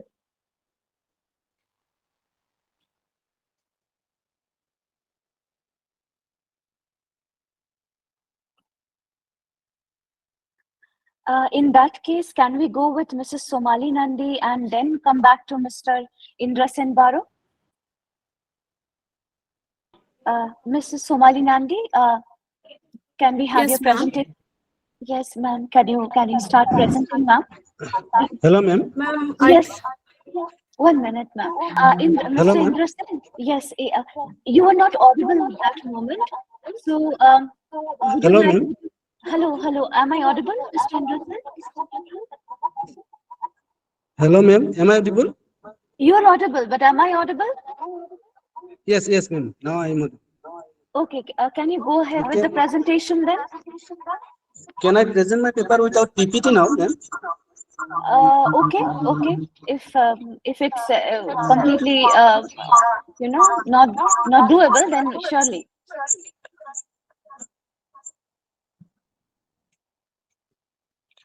So, respected chairperson and my dear participants, I am Sri Anderson Bero, Assistant Professor, Department of English, Zazi Hemnath Sharma College. So, my topic is Partition and Tragedy in Saman Nahal's novel Azadi. Saman Nahal is one of the outstanding novelists of the 70s. His novel Azadi, published in 1975, is one of the novels of the Gandhi Quartet. The novel Azadi is considered as the best novel of Saman Nahal. In 1977, it won for him Sahitya Academy Award and also the Federation of Indian Publisher Award. The novel deals with the theme of the partition of the Indian subcontinent into India and Pakistan. Nahal has presented a tragic effect of the partition by focusing on the life of Lala Kansiram of Sialkot. It is a lifelike picture of celebrating partition. The novel is about the murders, massacre, rapes, burning, looting, and the condition of uprooted refugees posed by the partition. It is historical, political, Gandhian, and above all, a great work of art of the 20th century. It is more comprehensive fictional account of the partition Holocaust in Indian English literature, as compared to the novels like Train to Pakistan by Khushbu Singh, Inqilab by K.A. Abbas, and A Bend in the Ganges by Manohar Malganga Samanhal, being a local of Sialkot, had himself seen the detestations and Holocaust made by the public craze. The narrative of the novel covers the period from the declaration of the Cabinet Mission Plan on June 3, 1947, up to the period after the death of Mahatma Gandhi on January 30, 1948. Partition and tragedy of the novel. The novel Azadi is divided into three parts: lull, storm, and aftermath, which make it clear that the novel is about the silent atmosphere before the partition, the horrible incident caused by the partition, and the pitiable condition of the uprooted refugees after the partition. Nahal, in his novel, has presented 7 families of the Muslim-dominated city, Sialkot, to represent thousands of sufferers like them. Lala Kansiram and his family lived peacefully at Sialkot before the partition. Sialkot was known for Hindu-Muslim unity. Though majority of the residents were Muslim, this fact can be presented through the friendship of Lala Kansiram and Chaudhary Barkat Ali, and love of Orun and Noor. Lala Kansiram and Chaudhary Barkat Ali were not only friends but also like brothers. They share happiness and sorrow each others. Influenced by Gandhi's speech, Chaudhary Barkat Ali said to Lala Kansiram, "You are my brother from today." Both of them decided to opt for Khadi. Similarly, Orun, the son of Lala Kansiram, loves Nurul Nisa, the daughter of Chaudhary Barkat Ali. He is ready to become a Muslim for her. The atmosphere in Sialkot was too peaceful. All people did their job calmly. There was really lull over the city. The Hindus and the Muslims lived like brothers in the city. But the lull slowly leads to the catastrophe after the announcements of partition by then Viceroy Lord Mountbatten. The announcement of partition disturbed the life of the Hindus. The Muslims started celebrating the creation of Pakistan with drum beating and firecrackers. When they passed the building of Bibi Amarpati, they threw stones at the houses. The window panes of the houses were broken. All the tenants of Bibi Amarpati had gathered on the roof of the big house. Shops were closed and people shut the doors of their houses. A procession came ahead from Trang Bazar. Soon the Muslims started looting shops. Even the shop of Lala Kansiram was looted. Then the Muslims started burning one Hindu mosque. They shouted, "Tordo, Tordo." The communal chaos and murders were not stopped in spite of government's effort to maintain peace in the region. Compelled by the insecure atmosphere, Lala Kansiram, his family members, and other teenagers decided to leave their own houses to refugee camps. Bibi Amarpati, Suraj Prakash, Sunanda, Padmini, Santni, and many others also accompanied with Lala Kansiram to the refugee camp. Lala Kansiram was given a separate tent in the refugee camp. Violence also took place in the cities like Lahore and Amritsar. One day, a train came from Amritsar, which was full of murdered and wounded Muslims. This excited the Muslims who killed and wounded the Hindus in Trang Bazar. Soon the Hindus were forced to leave for the refugee camp. Lala Kansiram saw people burning in the refugee camp. A curfew was declared in the town. The police worked hard to keep peace but failed. Lala Kansiram was restless. He could not sleep properly. The refugee camps were full and some people traveled to India by refugee trains. Such trains were stopped and many Hindus were killed. The same was with the Muslim refugees. Many dead bodies were seen in the platforms. It was really horrible and pathetic. During partition, hundreds of refugees were killed and several women were abducted or raped. Sunanda Bala, the beautiful daughter-in-law of Bibi Amarpati, was raped by Muslim officer and Sandini was abducted. Suraj Prakash, the abducted sons of Bibi Amarpati, stabbed to death. Niranjan Singh burned himself to death as he was asked to shave his beard and hair. Madhu and her husband named Rajiv were killed in the train. Dr. Chandrabhan, a doctor in Sialkot, was killed during the march to India by the Muslim attackers. Two of his daughters were kidnapped by the Muslims. All these victims of the riots caused by the partition. The partition caused loss of properties and physical trouble to everyone. The people got nothing in compensation. The respectable and rich people like Bibi Amarpeti and Lala Kansiram had to walk on foot and lived in the tents of the refugee camps. Young women like Santni, Sananda Bala, and Isar Kaur had to live in the open places. Isar Kaur had to deliver a child during the journey to Delhi. She lost her husband. Teja Singh lost his young son. Lala Kansiram lost his favorite daughter, Motu, and her husband Rajiv. Bibi Amar Peti lost her son, Suraj Prakash. Sunanda became a widow and little ones became parentless. Sunanda, who was hardly seen by other men, was raped. Dr. Sunandra Bhan was killed and his two young daughters were kidnapped by the Muslims. Lala Kansiram was badly affected by the partition. He lost his bosom friend, Chaudhary Barkat Ali, and his family. Both of them spoke together and shared each other's happiness. Besides this, Lala Kansiram lost his shop and his city, Sialkot, which he loved very much. His condition became pathetic when he had to leave the house of Bibi Amar Peti where he lived. Chaudhary Mr. Barkat Ali Indra, also felt very sad when Mr. Indra, sorry to interrupt, but you can wrap up. You can wrap up the Yes, ma'am. presentation. Sorry to interrupt, but you can wrap up the presentation because we have 2 minutes. Well, 2 minutes just. Okay. You can come to the conclusion The of the condition paper. of the Yeah. okay, ma'am. Saman Nahal's Azadi deals with the theme of partition. It is about the celebration of partition, the horrible and pitiable condition of the uprooted refugees after the partitions. However, the novel ends with a hope. Saman Nahal symbolically reveals it in the novel. In this regard, Saman Nahal is like Thomas Hardy, a Victorian novelist and poet who ends the tragic hours with an element of hope. For example, Lala Kansiram ran a small shop of grain just out of his house after the partition. Arun and his parents were trying to get sleep. Sunanda started sewing clothes on machine to earn living. The wheel or cycle of machine moves rapidly. The cycle of machine symbolizes the cycle of life, life, death, and life again. In this way, the novel Azadi is a tragic record of partition of Indian subcontinent into India and Pakistan. Sam Asnani rightly says Azadi can claim to be one of the rare tragic novels in Indian fiction, intensely felt, poignant, and symptomatic of the author's deep understanding of human impulses and emotions. Thank you, Dr. Indra Thank you. Sambharu.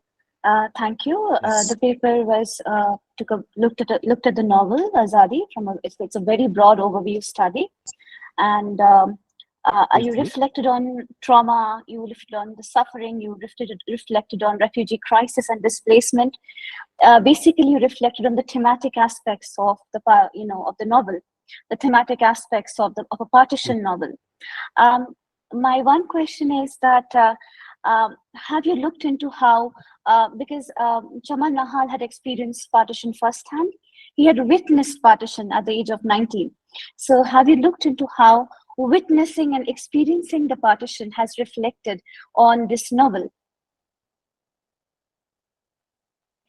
Yes, during that period, many were the conditions of the finance, like Bimi, that is Lala Kansiram's, Prabharani, Madhubala, Rajiv, Arun's, but they were residing at the house of Bibi Amar Peti. So they were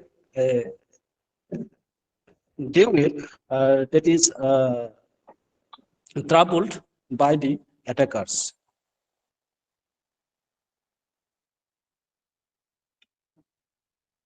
Okay. Thank you for your paper. And are there questions for Mr. Indra Sen?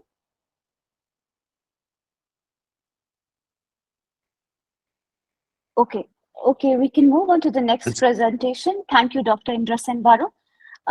Thank you. Thank you. And Dr. Somali Nandi, we can have your presentation and your, yes. Thank you, ma'am. A very good afternoon to one and all present here in this webinar. I, Mrs. Shravali Nandi, a faculty member of Kharagpur College, Kharagpur, West Bengal. Ma'am, can I present my PPT, please? Sure, ma'am. Sure.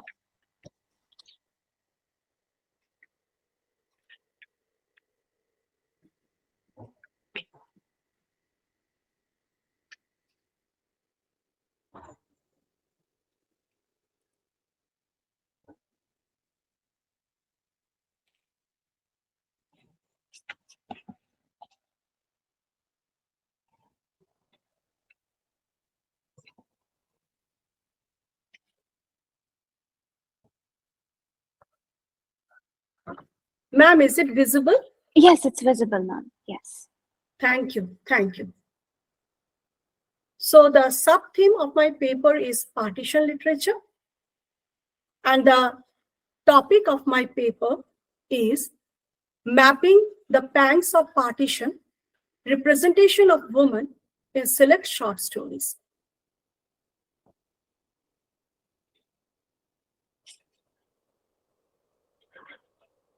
In the inception, I have quoted a few lines from a famous Bengali poet known as Annoda Shankar Rai. তেলের শিশি ভাঙলো বলে ঠুকুর পরে রাগ করো তোমরা যে সব বুড়ো খোকা ভারত ভেঙে ভাগ করো তার বেলা.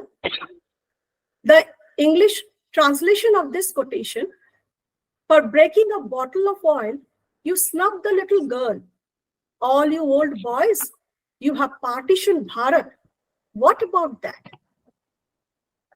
Independence Day is an exhilarating moment as one unfurls the pages of history, though it is marred by scurvy partition. From time immemorial, innumerable invaders intruded our country, and it ended in British rule. At least for 200 years, oppressed by them, the partition was the biggest blow to us. It surpassed the 2 world wars and incurred a huge loss. History delineated the facts numerically and statistically. Literature unraveled the pangs, struggles, agonies, and distress of those partition victims who were dislocated, homeless, and uprooted. Women suffered the most in the tragedy of partition. Women are considered as symbols of motherland. They also represent the antediluvian connection to the nation, as they are agents of procreation. Partition literature is a widely read discipline in modern academia. It exposes the unsaid history through the narratives. It compels us to explore fresh themes and adopt new approaches. Historians are forced to view history with new perspectives and ideologies. The aim of my paper is to focus on the marginalized woman who had a paradigm shift in post-partition. The feminine psyche of Mallika, Raka, and Sakina will be projected in the narratives of Manik Bandhopadhyay's The Final Solution, Sadat Hasan Manto's Holdo, and Alan's own house. Mr. Indra Sen, please. Mr. Indra Sen. Mr. Indra Sen, please switch off your mic. Mr. Indra Sen. Mr. Indra Sen, could you kindly mute yourself, please? Ma'am, may I continue? Yeah, sure. The vulnerability and plight of a mother during partition is explored from a more visceral perspective in the story The Final Solution by Manik Bandhopadhyay. Mallika, the female protagonist, is a victim of gendered dimension of the partition. She was compelled to step out of her sheltered homes to take up the reins of livelihood in order to protect her family from starvation, but herself confronted with extreme vilifications and mortifications of society. The story divulges incidents of reprehension, impuissance, degradation, human values, eschewal of spirituality, bringing out the absurdity of human existence. The story.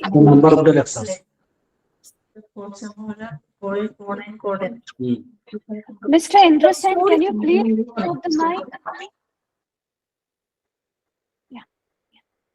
The story encapsulates the struggle of a female protagonist against a deranged society, plutocrat, hegemonic, androcentric, and patriarchal to the core.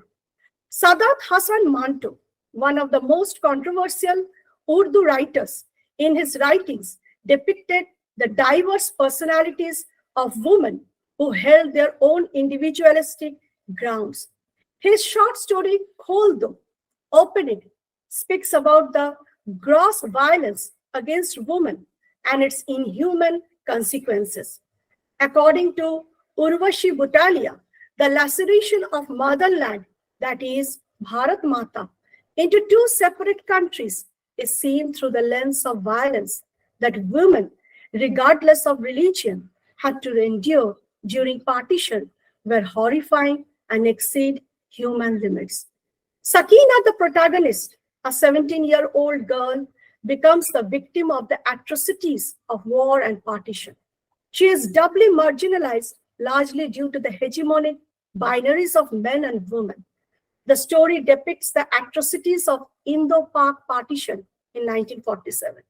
It opens up with a traumatized father whose daughter is missing. He pleads the volunteers of the refugee camp to find his daughter and offers prayer and blessings for their success. Days passed, but Sakina is nowhere to be seen. She was kept captive by the volunteers of her own community and raped pathetically for many days. One day, the father sees her unconscious daughter in a stretcher heading towards hospital. He recognized her by seeing the mole on her face. One of the doctors says to open the window, Kholdo, onto which the girl unties the knot of her trousers, pulls it off, and opens her legs, which leave the doctor appalled, while the father is elated to see her daughter alive. As Urvashi Butalia opines, I quote, women faced violence both from their own families and their own communities, unquote. The story represents women as subalterns, objects, sexually inferior, doubly marginalized, and are victims of gender inequality. If incidents of embodied gender, violence, and psychosomatic trauma crystallize the partition experience in Punjab as documented in Sadat Hasan Manto's Kholdo, the migratory experiences of people from East Bengal who arrived in West Bengal through property exchange is the story of Alam's own house by Dibyendu Pani. So Raka's story is different from Mallika and Sakina. The cross-border relationship is handled differently in this story. Alam's journey to Kolkata from across the border is full of uncertain expressions and memories. For some time, Raka, the woman he loves, daughter of a former family friend, has learned to hide behind words. His letters go unanswered, and in her last letter, she had written, I quote, like everything else, there comes a moment of return. When that moment slips away, it's impossible to ever be back, I unquote. Perhaps Alam has missed that moment. Perhaps there is no going back to the past now, that borders had separated them. Now that is, quote unquote, us and quote unquote, them. The country of birth, motherland, and nation may not coincide.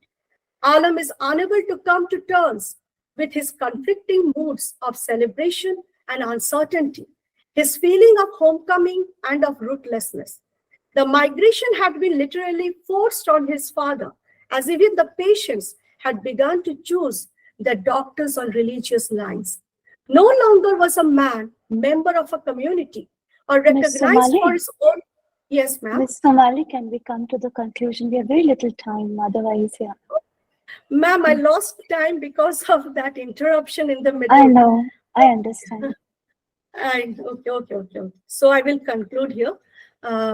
So I have taken 3 partition narratives and I have mentioned the name of them. Yes. So my conclusion is that the narratives show a journey from a certain life following partition and right through multiple stages of the struggle for a life across the border.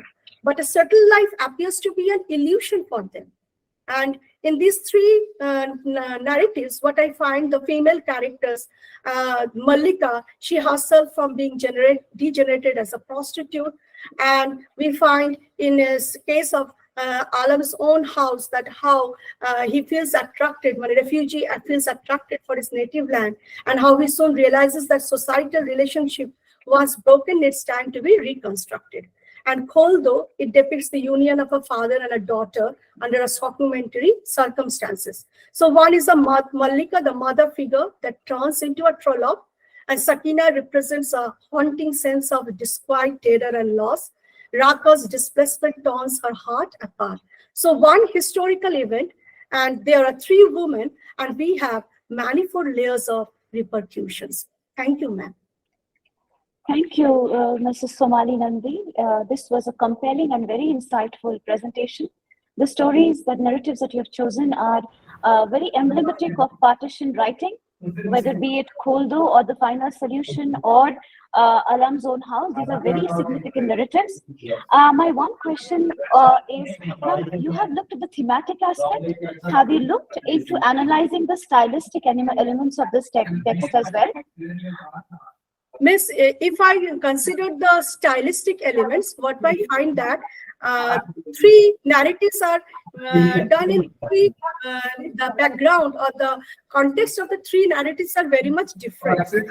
Because when we talk about the writers, if we see, one is writing with the perspective of memory, because the Benupali, he did not take active part in partition. So he have some memories. From his memories, he is right. Miss On Sarasa? the other hand, if I... Miss, sorry for the interruption. Miss Sarasa, could you mute your mic? Yes, Ms. Sarasa, could you mute yourself because there's a background noise. Yeah. Good afternoon, ma'am. I am Sarasa. No, just a minute. Could you mute? Mute yourself 1 minute. We'll get back to you. Okay. Sorry for the interruption. Sorry for the interruption, Ms. Sobali. Please continue. Yes. And if I talk about Kholdo, Hassan Manto, we know that his novels, his short stories are full of violence. He makes use of very much raw materials, means violent, and openness, means much more openness we find in the novels written by Sadat Hassan Manto. And if I talk about Final Solution by Manik Bandyopadhyay, this person also, he didn't have any first-hand experience of the partition, but from this, the way the women have been the downtrodden women who came from that side, they have been, we find that he has projected them, that how a woman being dominated by the patriarchy, she, for the sake of the child, because the narration is made in that way, that how a woman dominated by the patriarchy is ready to sacrifice her entity for the to survive in the family. So this is the difference that we find in the narration of the 3 writers. Okay, thank you, Dr. Somali. As you can see, the discussion can go on, but we are in the time. Yes. Thanks a lot. Yes. Thank you. Thank you. Mrs. Sarasa, please start your presentation, and I request you to, there's a lot of background noise. If that could be avoided, yes, please start. Yes, ma'am, can I start? Yeah, start. Please start. Yeah, I am Sarasa. I am working as an assistant professor, and I am from Karnataka, Bangalore, ma'am.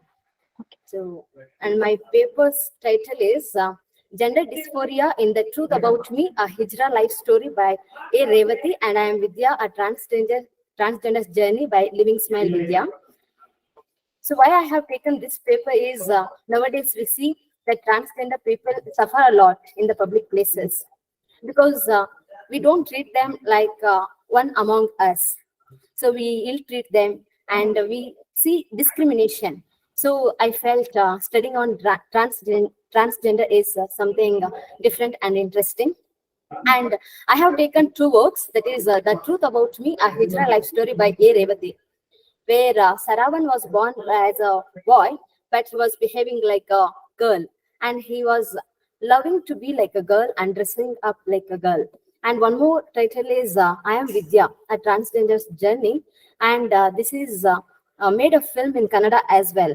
So Nanu Avanalla Avalu. And it has got award also, ma'am, in Karnataka. So I felt to study on transgender is something interesting. So if I go to introduction part, first we should know what is gender dysphoria. So it is a feeling of discomfort or distress that might occur in people whose gender identity differs from their sex assigned at birth or sex-related physical characteristics. So the one who has born as transgender, as years go by, they start feeling uncomfortable because physically they are a boy or a girl, but their behavior is just opposite. So here, if we take Revati, though she was born as a boy, but she was mingling with girls much. She used to love to dress up like a girl. So the same way, even Vidya's case. So later on, as the days went on, what happened is that is the Swami, who was Revati, begins to grow. He starts to develop feminine ways, such as playing games which are only played by girls and trying on his sister's skirt when nobody is there at home. And he was feeling shy to go to boys' toilet in schools. So what happened is his classmates started to harass him, saying that number 9 or a girl or a boy. And even his pants were removed to check whether he's a boy or a girl. So if we quote, she tells that men and even women stared at us and laughed and heckled us. I realized what a burden a hijra daily life is. Do people harass those who are men and women when they go out with their families? Why? A crippled person, a blind person, even they attract pity and people help them. One has experienced physical hurt, they are cared for both by the family and by outsiders who come to know of it. But we, the transgender people, are not even considered as human. So by this quotation, we feel that they are mentally depressed and they feel that society is not even treating them as human beings. So Hijra community, that is transgenders, pain is expressed by Revati's work. And she says that sex work was considered as a crime, which is why if a rowdy grabbed one of us in the streets or bundled us into an auto, there was no one to take our side. In fact, from our perspective, there was no difference between a police and a rowdy. They both behaved in a similar way. So this quote shows that even the police were not protecting the rights of transgender. So they were ill-treated. So the above lines of the text describes the daily travels faced by hijras and how bravely they must have faced police, the ones who behave like rowdies in front of Revati or Vidya. So fortunately, Revati and Vidya, though they have faced similar problems in their lives, fortunately in their lives what has happened is finally they have settled with one good job. So she has settled with the NGO's work and she is leading a successful life and she is fighting for the rights of transgender. And when we take even Living Smile Vidya, she is literally fighting for the rights of transgender people because she has seen how difficult it is because the society doesn't even consider them as human beings. And even in educational institutions and workplace, they are ill-treated. So when Vidya quotes, I was a girl, unfortunately, the world saw me as a boy. Inwardly, I wanted to be a girl. I made every effort possible to hide my femininity from outside world. Dr. Sarasa, can we come to the conclusion? Yes. Yes, ma'am. Yeah. So when it comes for conclusion, by this we understand that nobody enjoys to be a transgender or a sex worker, but it is unfortunate to be. Due to gender dysphoria, they undergo depression and become lonely and feel that they are abandoned and finally be abandoned by their families and the society. Without any other option, transgender people land up in begging or sex work or and are exploited. So though Revati and Vidya found good jobs and their lives became a bit stable, the wounds of their past merely scab over and continue to reopen time and again. Such is the fate of transgenders in the society. So hereafter, at least, we should stop ill-treating them and understand their feelings and emotions and support them so that another Revati or another Vidya may come up in life as successful people. This is the end of my paper, ma'am. Okay, thank you, Sarasa. That was a very intriguing presentation. You have picked up two very pivotal texts in terms of gender in literature as well as transgender writing. I would ask you, can you elaborate on 2 pointers of divergences in representation of gender in these two texts? Because, you know, one also deals with I am Vidya also deals with Dalit transgender angle. So have you explored that angle? Dalits. Yeah, Dalit transgender angle, because he's not only a transgender, he's also a Dalit. And the problem that comes, comes up being a Dalit as well as a transgender, that angle could be explored. So if you have not explored, you might want to explore that angle as well. Okay. Yeah, I have not studied Dalit transgender on any aspect, ma'am, but my opinion is even though there is constitution and rights and caste is eradicated, still casteism is present in India. So Dalits are ill-treated and everywhere casteism is present. So when it comes to transgender, Dalit transgender must be ill-treated much more than any other. Yes, so that's exactly what I was saying. One of the texts that you have looked at is I Am Vidya, and there you have the Dalit trans angle, which is something you can explore, because it not only talks about the problems of being a transgender, but also the problems about being a Dalit. So that is one thing that you can look up to, ma'am. Okay. Thank you for your presentation. It was really insightful. We congratulate all the 5 presenters who have presented the paper in this session. And with this, I close this session. Thank you. And Ravi Kumar, Mr. Ravi Kumar, you have raised your hand if you want to speak, and we can also begin the next. Yes, ma'am. Madam, are you audible? Yes, ma'am. Yes, sir, you're audible. Madam, okay, madam. Is it is it transgender turn to the girl or boy being a married same gender to gender? Is it possible to pregnant or give a birth or boy or girl? Is it any proof in this society? This is a question I believe Dr. Sarasa Ms. Sarasa can answer you this question. But this is a question I believe does not come under the purview of this presentation. It's a very generic question. Ms. Sarasa, would you like to answer it? Yeah. See, when a person is a transgender, so when the boy is facing that feeling, the problem, they go for nirvana. They change their sex if they really want to be a girl. So that is a difficult stage, and many are going. In fact, Revati and Vidya have gone for nirvana. They completely became a female. So when it comes for giving birth, there is chances, and we have studied. So there are a few examples. So I don't remember their names, and it is proved they have given birth after going for nirvana. So it is a surgical sex change. Okay. Thank you for the answer. Okay. Thank you, ma'am. Thank you, Mr. Ravi, for the question. With this, we close this session. Okay. And yeah, and the next session can start, though it's a bit late. Ms. Anu, can I hand it over to you? Yes, ma'am. Dr. Anu? Thank you so much, Dr. Angelina. My pleasure, Dr. Anu. And I would also like to thank all the presenters for being here today. Thank you so much. Thank you. Thank you, ma'am. Thank you. Thank you. I'm leaving the. Yes, madam. Yes, madam. Satisha, over to you, sir. Thank you.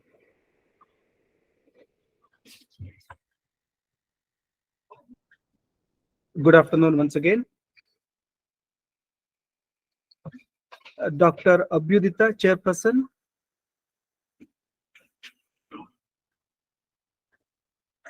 Dr. Abhidita, chairperson for the technical session.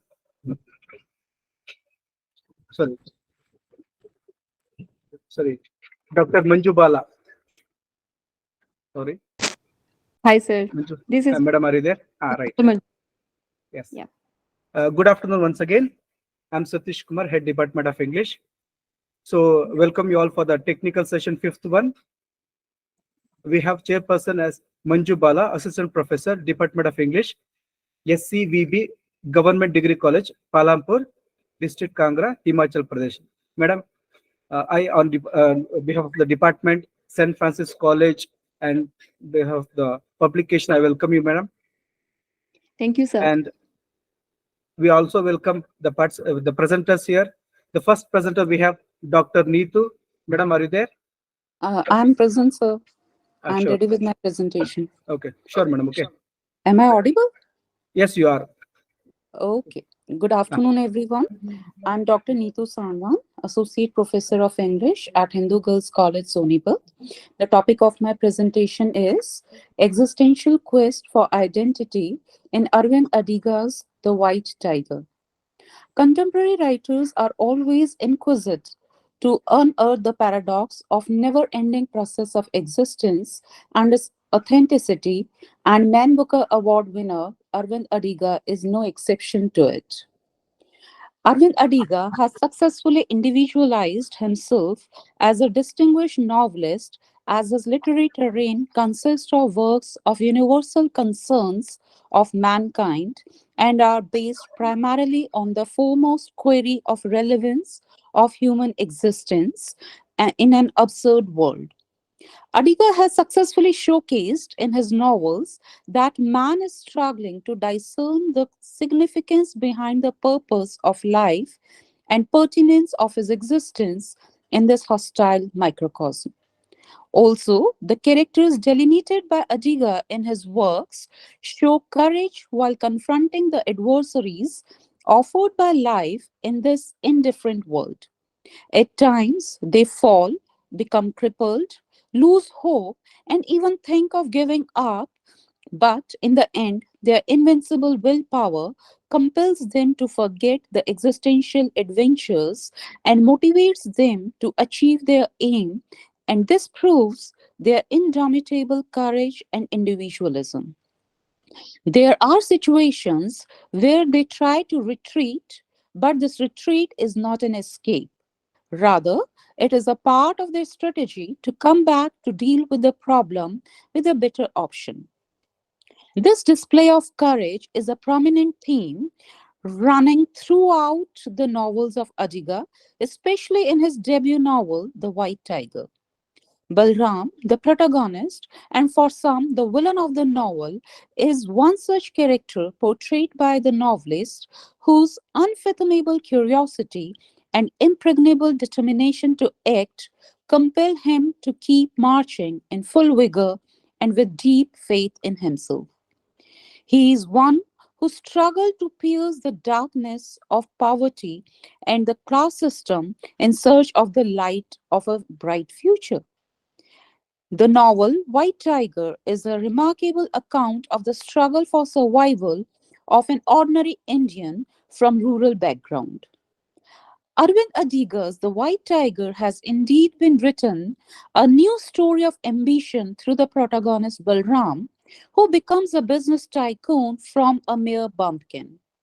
The book was published in 2008. The chairman of the Man Booker, Michael Portillo, has rightly remarked that, I quote, "It was, in many regards, the flawless novel," I unquote. As the shortlist included many other suitable applicants, the judges found it challenging to make a judgment. In the final, the White Tiger succeeded because the judges thought it both amazed and pleased them in respect of the selection of contemporary themes and appropriate language used to convey it successfully to the readers. The novel takes on the tricky subject of gaining and preserving the reader's affection for a ruthless villain, Balram. Dealing with severe societal problems and significant global changes with great comedy is a hallmark of the book.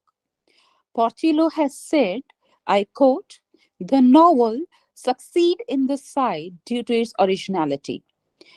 I unquote. He claimed that the white tiger portrayed another side of India and that, I quote, it was a work of crucial classical worth. I unquote. As a writer, Arvind Adiga has always considered it his duty to thrust upon the themes of existence and struggle of common people, especially of the downtrodden and underprivileged class struggling with affluent and powerful people. His sensitivity towards such burning issues has been evident since the inception of his journey as a novelist. His debut novel, The White Tiger, that brought laurels to India, is an indisputable exemplar in this regard. The story is based on class struggle prevailing in India, narrated in a retrospective note by the protagonist Balram, a country bogman to the Chinese premier Wen Jiabao during his trip of 7 days. Balram narrates how he first leaves the dark and stagnant life of his village for Delhi to work as a chauffeur at the wealthy house of a landlord who hailed from his own village, and then he dodged the police away from Delhi to Bangalore after murdering and stealing his master's money. During this course of journey, he explores religion, gender, devotion, bribery, and poverty in India. In Bangalore, Balram eventually rises above his sweet maker caste and establishes his own cab company and gives employment to many country lads like him. He looms his identity from a nobody to somebody who is capable of providing bread to others. Balram Halwai is an impoverished Indian peasant whose zeal propels him to the pinnacle of the leading business culture of India in the realm of the entrepreneurship of Bangalore. Balram is called the White Tiger because his thinking is significantly different from the people he grew up with. He is recognized as a symbol of self emancipation and individualism. Balram represents tomorrow in a country proudly shedding its history of poverty and underdevelopment. I quote, writers like me must attempt to reveal the harsh disparities of society at a time when India is undergoing massive upheavals and when China is set to inherit the world from the West. I unquote. Adiga says in an interview, I quote, authors like Flaubert, Balzac, and Dickens did precisely that in the 19th century, and as a result, England and France are better societies. That is what I'm aiming for. It is not a countrywide offensive. It is all about a more in depth self reflection process. The literary representations of existentialist thought are many and varied. We get glimpses of it in writers as desperate as Tolstoy, Kafka, and Moravia. We are greeted with a certain elusiveness while seeking to grasp existentialism. According to Jean Paul Sartre, the word existentialism has been so overused that it has lost its meaning. In the existentialist view, there will always be loose ends. It is not a countrywide attack that I am seeking to undertake. It is all about a more in depth self reflection process. I unquote. Adiga's clarity of perception boosted his position among the most notable writers. He designed The White Tiger to explore the meaning of identity in several ways.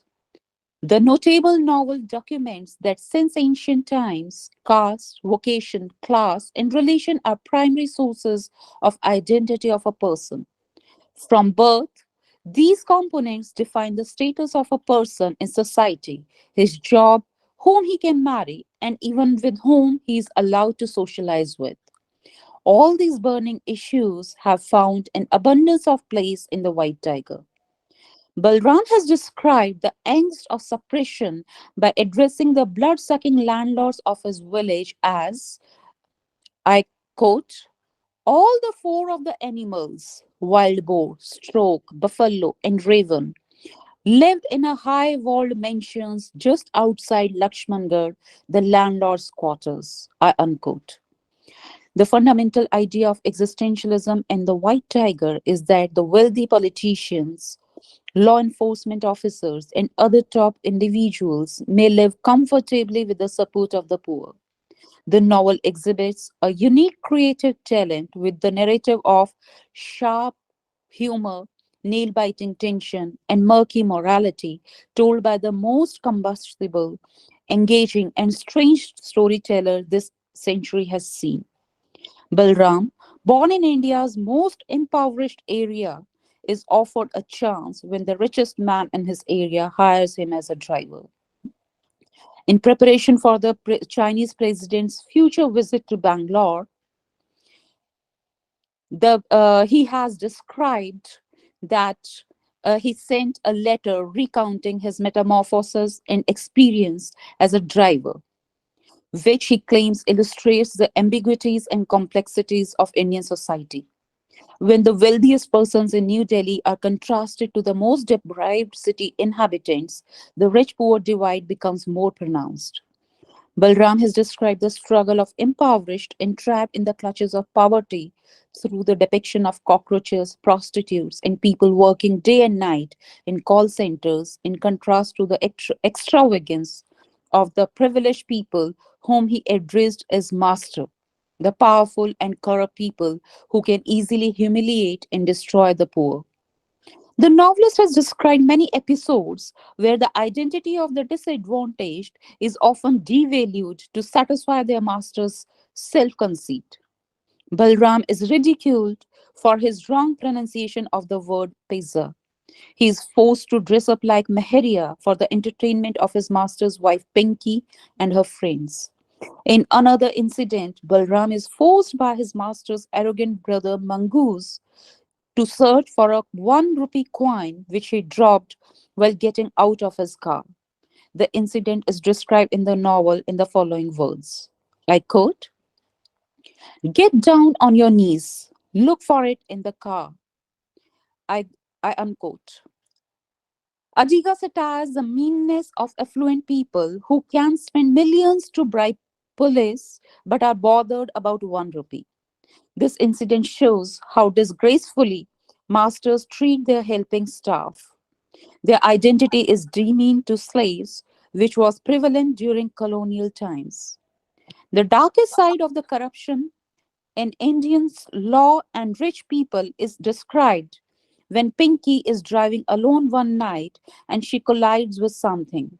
The family forcefully convinces Balram to accept the blame for the hit and run since Pinky believes she killed a youngster and is guilty. Balram is compelled to accept the crime done by a rich master and forced to sign a legal document stating, I quote, "To whomsoever it may concern, I, Balram Halwai, son of Vikram Halwai of Lakshmangarh village in the district of Gaya, do make the following statement of my own will and intention, that I drove the car that hit an unidentified person or persons or objects on the night of January 23rd this year, that I was Dr. alone in the Nityanand, car." we have to just hurry up. Can you please sum up it now? Okay, I'll Yes, ma'am. switch over to the conclusion then. Thank you. I conclude, the novel is an intelligent and ruthless portrayal of free India in which underprivileged sections of society like Balram suffer atrocities by their rich masters and adopt wrong ways to achieve success and money. In the novel, Adiga portrays the hidden reality of Indian society. He endeavors to highlight the circumstances that force poor people to adopt the wrong course of action, simultaneously educating the masses that the criminals who are born due to inequality, corruption, and injustice in the society. But at the same time, one must not ignore the atrocious actions and opportunistic behavior of psychopaths like Balram, who sow seeds in the mind of vulnerable people that killings and corruption are easy ways to be successful. It may not be wrong to say that an individual should have confidence in his hard work and ways of God, But if we celebrate the success of characters like Balram, we may lead the peace of the society towards doom. Thank you, ma'am. Thank you so much. Thank you very much. It was a wonderful piece of research, and this paper is definitely asking and this question. And this is a story that represents the protagonist as a rags to riches hero. But again, there is a identity crisis because he takes up to those things or those methods which are prohibited in any civil society. So here it is, and I think it has been covered nicely, so I don't find any question to be asked. And of course, it is giving us the identity crisis kind of the situation time and again. So I think now it is the time that we call in our next presenter. And I would like to ask Dr. Priti Patanjali, Assistant Professor, Guru Tegh Bahadur Institute of Technology, Indraprasth University, New Delhi, to come with the topic. And she has a topic. So semiotic interpretation of the socio-cultural mensuration myths in Indian society. So please, Dr. Preeti ma'am, up to you. Thank you. Thank you so much, ma'am. I'm Dr. Preeti Patanjali, and the title of my paper is A Semiotic Interpretation of the Socio-Cultural Menstruation Myths in Indian Society. Now, though India has crossed miles from the days when women were considered substantially inferior than men in all significant arenas, yet still there are a few social dimensions which push women at the back seat on account of physical or biological grounds, and one such ground is menstruation. In India, menstruation is looked at as a forbidden subject because of some social, religious, and cultural codifications. Socially, menstruation is considered a hush-hush issue which is not supposed to be talked about in public. It is looked at as a taboo and a shameful thing, and a menstruating woman, on the other hand, is considered impure. Owing to it, a menstruating woman is not allowed to do routinely things and is pushed to a secluded room till her periods get over. Thus, the research paper aims to look at some of the socio-cultural myths that are related to menstruation and a menstruating woman. It would further analyze and interpret the found out social and cultural menstruation myths with a semiotic approach. It would therefore shed light on the relevance of scrapping off the misconceptions in consideration to menstruation and a menstruating woman in order to pave the way for a social awakening which is needed for a progressive and harmonious growth of a society as well as an individual. Now, I would like to discuss some of the socio-cultural menstruation myths that are common in India. During menstruation, a woman is not allowed to worship and observe any pious or sanctimonious activity because a menstruating woman is considered impure and hence prohibited to perform or observe any religious or sacred ceremony. Secondly, in some parts of northern India, a woman is not allowed to enter the kitchen if she is menstruating. Culturally, in India, the act of cooking is considered a pious one because of its association with the goddess Annapurna. A woman who cooks and serves others is identified with goddess Annapurna. Hence, a menstruating woman is not allowed to cook nor even supposed to serve food to anyone. It is believed that if a menstruating woman touches food, then it gets contaminated and it is not fit to be eaten. To add on, if a menstruating woman enters a kitchen premises, then the whole kitchen is supposed to be washed to get rid of the impurity caused by the menstruating woman. It is very commonly believed that during menstruation, a woman is not supposed to go near the tulsi plant. It is commonplace amongst all cultures and communities because tulsi is considered sacred in India. Because of this ideology, in a few places, women are not allowed to roam near plants or to touch their leaves. Misconceptions state that if a menstruating woman touches a plant or tears a leaf, the plant withers away. Moreover, during menstruation, a woman is denied to eat sour things like curd, tamarind, lemon, and pickles. In most households, a menstruating woman is strictly prohibited to touch the jar of pickles in order to prevent it from getting stale. In remote rural areas, during menstruation, a woman is denied even a bath. Scientifically, taking a bath denotes a normal hygiene practice that does not have any harm. Lastly, the most common misconception that is associated with menstruation is that once a girl starts menstruating, she is perceived to reach a marriageable age. So, among many of the misconceptions, I have discussed just a few to save some time. Now, I would like to discuss the semiotic or alternate interpretation of the socio-cultural menstruation myths in India.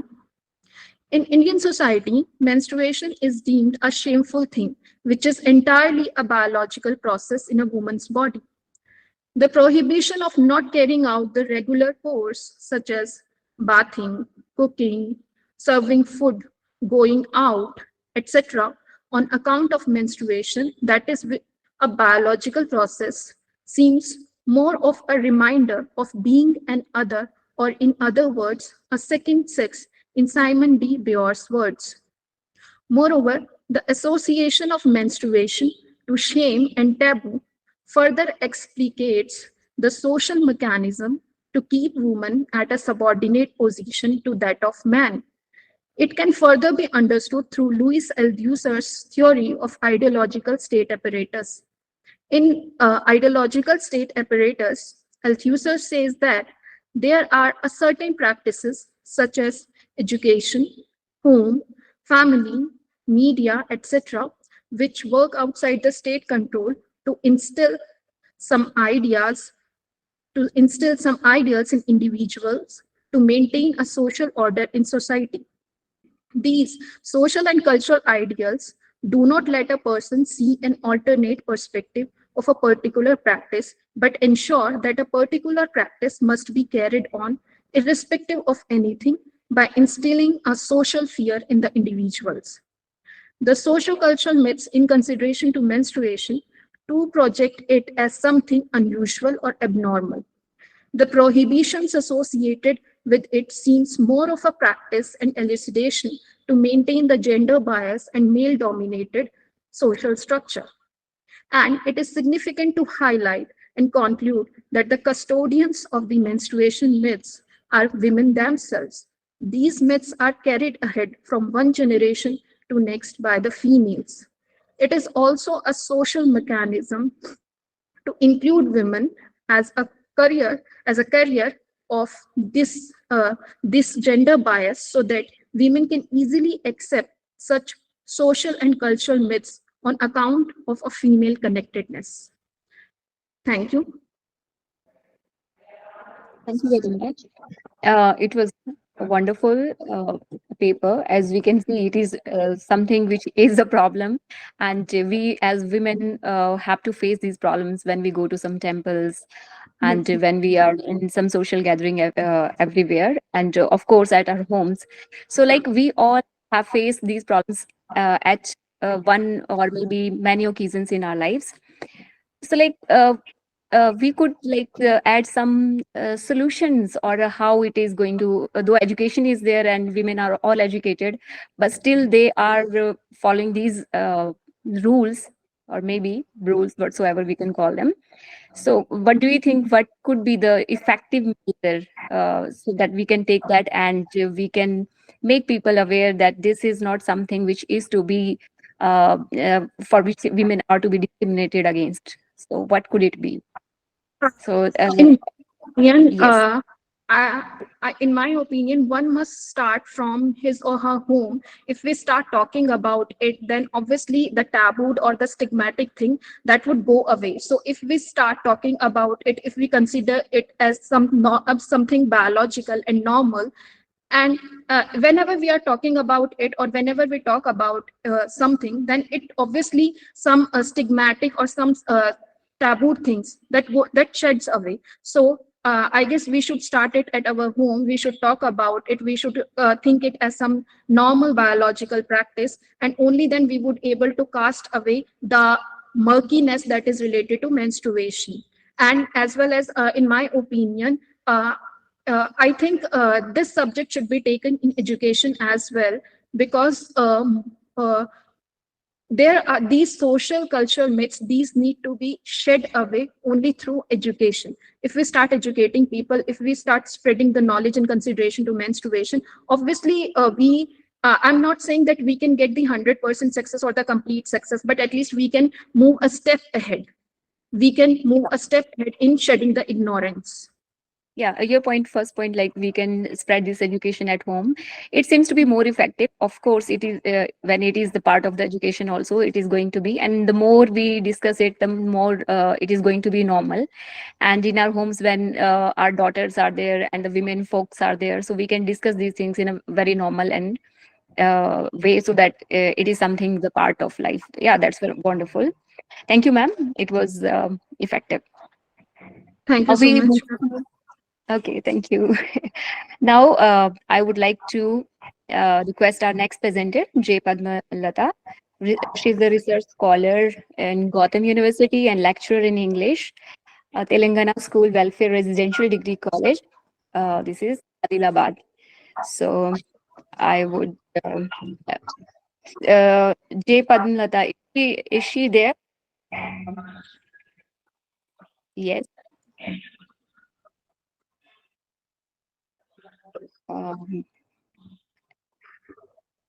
J. Padamlata. Okay, so I think she is not there. So we can start the next presenter. This is Jyoti K. Kumar, Assistant Professor of English, St. Teresa's Degree College for Women. This is Bangalore, Karnataka, India. So, ma'am, over to you. Welcome. Ma'am, you're not audible actually. Can you check the mic? Yes, you have to unmute yourself. Yes, ma'am. Now I'm audible. Yeah, yes. Please. Very good afternoon. Before I start the session, smile is a universal language. I would like all of you to switch on your videos for a just cheering up from morning. Psychologically, all are fed up of listening to presentations. To on your mic and give a universal smile of motivation. Okay, here we are. Lovely, sir. Lovely, Satish, sir. Manjubala, ma'am. Okay, ma'am. Okay, thank you so much. Because you are being fed up, I will not elaborate or make you bore. I will make a cute presentation as per the schedule. Thank you. Yes, okay, ma'am. To speak a language is to take on a culture by Franz Bacon. Metaphorically, language is the breadth of communication. Isn't it, sir? Satish, sir? Because from morning, because of language only, we are here. We are able to conduct conferences. So myself, ma'am has introduced, I need not give my introduction. My humble and sincere thanks to all the organizers for making this event and giving us the opportunity to bring out our hidden potential. Coming back to my presentation, my whole presentation is language and technology in 3 keywords: groom, grow, and give. Groom, grow, and give. First, I would like to talk about language. It is one of the unique creations of man. It has created wonders. Without language, we would not have explored ourselves, communicated ourselves. It is creative, systematic, vocalic, instinctive, arbitrary, productive, informative, directive. One more important, my dear co-participants, we can tell storage is very important. Can you tell why? Because of storage function of language only, we are able to store the creative, cultural heritage history of mankind. Because of the storage function. One more unique function of language is creativity. Because of the creations of excellent literate personalities like Shakespeare, Byron, Kelly, Tagore, Pandit Jawaharlal Nehru, because of the storage function of language only, we could recognize their talents, we could appreciate talent. Now coming back to technology. The reason for me to select this topic is the recent problem, one of the important, major problems is communicative skills in spoken English language among the candidates who attend the interviews. I myself started English language laboratory in one of the renowned Venkat International College. There, we came to know that present generation students are now, they are introverts, they are not outspoken in English. That is a major problem for them to get the jobs. Because of using technology, my appeal is to start the English language laboratory in every educational institution at the school level and make it mandatory. It is a platform I've used to make an appeal for the educational institutions to groom them well in the educational laboratories in the school level itself. So speaking to technology, what is technology? It is nothing but the application of information. The role of technology in language learning. The key tool we have used here is English language laboratories, wherein it will groom the students at the school level. It will remove the phobia or fear of spoken language of English. My dear participants, if you agree with me, can you give a thumbs up for motivation on the screen? Can you give a thumbs up for motivation? Thank you so much. I'm motivated. I'm very much motivated. The famous quote by Hayes, the famous eminent person, a language laboratory contains equipment designed and arranged to make foreign language learning more effective. Laboratories remove the fear of phobia. How do the laboratories groom the students? What are the technicalities in the laboratories? By using the technical gadgets, by interviews, practical interview sessions, by conducting practical interview sessions in the laboratories, then and there itself, they will be tamed. There is an ironical situation wherein a student does not even know how to tie. Body language, gesture, how to sit, how to present themselves in the interview, that has also become a nightmare without learning the English language. Will you all endorse with me, my dear co-participants? Will you all endorse with me? Yes, yes.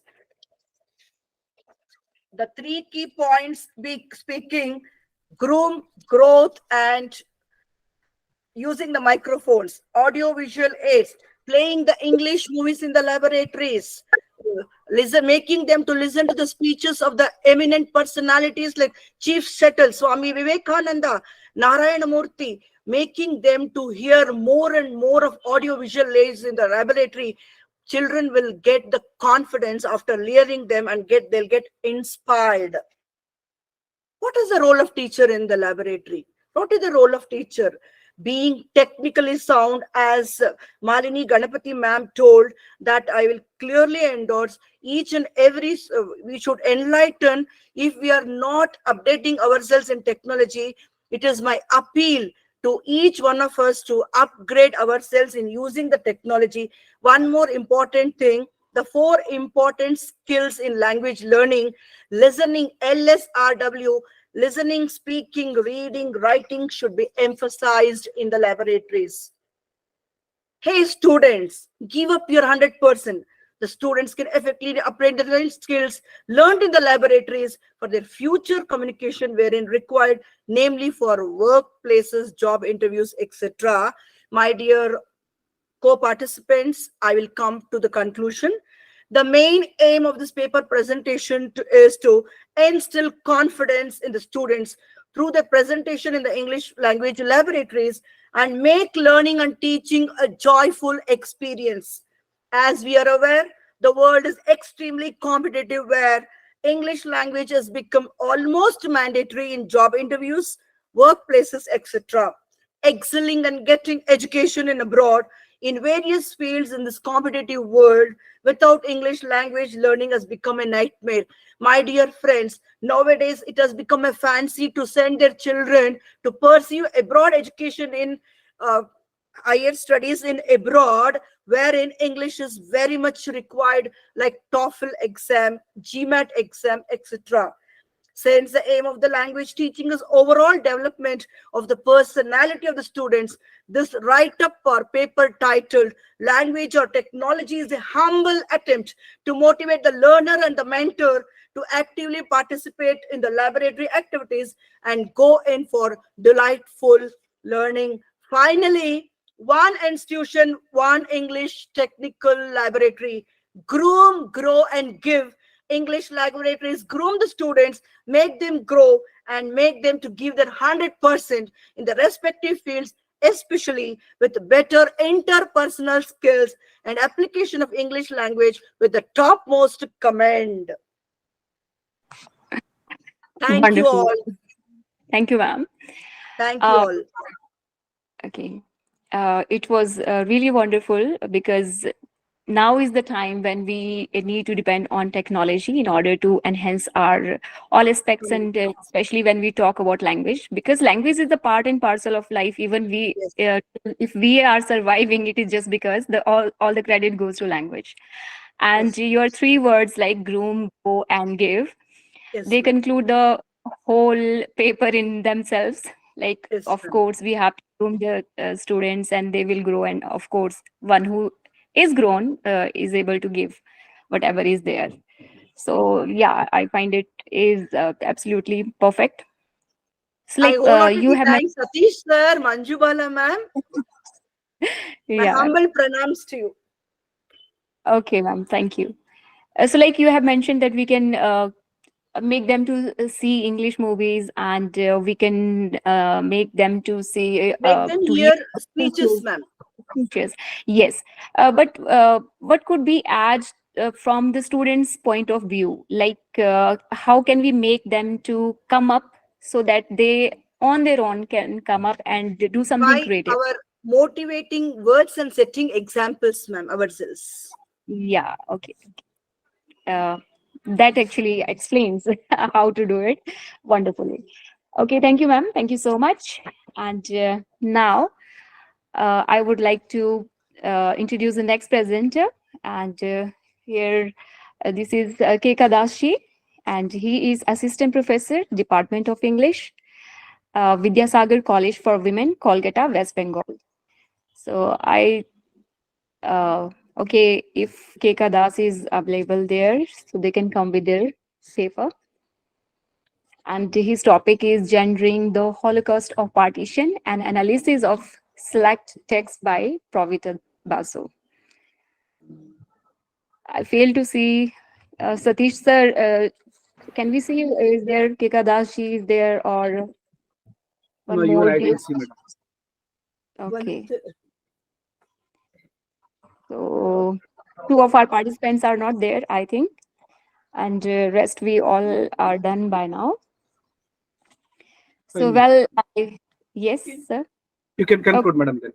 Okay, okay. So I would like to conclude the session here. I congratulate all the presenters for their wonderful presentations. And of course, they have come up with very exciting topics, which are the hour of need that we need to address them. And I would like to give my thanks for Cape Comrine Trust and to the president of the trust as well for giving me this great opportunity.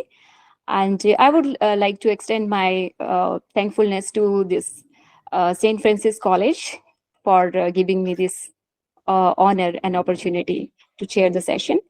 And congratulations to all. It was a wonderful session. Here, I would hand over to the next participant. Thank you. Next session. Thank you so much.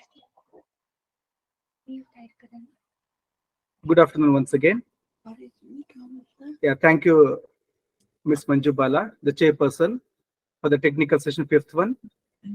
On behalf of the college and the Cape Common Trust, I thank the chairperson and all the presenters today. Congratulations and thank you all. Next, we have the last technical session, sixth one. It starts at 4:30.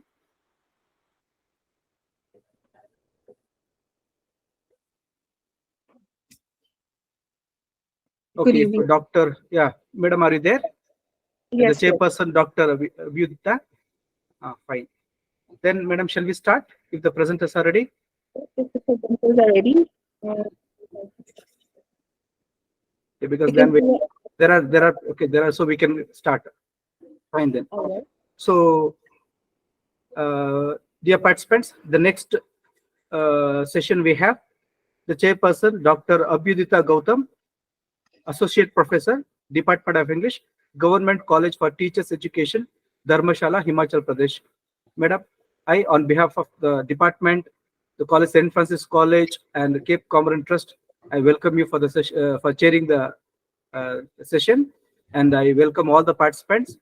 The first presenter we have Dr. Vibha, and next followed by Dr. Deepak Kapoor.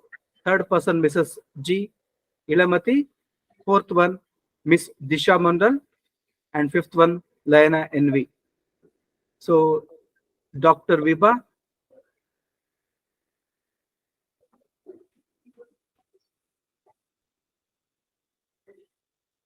Dr. Vibha, are you there?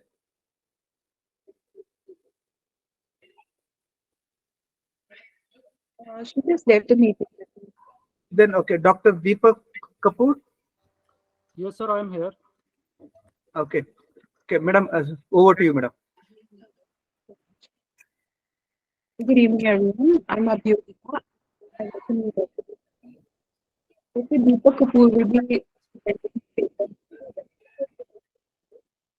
at GKSM Government College, Kolkata, and he will be presenting his paper on the topic marginalization of dissidents in Hetamalas, the land of green plums, the missing perspective. So I request.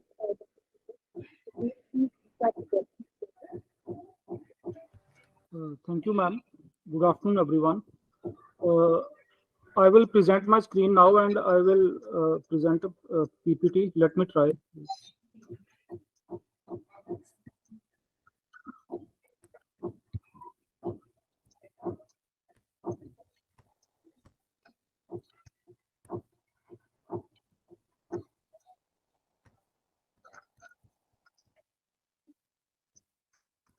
Is the PPT visible? Yes, sir, visible. Okay, thank you, sir. So today I will give a very small, short talk on the topic marginalization of dissidents in Herta Muller's The Land of Green Plums, the Missing Perspective. So first, a little bit of introduction about the novelist. She is a Nobel Prize winner, and she was born in Romania, which was a totalitarian state at that time. And currently, she lives in West Berlin, Germany, and she won the Nobel Prize in 2009. Her works depict cruelty, violence, terror, subjugation, and dehumanization of masses, especially the minorities, in the oppressive regime led by Nicolae Ceausescu. He was the dictator there, and her novels depict the modern history of Georgian minorities in Romania. Now, a little bit about this novel, The Land of Green Plums. Pardon, please, I think there is some disturbance here. Jyoti, madam. Jyoti, madam.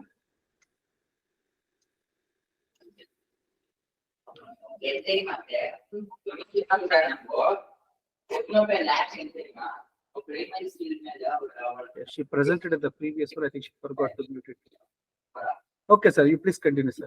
Yes. So this novel, it was written in 1994, and it was translated into English in 1996. It is supposed to be the best work of Herta Müller, and it is the story of a poor girl Lola who left her potential to study Russian. She is finally killed by the regime, but the death is proved to be a suicide. And this novel is narrated by one of the roommates of Lola. The novel is full of flashbacks and time shifts. There are 5 students, 5 dissidents, Lola, Edgar, Kurt, George, and the narrator. And they live in a totalitarian country and they pass through various uncertainties of life because of this kind of dispensation. The Romanian police guards eat plums with utmost greed. It is a symbol of the greed of Ceausescu's regime that devours everything it can lay hands on. The novel is a graphical description of the horrors and brutalities of communist Romania. And this novel also points to the fact that the German minorities try to preserve their culture through enforced traditional roles. In the novel, story is being narrated by a narrator who is sitting with Edgar. And both of them are sitting and staring at the pictures on the board for a long time. Should I continue?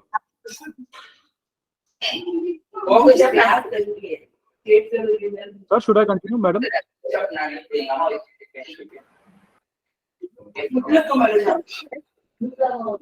Madam Jyoti?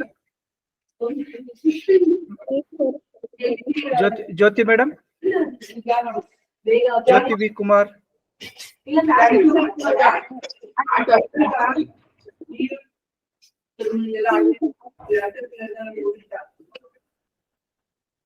Jyoti madam? So I will continue. The person in each picture is dead, and in each case, the death is reported to be a suicide by the authorities, even though it's a murder. And each of the living, like the narrator and Edgar, they have to live in the country in Romania in abject fear. And there is one more aspect to this, that even if they fall in love, they have to fear if it was the right person whom they are falling in love with, because the dictatorial regime has turned many of the friends into informers. The narrator is called a prostitute, and all of them are accused of indulging in subversive activities. She is interrogated by Captain Jele, who is the representative of the regime, in a very humiliating way. Their crime is that they have dissident views, they write poetry about liberation, and they have books which are banned by the regime, which have revolutionary thoughts. And the characters, they also experience political repression. The government wants to actively suppress their thoughts, beliefs, and activities. The 4 students who study in a university are expelled from the university and are declared as political dissidents because they try to use their freedom of speech in a police-controlled regime.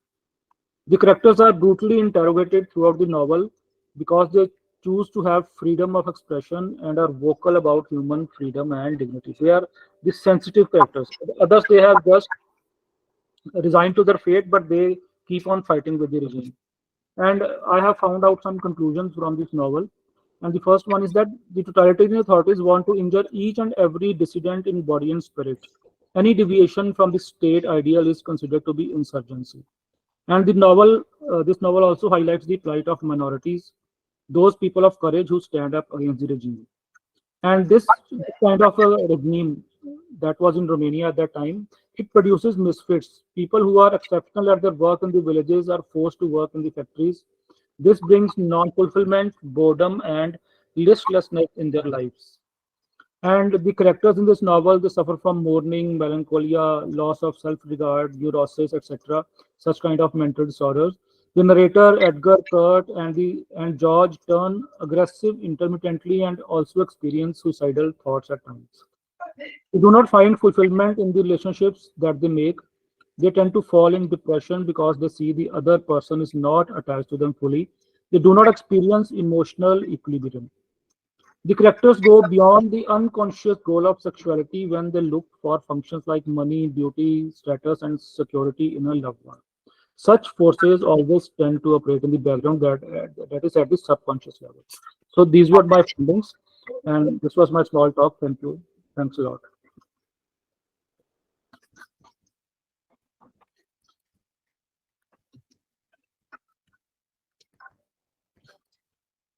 All right. It was a very point on the suppression, particularly political and in Romania. I would like to ask you what age is it representing, the novel? Pardon, ma'am, your voice is not properly audible, means there are cuts. Which era is it representing, the novel? Pardon, ma'am. Sorry, I'm not able to hear. What are you saying? Madam, voice breaks. Uh, Maybe some network issue there. That's it. are you audible now? Yeah, you're audible, but voice breaks. Maybe because of the low bandwidth, I believe.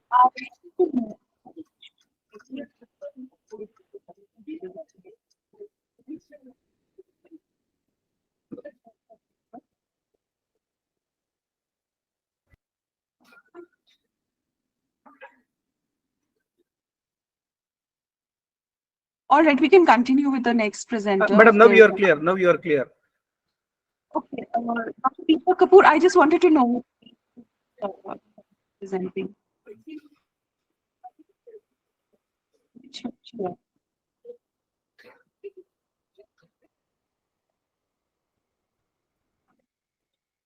Again, okay. I think you are able to hear me. We can move on to the next speaker. May I invite? Thank you, Dr. Deepak. I think we have Dr. Vibha. Yes, ma'am. Yes. Shall I start, ma'am? You are. Hello. Yes, madam, you can start. Dr. Vibha, you can start now. Yes. Am I audible to everyone? Yes. Okay, thank you. Good evening to all. I, Dr. Vibha Juneja. My topic is exploration of female psyche in the autobiographies of Indian subcontinent.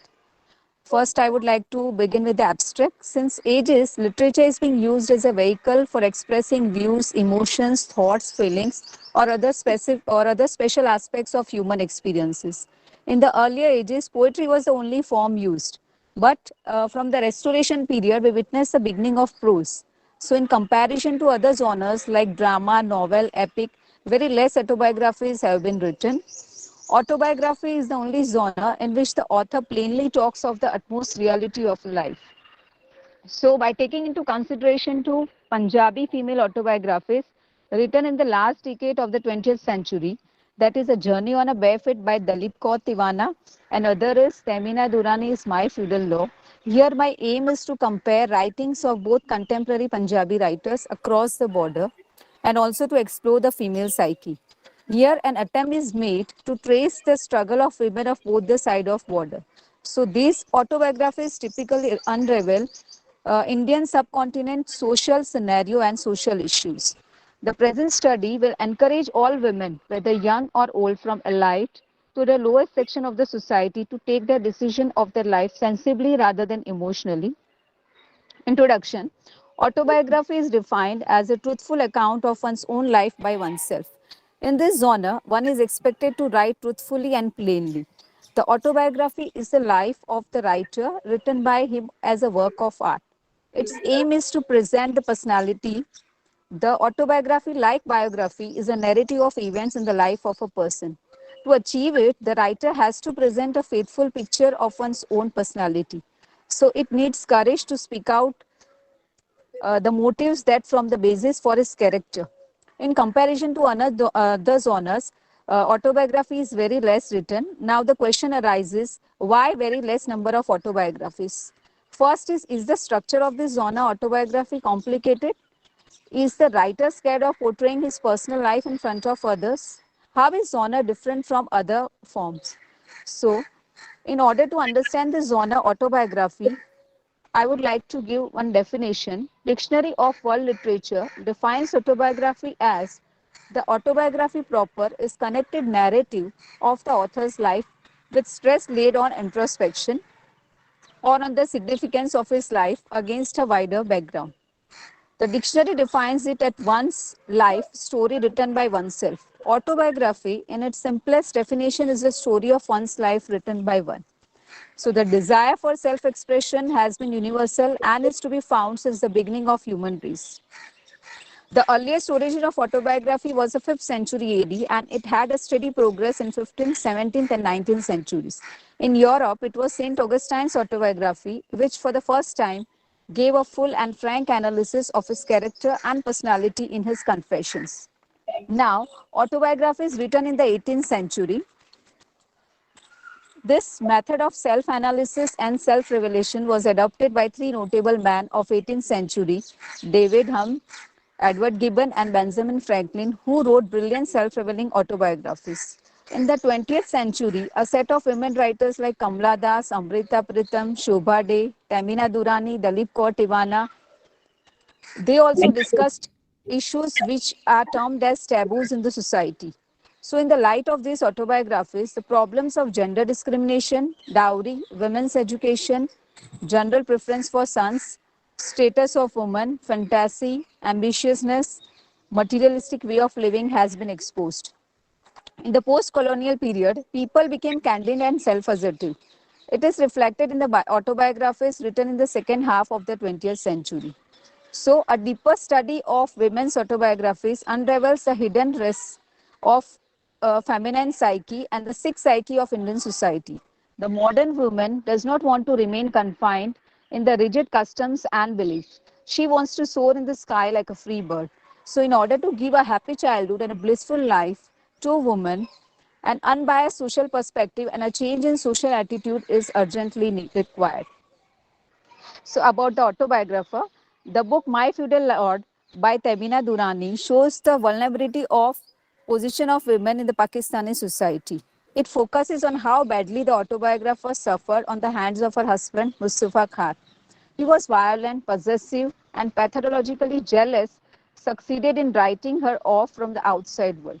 For 14 years, Tamina suffered alone in silence. The book My Feudal Lord is a milestone for the cause of women in Pakistan. She has shown in an undoubted way that every woman has her identity and individuality. Her so-called roles are nothing but cultural constraints. So a woman has power to challenge the whole patriarchy, even her closest relations. On the other side, in the second autobiography, that is by Dalit Kaur Tiwana, A Journey on a Bare Feet, it shows self-realization of a woman. Her autobiography unravels typically Indian social scenario and social issues. Her account is essentially personal, yet her struggle is the struggle of every woman.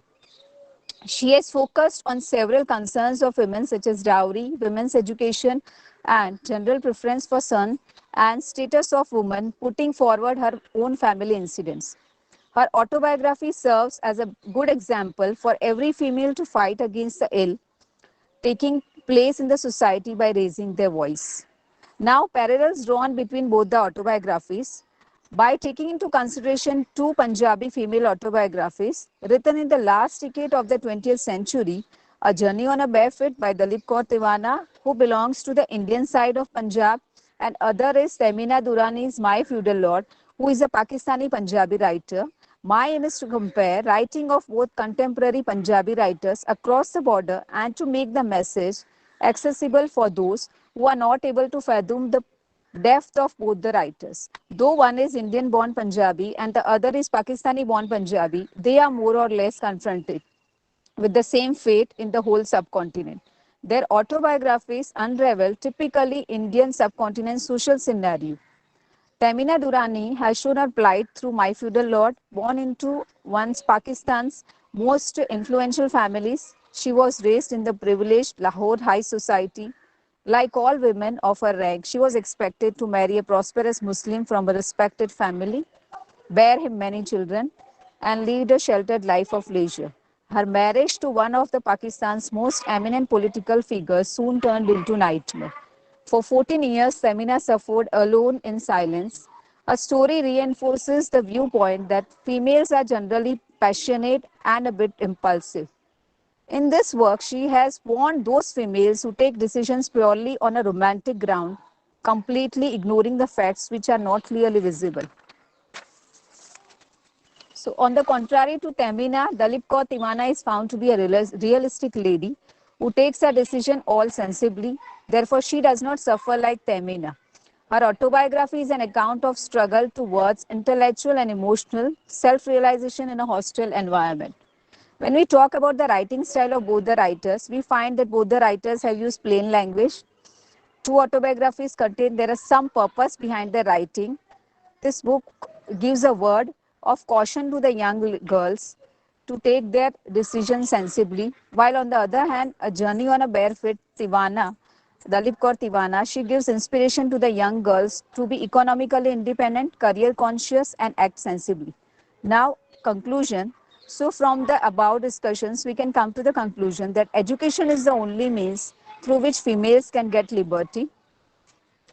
The present study encourages all women, whether young or old, from the elite to the lower section of the society, to take their decisions sensibly rather than emotionally. Thank you.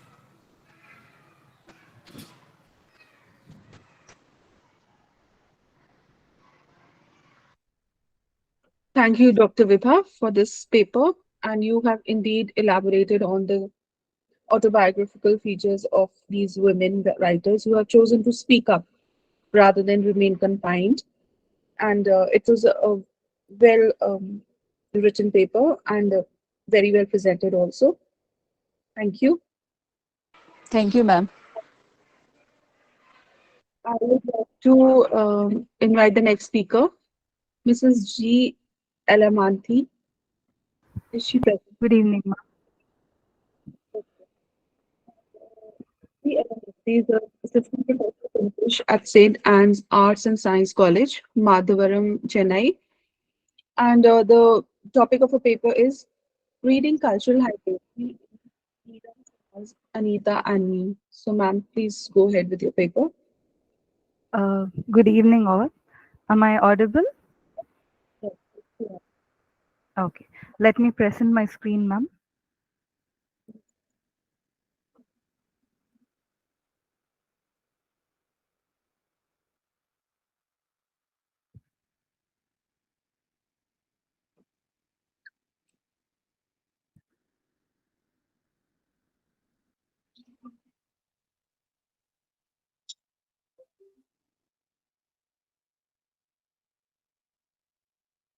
Is my screen visible, ma'am?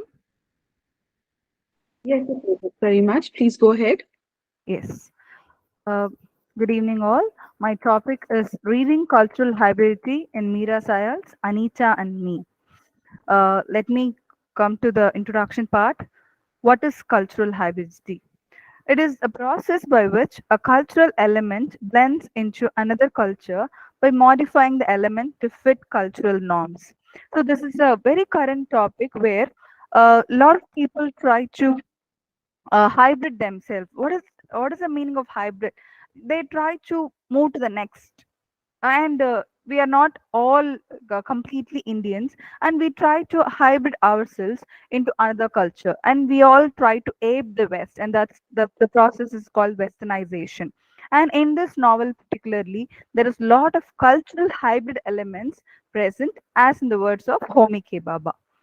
Let me give these are the four major overview points that my paper will be presented on.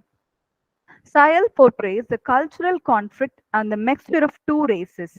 What are the two races? The white and the non-white. You have the mixture of the white and non-white races, and that cultural conflict is presented crystal clearly in the novel. And then the past dynamics of British colonization and its impact in the present world. So what it is, we are going age back to the British colonization, and it how even now we have been impacted by the colonial past. The post-colonial element is also spoken here. And then the cultural differences through the friendship of the title characters, Anita and Meena. You have the two title characters, Anita and Meena.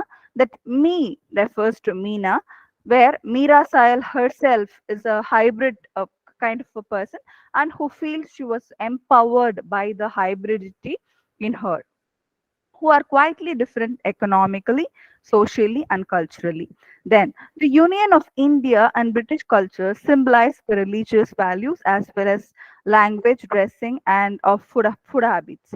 Where the novel is section by section, part by part, it talks about the religious values, celebration, like celebrating Christmas, or the language they speak, and the dressing style, and the food habits, and many things like that, where it is a complete cultural hybridity between the white and the non-white. I'll stop sharing my screen. So, what is the idea of cultural hybridity in Anita and Me? It explores the union of India and British culture, symbolized the religious values as well as the dressing, language, and the food habits. It is a cross between two separate cultures where you have the half white and half Asian. Meera Sayal depicts a cultural indifference through the pre-adolescent Meena, a half white and half Asian choice. Her self-indulgence evokes humor and a sense of awareness to the modern parents about how modern children are evolving sensibly. Meena's friendship with Anita led her to experience thrill and the spirit of adolescence, which formulate Meena to be familiar with the terms of virginity, chastity at the age of 11. The life of non-white is quite dangerous in an adopted country. The mining village employs immigrants just for political and economic stability. Racial and cultural indifference are noticed by the reader through the friendship between the title characters Anita and Meena.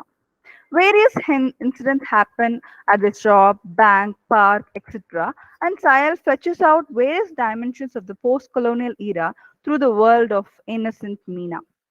It is associated, the word is associated with Homi K. Baba, and according to him, after the colonization, the third world was created, followed by the people that follows two cultures. And even now, we can see many people try to copy the West and they try to be Indianized also. This is the conflict that anybody and everybody faces. Some collaboration arises in culture and ethnicity, which named as third space in Commonwealth countries. And according to him, the third space is the stereotypical difference of colonial discourse. That is, it is significant that productive capacities of third space have a colonial or post-colonial provenance. The term is widely employed in the post-colonial theory, and through the novel, Meera Sayal portrays the cultural conflict and mixture of two races. And the idea is being brought in by the way as the novel progresses, two separate races and two separate cultures are coming together, and it is called the hybridity, the cross between two separate cultures and races. Meera Sayal is a second generation writer, and she says, I was personally empowered by the term called hybridity. That is how she was empowered by the hybridity of the culture that she was under. And then Meera's identity is split up between family and street experience. The novel deals with 1970s economy, radical tension, emigration, partition, childhood experience, and realization in social relationships. All these are playing a very, very important role in the novel. And Anita dwells her life with the josh of Western culture, and she enjoys her teenage with cool eyes. She's rounded up with sexuality. Even she expends her nights with her boyfriends. All these are copying the West or the following the white culture. It generates puzzle in Meena's world. Meena is more towards the non-white culture, where when the other person is more towards the white culture or the Western culture, the other is put up into a lot of puzzle in the mind. With this confusion, one day Meena asks her parents to innocently about Anita whether she's a virgin. It is Meena's initial naive lurch into lasciviousness, but it is prompt for her parents to question their daughter's relationship with young Anita Racha. The cultural differences intervene through family of Anita and Meena. And Meena's family is Punjabi immigrants born with two culture. They are neither Hindu nor Christian. They bring together their conviction as one. Meena's parents are supposedly Hindu but do not practice the religion with much conviction. As Meena laments, they don't have a shrine in the house. Instead, they practice interesting mix of Eastern and Western theism. See, this is the crux of my paper, where there is a interesting mix of the Eastern and Western theism. fusing Hinduism with Christianity. And now I understand why my parents made an effort to mark Jesus' birthday. So this is from the novel. They accept both culture and ready to live in the adopted land. Her parents are aware about the Indian heritage and they experience. But Meena hears her Indian culture through stories by her parents and her nanima. She does not receive the first-hand knowledge of her native land. Through this characterization, Sayal portrays Meena to be an excellent example of a young girl who discards one culture for another. So here you can see how one person, the major protagonist, is switching over from one culture to another culture where she's attracted towards the Western culture. According, according to Sean Harwood, Meena yearns to blend in with cultural predictability of her drab Tollington background, and she assumes Diwali is celebrated like Christmas. And there is also association of festivals like Diwali and Christmas, and she visualizes India in her London streets with few cows. By analyzing with the concept of cultural hybridity, Mina's family is not just ethnic minority, rather a cultural minority. There are certain group of people who fall under this cultural minority group where they don't know where they fall into. They want the so-called non-white culture, and they do want their own Indian culture too, and they are called as cultural minority. And Anita's family is distorted with Western culture.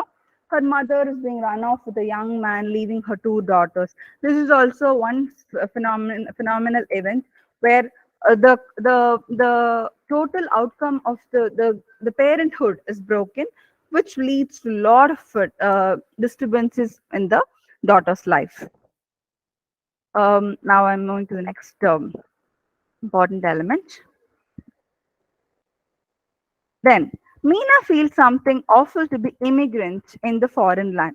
So how there is also the feeling of awfulness in the cultural hybridity. So in an immigrant land, we also feel shy, but we try to adapt ourselves to the foreign culture always. She lacks her mother tongue Punjabi and is well versed in English. This is where the language problem comes. How communication, where even many of our present day children talk very fluently in English, and they are failed to understand the common elements from their mother tongue. And many parents feel very proud about it. And this element of cultural disturbances that's happening, we don't know how to term it. It presents the facts. It presents the facts and of the first and second generation migrants in the foreign land. There are aspects like cultural shock, alienation, assimilation, common history, myth, and formation of ethnic group, and so on. There are many elements that is to be discussed in the novel. The novel, so I'm just concluding my session by telling the novel is compacted with diasporic experience of Indian migrants and also provides many evidence for proving continual affiliation with their homeland and its culture of the elders. Thank you.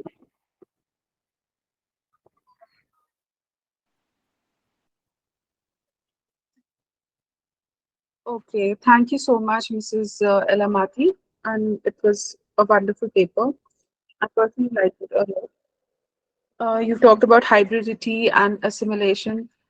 I would like to ask you something. What do you think is the future of, are they able to retain the Future of ma'am? And are they able to retain their culture through the years? Maybe, how do you think? Or they are getting The assimilated? retaining element is under a big question mark, ma'am, because people feel that when they are when they are westernized and when they are more behaving like the foreign people, they are they seem to assume their culture. That's where they assume their culture. And when they are more Indianized or more towards their mother culture, they feel so low upon themselves. For example, the language. For example, when we're very fluent in English, people look up to us. And when we fail to attempt that in the public space, we feel very low, and we are not bothered about flaunting in our mother tongue. So the retaining element is a big question mark in the future, ma'am. Even the growing children. To get assimilated Gradually, completely. yes, it has to be imbibed in the children through the parents.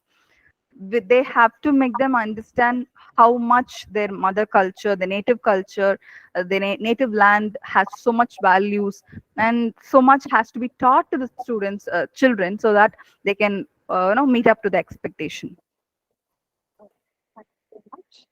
Thank you, ma'am. Thank you. We move up to speaker, Ms. Isha Mondal, if she's present here. Yes, ma'am, I am present. Okay, so Ms. Disha is an assistant professor at IIT University, Raipur. Am I audible?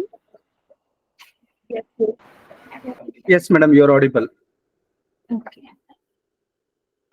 Please let me give the time to share my screen.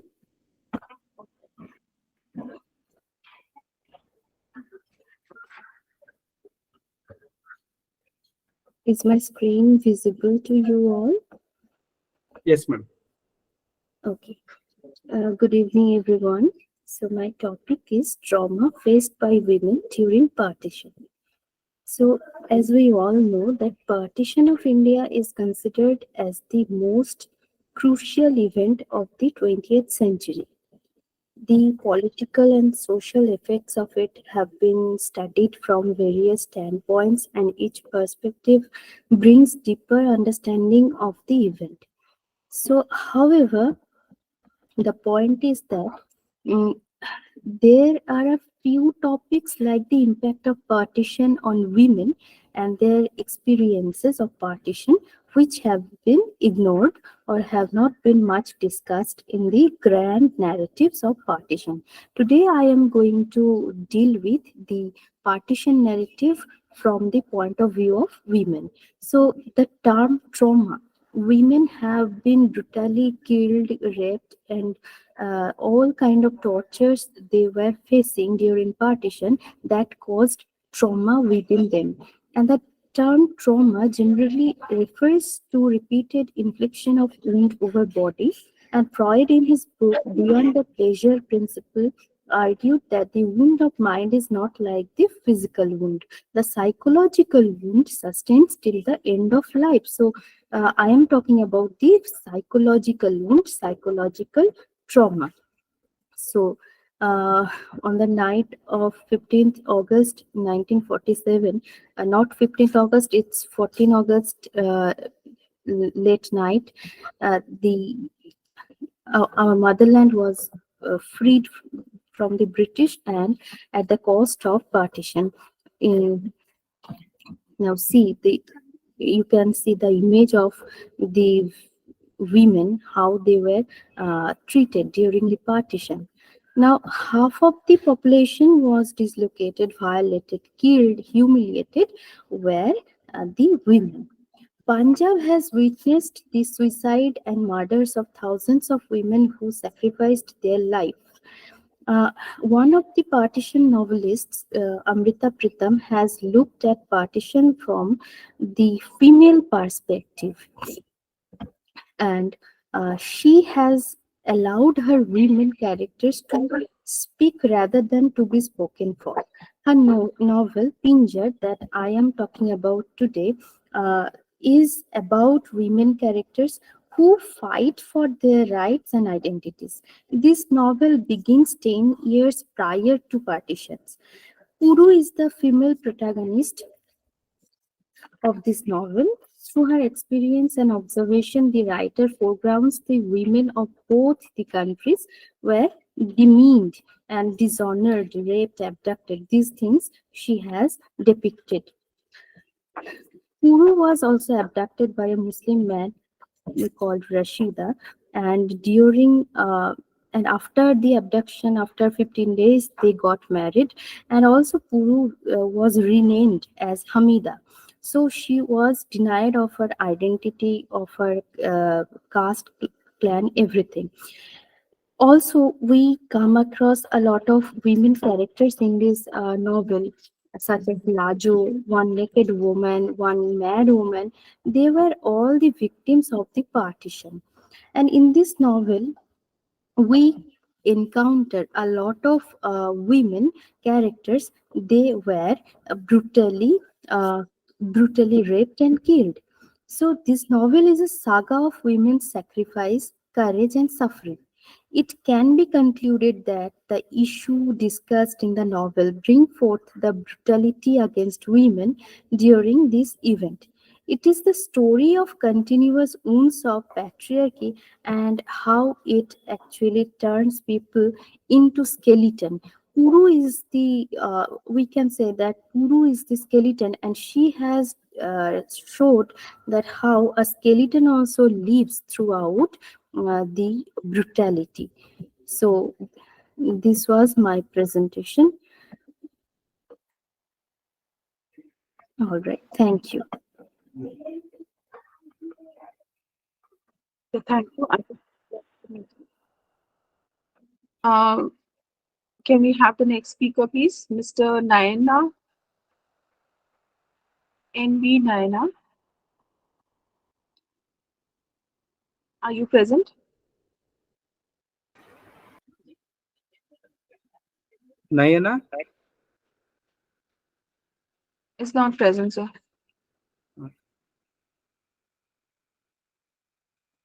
Any other presenters left? Sir, there is Ramchandra. May I go ahead? Sir, Ramchandra, you are not in this session, sir. No, it is given to me in the same session. After Naina NV, it is sixth presenter. My name and followed by Ravi Kumar JP. This is the link shared with me. Madam, is it there? Yes, yes, yes. Okay. The Department of School of Science. Yes, School of Sciences, yes.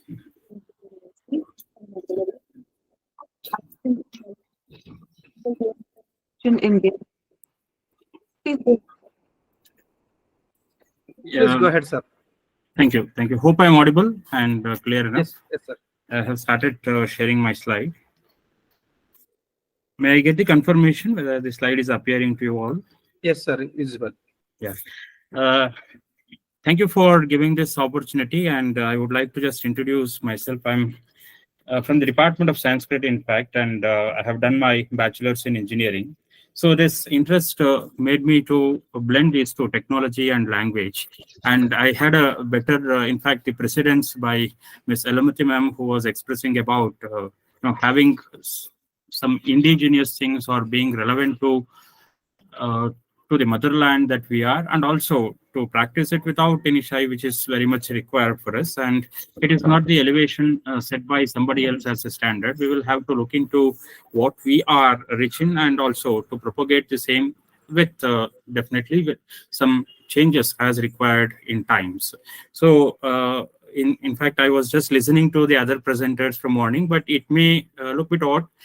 Why? Because I am just taking certain texts from my area of interest and my domain, that is from the literature of Sanskrit, to be particular. So I would like to just make it simple, and I'll elaborate in my paper later on to think about the language and technology, how these two things are blent, in fact, in the ancient texts. We can just look into the speech theory of English literature also.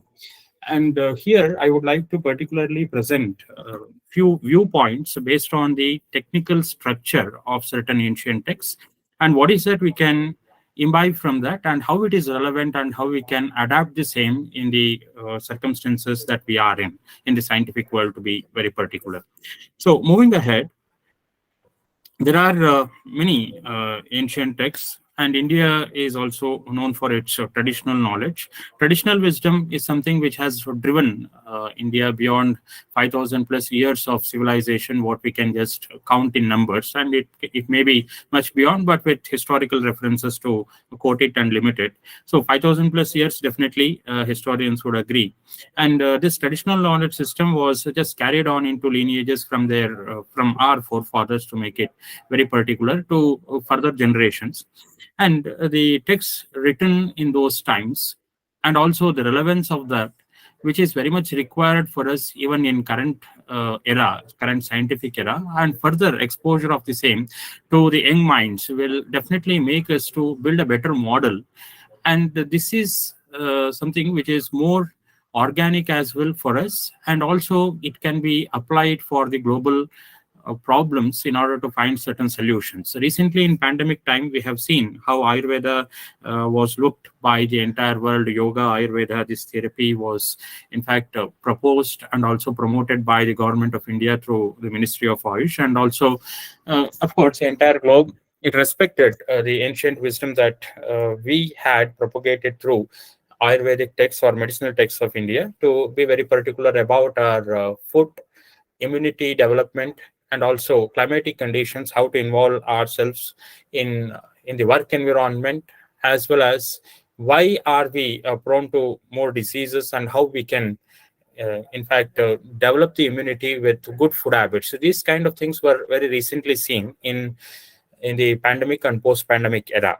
Now, coming to the scientific text that I would like to present, Astadhyayi, Vaisheshika Sutra, Tarkasangraha, Saraswati Kantabharana of Bhojadeva, and Samarangana Sutradhara, etc. There are many more. There are many more. I have just taken a few in order to quote here. Particularly the Astadhyayi text, which is in the form of formulae. There was recent comment also in cracking down this Astadhyayi related formula, and it was in news. I think most of you are aware of it. And this all started in 1990s when a paper was published by Eric Briggs, who is a person in NASA Research Center, California.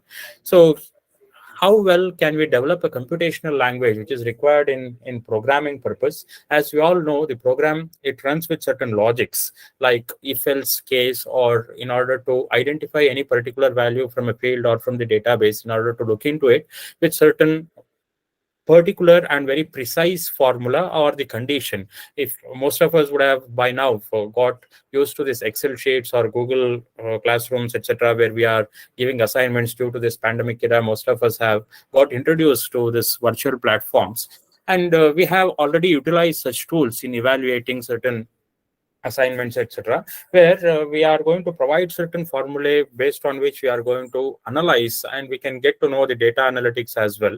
So this all started with the interest, and it was proposed by the NASA, and even now they are working on how to develop this computational language using Sanskrit as the base. Particularly when it comes to the usage of this particular language, I just would like to demonstrate one sentence. We have a small statement here. I have taken only 3 words: Ramaha Patham Pathati, where Rama is the subject, the name, the doer of the action. Patham is the object, what he is doing. Pathati, the verb to read, to lead, or to learn. So in English, or in generally, when we are making this statement, we should follow certain sequence. That is, the subject and predicate, object, verb. It should be in particular position, or else grammatically that statement becomes incorrect. But whereas in Sanskrit, every word, due to its vibhakti or the karaka pratyaya, it has its ability to stand alone in any position in the statement and still provide the meaning by itself. It is not, in fact, misled by its position in the statement. It is quite capable of giving the exact meaning, even though it is jumbled in the statement. For example, you can see the following lines: Patham Pathati Ramaha, Patham, Patham Ramaha Pathati. Anyway, I can just make the combination of these 3 words, but still it gives the same meaning. The sense is carried. So this kind of, without any ambiguity, to be very precise, so this was developed. And this formula was further included in order to develop the commands in particularly in computation, in data analytics, and the research is still going on probably in coming decades we may see this becoming the next technology, where they are using this linguistics particularly from different languages, and they are trying to also add very precisely without having any ambiguity in terms of, like for example, if as a human being our mind is already tuned, when I say I am going to give an object to you, I am giving a book to you, then I can understand as a human being that you are going to raise your hand, or you are going to stretch your hand in which the book is held and that is being given to me. But this kind of understanding system or computer cannot understand. It is to be split into several commands, and we are supposed to provide that information thoroughly to the system as the command, without which it will not be possible for system to understand it, as it is not emotionally connected. We are supposed to provide the command so that it is clear to the system what action to be done. So this clarity, if it is by the word itself, if it is with a limited number of fields, if the system is able to understand, then the in-memory database will be more precise, and it will be working better than the existing way. So rather the program length, we can say, proportionally will be decreased, because the ambiguity is less in number, then the proportionality of the program will be decreased. So in this way, it will be very precise and helpful for further programming. There are many things I would like to just quote it, because I feel this is may not be completely without having some prior understanding of these sutras, it may not be very clear to everybody. But still, these are the Maheshwara Sutras in Ashtadhyayi, Aivun, Rulra, Kevong, Ayoch. There are 14. So if I just take this, ak, if I just say ak, that means a, I, u, r. So all vowels, if I have to just quote, I can just say the starting letter of a sutra or formula, and I can end it with cha, which is the Pratyahara Sutra. So ach means entire vowels. Similarly, hal means entire consonants. So in this way, this small formulation has been already done in this particular text, and this text is so structured that every sutra, the previous sutra, has its reflection in the next formula. So Purva, Para, Uttara, there are these technical terms or paribhashas, what we call typically in grammar language. So in these things, we are going to follow from the previous sutras to the next sutra as its reflection. To make it very simple, precise, these sutras are developed and they are being used in grammatical classes, of course, and that same formulation and methodology as an approach is being utilized in computational language. Linguistics, particularly, these are the positions. I'm not going in detail into this. So Kanthasthana, Murthanya Sthana, you can just spell out certain words from the Varnamala as a small exercise. Like if I have to spell it, tha, tha, da, dha, na, you can see all those letters are taking birth from a particular place. Tha, tha, da, dha, na. I can say that dantyaha, voshtyaha, in this way, kanthasthanaha. So it gives the origin and prayatna, what effort is to be put, and from where these vowels are originated, or the swara or dhvani as a sound is coming out. So this phonetics part has been discussed in Shiksha Shastra, and there again we can see many formulae listing to that. So this approach of Samya Paribhasha, which was further discussed by Bhojadeva and other grammarians, Bhojadeva being the most recent who restructured it. There are 4,000, nearly 4,000 sutras. Still 17th, 18th century, this lineage continued, and in many traditional schools, it is being still continued as Vyakarana Shastra being read in the same format. And there are many changes also down the line due to unavailability of certain texts and also its requirement as general usage. There are multiple changes also done, and that is subjected to transformations, any text for that matter, looking into the requirement. But the basic structure part and the methodology, the approach, I feel as a language, it is to be observed in terms of certain technicality of that particular structure and the method approach being presented in this, along with the emotions and the values that we are going to carry, which is, of course, the crux of humanities, which we are, in fact, being, I would like to call all ourselves as the ambassadors of such cultural importance, which is required for the present and coming generations for us to carry on with. So along with this, we are supposed to take the scientific approach present behind the structure of the language hand in hand. That would really help ourselves in observing the scientific approach and further generation to look at the requirement of the science and also contribute from the literature perspective. Thank you.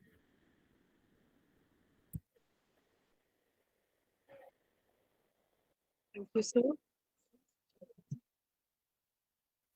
You can stop presenting now, I think. Yes, ma'am. Thank you.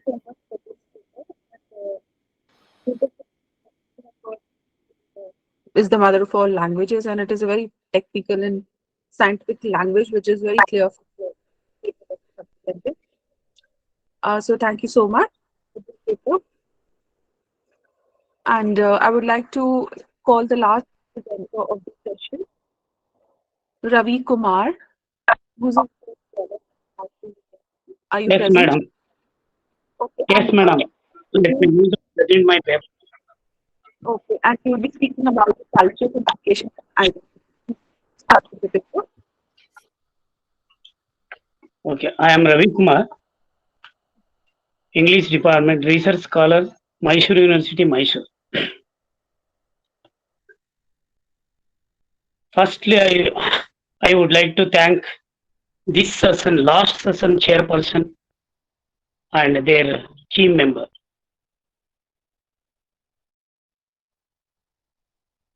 My topic is about the culture, communication, and identity. Abstraction.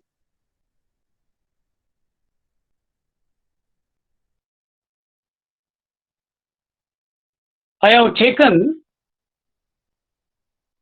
about the culture, communication, and identity as per this international multilingual virtual conference theme. I have been selected the topic. According to the Oxford Dictionary, what do you mean by culture?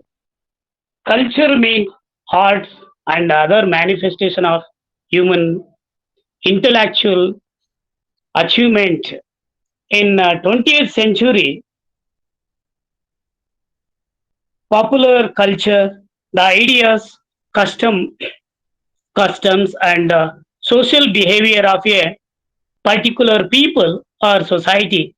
Example of culture is set of a pattern of human activity within a community or social group, and the symbolic structure that give significance to a such activity, tradition, laws, dress, architectural style, social standards, and custom are all example of cultural elements. What do you mean by communication? Communication means changing of information by speaking, writing, or using some other medium. Television is an effective means of communication or sending or receiving information such as phone, phone lines, or computers or satellite communication, etc.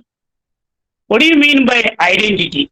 Identity means distinguishing character or personality of an individual. A legal identity is a human right. Simply speaking, identity is a combination of our physical and behavioral features that define who you are. For example, your name is part of your identity, as is the form and color of your eyes and your fingerprint. This set of characteristics also allows you to be ultimately and uniquely recognizable, recognizable, etc. This paper covers the following Matthew Arnold, Culture and Anarchy Analysis, is an England writer and critic. Next, second point, referred the I.A. Richard and Carl Howland for the communication. Third point, identity, purpose, taken the Manju Kapoor novel, The Immigrant. She is an Indian novelist. Keywords, communication, identity, and culture. Let me go into introduction. This. What is the first definition of culture? The first anthropological definition of culture come from 19th century British anthropologist Edward Taylor.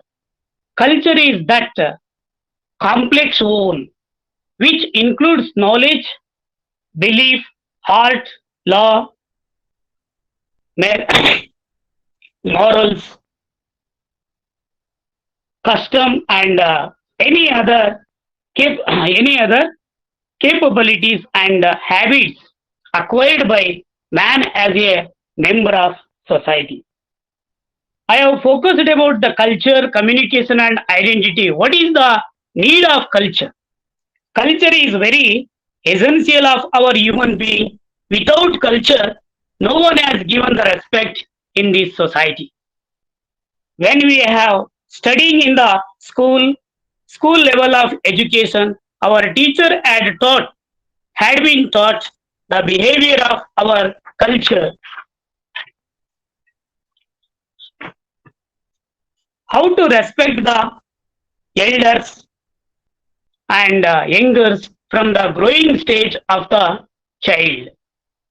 And then the child had been the school, then only day by day the child is learning everything in school premises itself.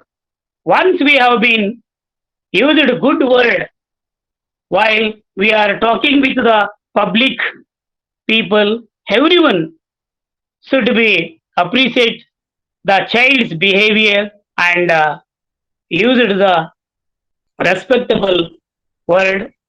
Being an Orthodox family, nurtured the child and told to the good word while the learning stage.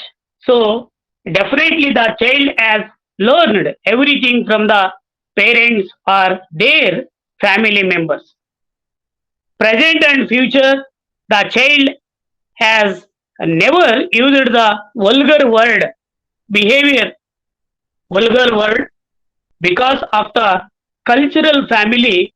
When we have trained from the home as well as school, same kind of environment was there. The child cannot be used bad word. This is true. Let me take the Matthew Arnold, Culture and Anarchy, an essay in political and social criticism. It is a series of periodical essay. According to his view, advanced in the book, Culture is a study of perfection. He further wrote that culture needs to be away with classes to make the best that has been thought and known in the world, present everywhere, to make all men live in an atmosphere of sweetness and right, which has been taught and set in the world, and through this language, turning a stream of fresh and the free thought upon our stock belief and habits. According to me, once we have learned the good culture that is helpful to the society, even today, our Indian culture is great. We should be follow the tradition from ancient period to now. That's what American people also appreciate our Indian culture. Is excellent. Some of the American people were following our Indian culture and cultures. Some of the Indian people were fond of Western dress. After worn the Western dress, maybe they should be looking very beautiful and appreciate themselves, their beauty conscience. But they won't be forget our Indian culture. The whole public should be adapted the good culture or behavior. They should be following and learn differently. Not only that one way of talk, dress code, or worship of the god or deity or goddess. These are learning from our ancestor or eldest of the family. Could we take the Indian culture and tradition? India. India is considered the birthplace of some of the world's major religious Buddhism, Hinduism, Jainism, and Sikhism, etc. According to Mahatma Gandhi, what he says, India culture is rich. Indian culture is rich and diverse. A nation's culture resides in the hearts and in the soul of the people. The culture of nation, etc. The major elements of culture are symbols, language, norms, values, and artifacts. Language makes effective social interactions possible and influence from people conceive of concepts and objects. Especially being a cultured family has instructed to the family members for learning the customs or traditions, how to be respect the senile people, I mean old people and middle-aged people uh, taught by the Orthodox family. So other community people also followed the good cultured people behavior, ethics, and attitudes. There is no end of this culture, generation to generation. They should be continue. This type of culture is very essential to present and future days. So everyone should be adapted this culture. Even today also we have been followed. Now I will explain about the communication. What is the definition of the communication? The English word communication has come from a Latin noun communis and the Latin verb form communicate, which means to make common Mr. sharing and yes, yes, ma'am. Mr. Ravi, kindly wind up your paper, please. Okay, madam. Finally, Because I think I want 3 minutes time, madam. yes, I yes, kindly please, request. please. So let me conclude. Let me take the identity. How to identify the person in this society. For example, political leader, film actor, a writing field, sports field, technical field, etc. Whoever mass leader would have arrived from Delhi. For example, present prime minister, everyone should be known him. Easily, people were recognized or identified that person. When when he had done good work in this political field, every people should be appreciate his honest or honorable work. That is also one kind of recognized. Now, I have taken the immigrant novel written by Manju Kapoor. She is an Indian author. I have mentioned some of the important characters are here: Nina, Ananda, Dr. Sarma, Nancy, and Zenobia. So let me take major character for this novel, Nina. When she has completed her MA in English from Delhi University in India, she has not completed her B.Ed, Bachelor of Education course. Only she had done MA in English. After she has married with him, he was an NRI and he lived in Canada, and also he is a citizenship of Canada. Usually he asked her to waited another 3 months for getting the passport and the visa. Then only she is eligible to go to Canada country. Without passport and visa, she won't be go to Canada. So she had avoided up to 3 months. When she get the passport and visa, after then she has gone to Canada along with him. When she was staying with him in Canada, he was working as a dentist from the Dr. Sarma's friend's clinic in Canada. So on that moment, she was searching the teaching job in Canada. She had no eligible qualification. Apart from this, she has joined as an librarian in Killam Library. She is working as an assistant library as well as studying in Master of Library Information Science. When she had completed her course and then joined as an assistant professor of library information science, everyone should be shocked.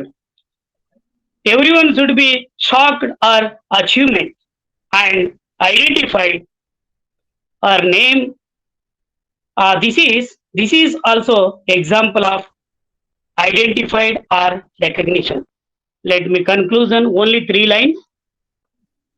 Finally, conclusion, sums of themes which are discussed about the culture, communication, and identity topic. It examines the relevance of human being, and likewise, this culture was very essential to our societal people.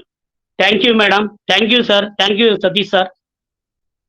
Thank you so much for your paper. And I think this was the last paper of the session, and we've come to the end of the session.